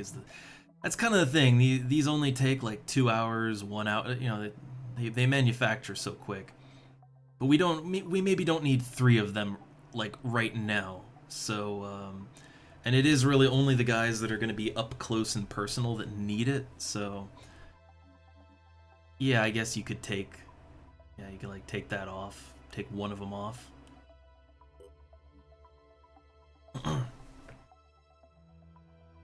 All right, so we'll get to the Tiamat pretty soon then. Okay. Still want to do a little bit of trading though. I still do want to do a bit of the trade. So let's see. Oh, this is the other way around. This is material. Okay, other. Yeah, kind of read it backwards. I'm only interested in giving away food for valuable goods.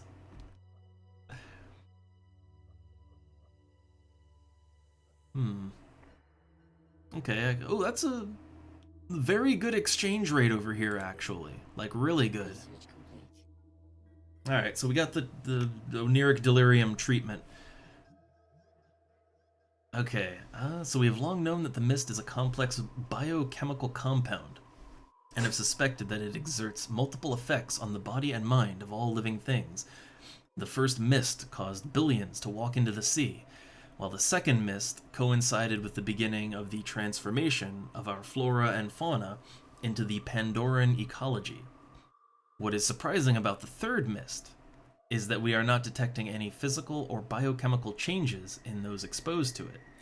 At first glance, nothing seems capable of explaining its connection to oniric delirium and its symptoms. However, our controlled experiments have established that exposure to the mist correlates with an increased excitation of the amygdala, oh, good old amygdala, in the presence of common triggers, in effect making it progressively more receptive to fear and stress. We have also observed another phenomena. The Pandorans appear to experience the opposite effect from the exposure to the mist. Though we do not fully understand the reaction, it seems to be due to certain markers in the Pandora virus. So, let's see, how does this treatment work? Do we have to make a new structure, or like I guess yeah, like how does this work? Like back at base, we got people that are suffering from this shit pretty bad. So how do we...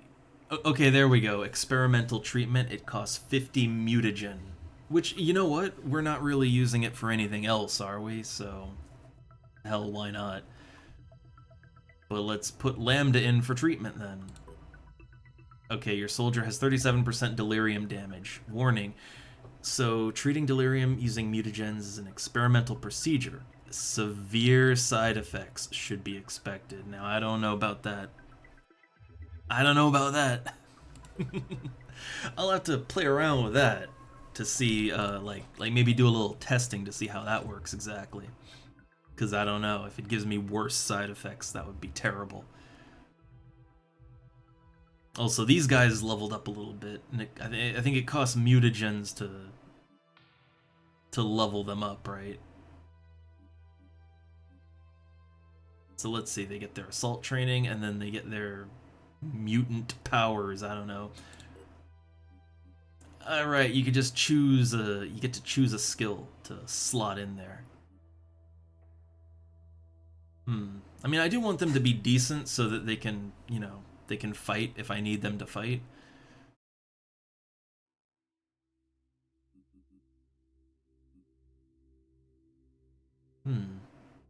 It gives some bonus armor.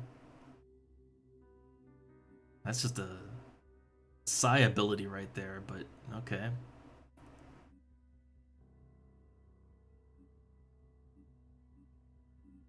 I kind of like the close quarters evade. Attack from enemies within 10 tiles deals 25% less damage. And 10 tiles is a pretty common attack range. That does seem pretty nice. Then again, hunkering down, like, you know, do not underestimate that hunker down, right? But I think close quarters evade probably a little bit better, I think. Alright, and what's their mutant power gonna be? Reduce enemy speed by 75%. Injecting strike. Siphon attack deals 50 melee damage and restore that many hit points. Now that would be a way to get around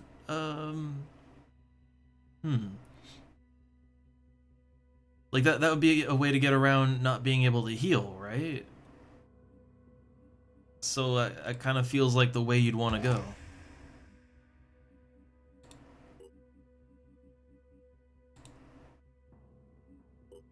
Alright, and I think they all get kind of similar abilities that they can use.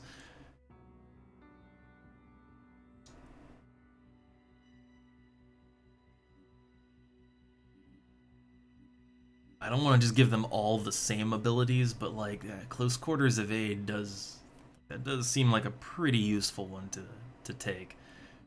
And actually that would go with the siphoning ability too. But I think the siphon is kind of what you want there, just because, yeah, they don't heal normally, so that would give you a way to heal them.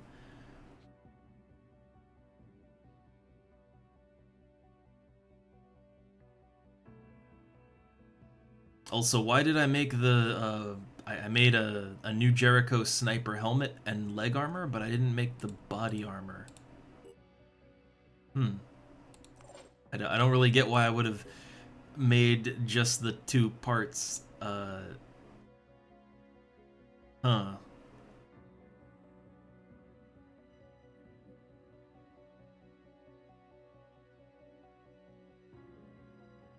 Yeah, it's, what was I thinking there? I mean, maybe I was just making some extra parts just to have extra parts laying around, maybe? I don't know.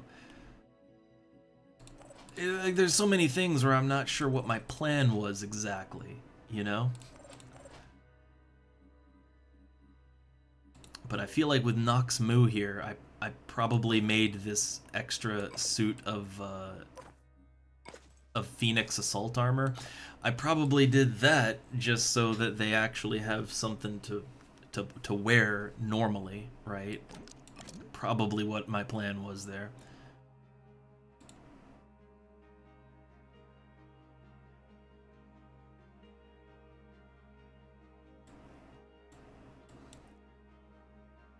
I should also give them a better gun than this. Like, this is just it's a junk gun. And the junk weapons, I mean, no, they're just bad. Like most weapons in the game are a choice, you know? I wouldn't say those are a choice. There's just, it's like, no, some of them are just actually bad, you know?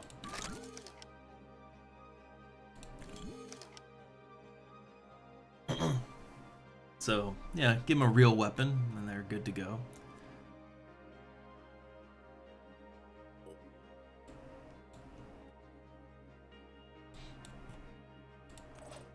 And I got this infiltrator, which is not gonna use. Okay.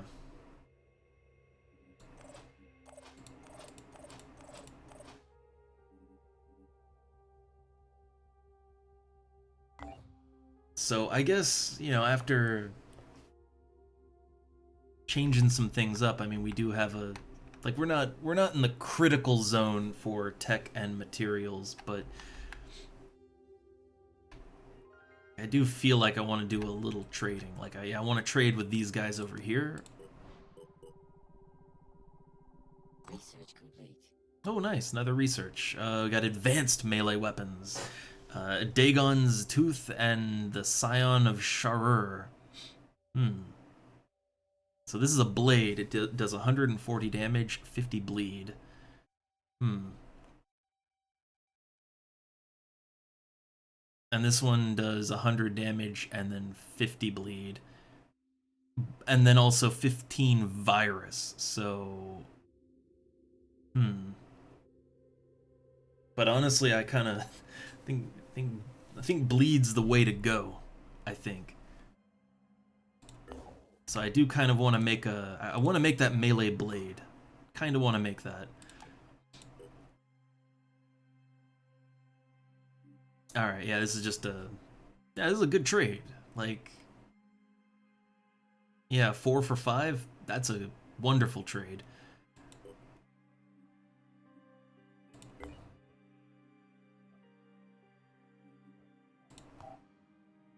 So, okay, we're got a clarity helmet, got the hazard protection vest. So how about that sword? Which I think this sword is probably... I think that's probably the best melee we can have at the moment, right? We also got... Okay, we got Marduk's Fist. So that's 160 damage, 330 shock. Like, okay, that's a lot.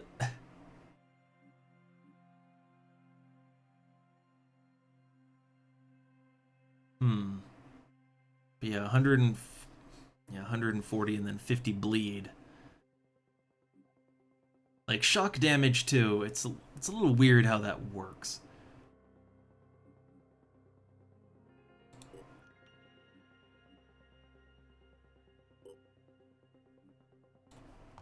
Like, where's, I think Chesty here is the one that would benefit from this primarily.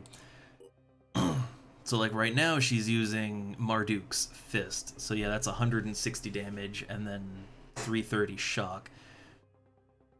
I mean, I don't know. Maybe that is the better weapon. I don't fucking know. Like, it does more raw damage, right? But it doesn't make the target bleed.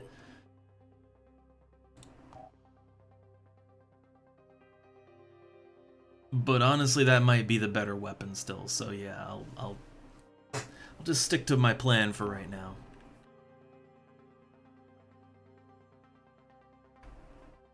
All right, so let's see all the big facilities that I have going. Those are all gonna take a while still. And let me check something. So I did have, like, in a couple of bases, I had like some fabrication plants going, right? I swear I did anyway.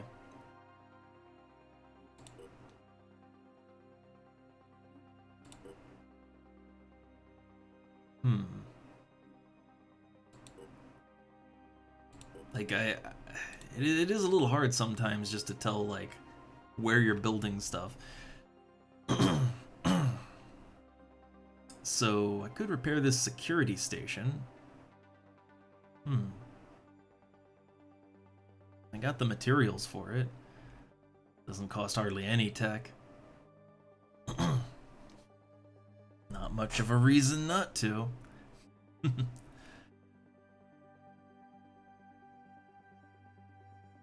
It's fine. Let's see. So yeah, we got 4 days on the research lab.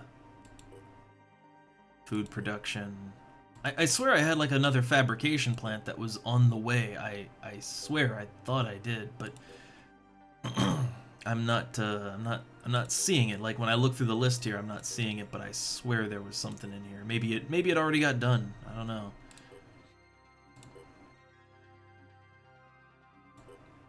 Yeah, maybe it already went through.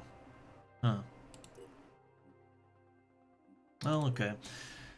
So let's see it. PHB1. I guess I have research labs coming, at least one.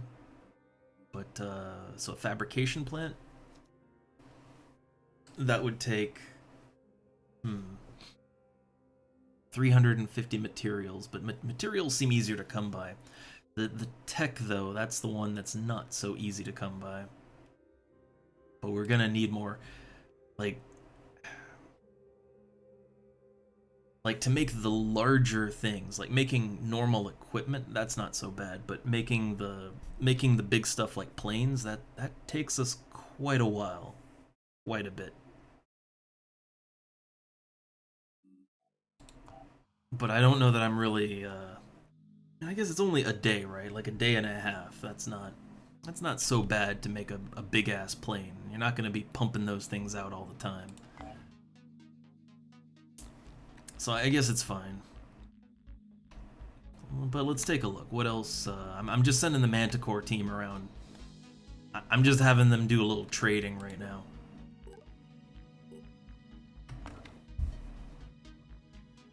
So, are there any good food trades? Ah, yeah, here's another one. Wait, satellite uplink in Haven Fort Neptune by New Jericho. Okay. Sometimes those world events, they go by a little too quickly and I don't catch what happened.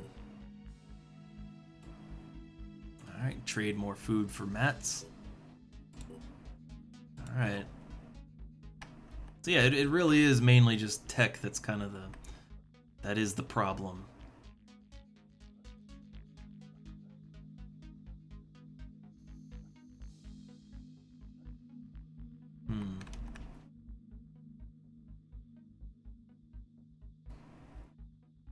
Oh, nice. Hey there, Otari. Which I'm kind of at the tail end of the stream, I think. Don't know how much longer I'll go on. But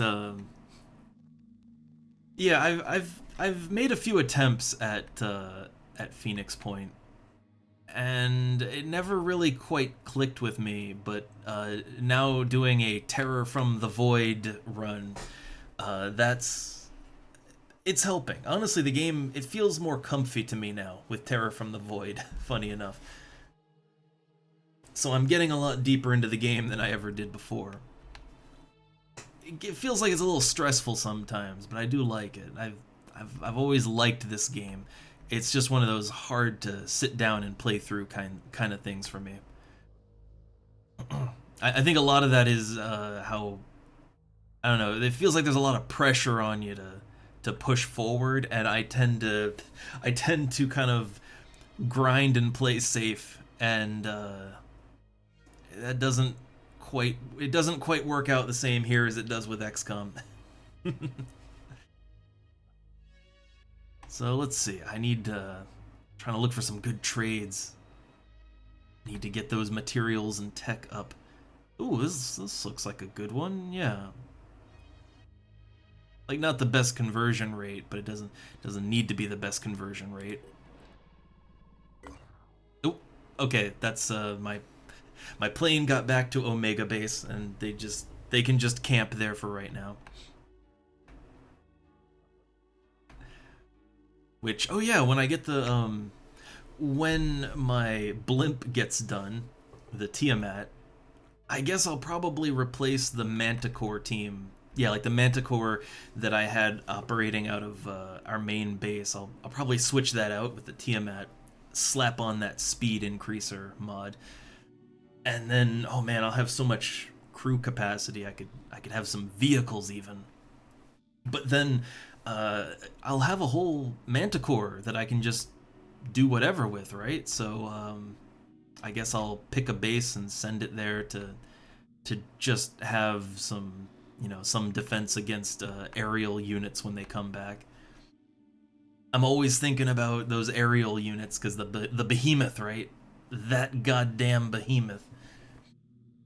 So I have to keep on my Air Force and be ready to dispatch as needed. Maybe make some new mods too for my planes, because you never know what you'll need actually for those for the behemoth's flyers. You never quite know.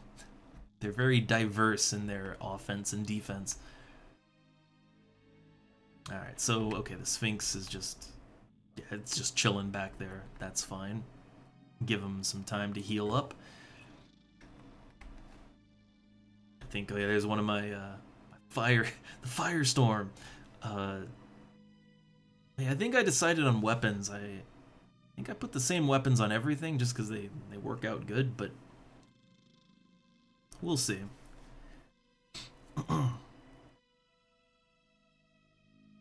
Yeah, I kind of realized that is that the game. I feel like the game very frequently sets you up for failure, but in a way where like it's accounting for that, you know. But it still feels like it feels really stressful, you know.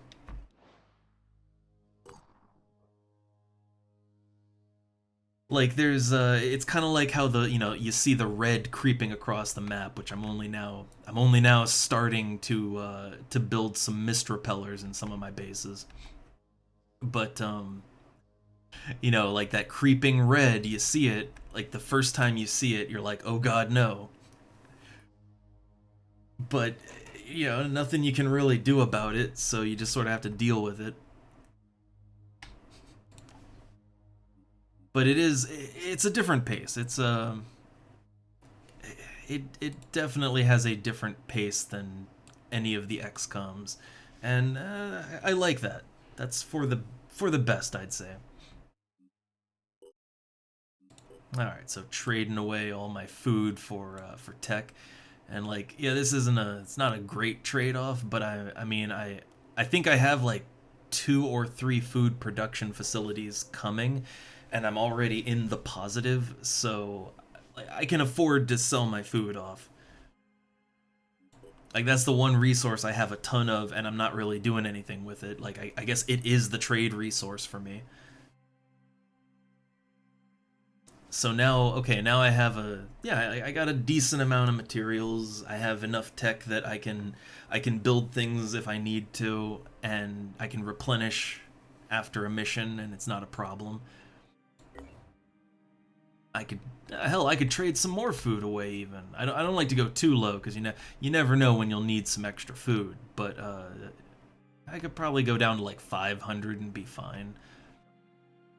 I mean, havens get attacked all the time, and that'll give me more food when I help them out.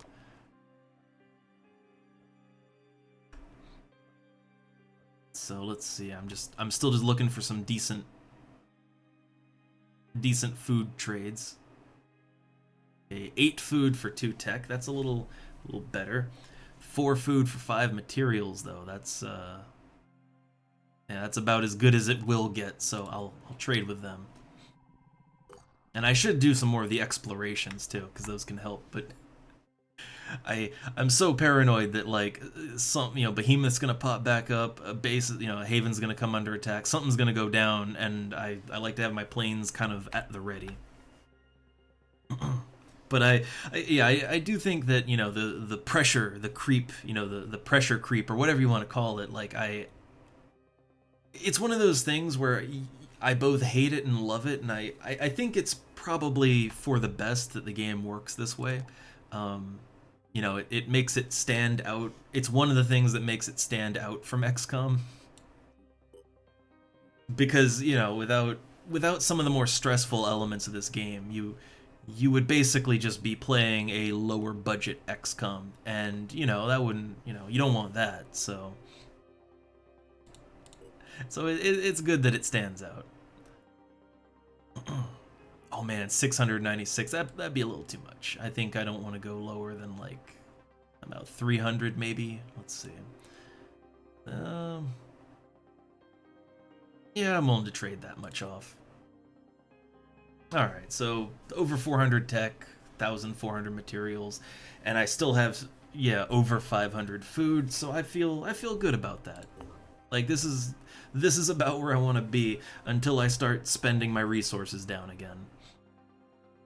So Tiamat's coming. Do I want to make more? I wonder, do I want to make another fabrication plant? I guess I don't have any major stuff I need to make, so I guess it's good for now. And I'm kind of surprised that no one's under attack right now. I'm actually a little surprised. The map is remaining fairly calm.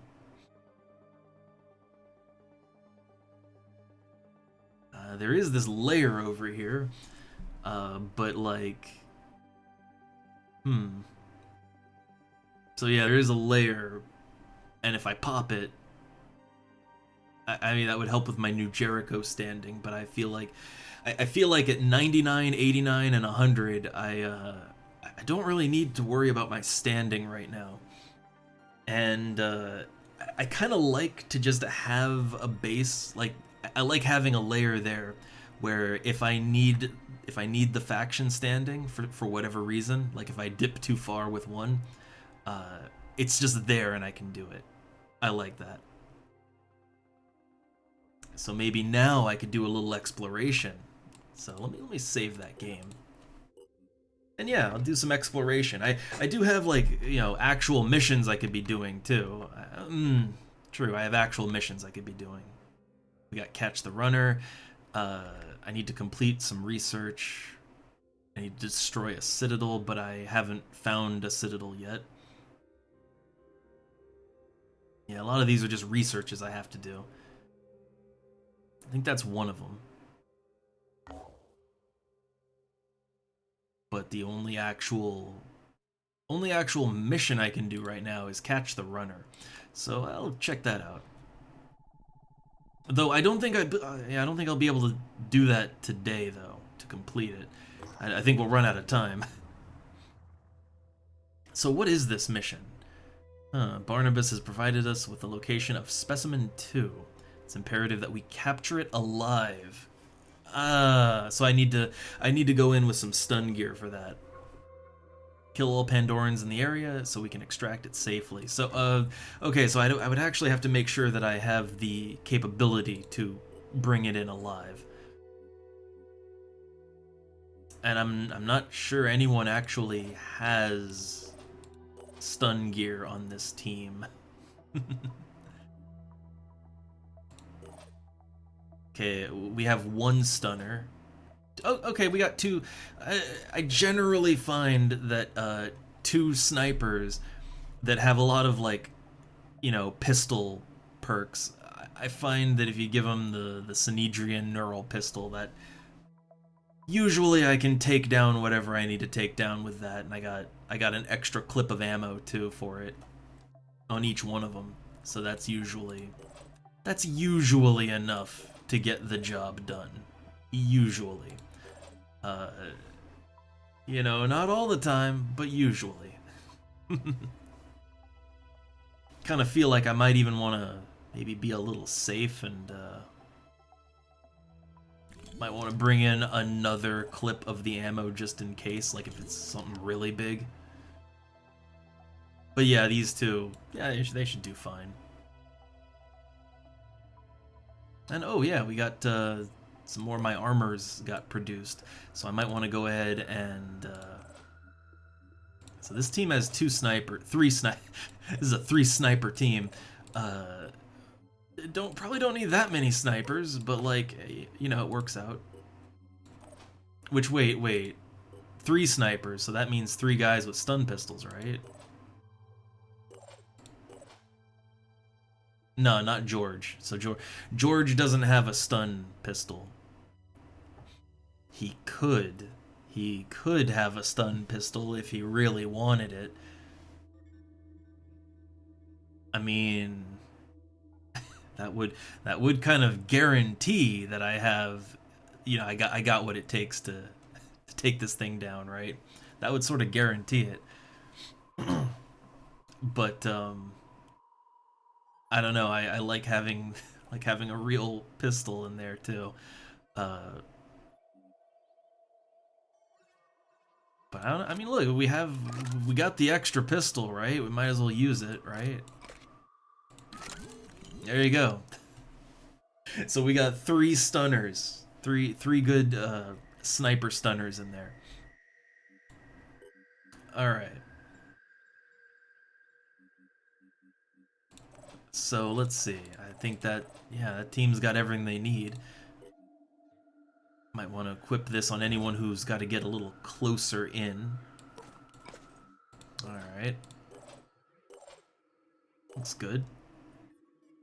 Also, oh no, one of our cats just came in squeaking like crazy.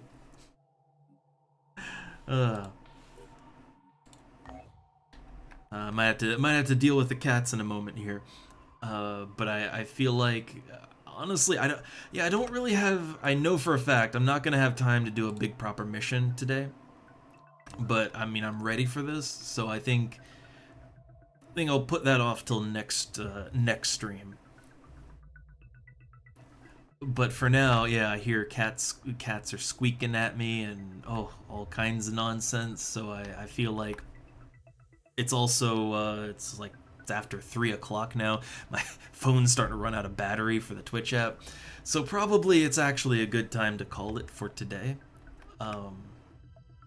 Yeah, probably a good time to call it for today. But good progress. I mean, I hadn't played Phoenix Point for quite a while. Like we sort of dropped this game for a little while, and we just did other stuff, and we never got back to it. So I've just been sitting on our progress with this for I guess probably a year or so. Like we just weren't playing it. So to come back to the game and kind of resume my save file and get reacquainted with it and refamiliarize myself with the game and how it works. I feel like we did pretty good for just jumping right back into it like that. And I guess didn't really make progress, but we at least got some material sorted out, got some research sorted out. Like we're getting back into the vibe of things. And I am finding that I'm enjoying the game still, so I will definitely continue with this. I want to see the end one way or the other. Alright, but for now, I think I already saved, right? But let me panic save. When in doubt, save again. So, for now, I think we'll leave it here.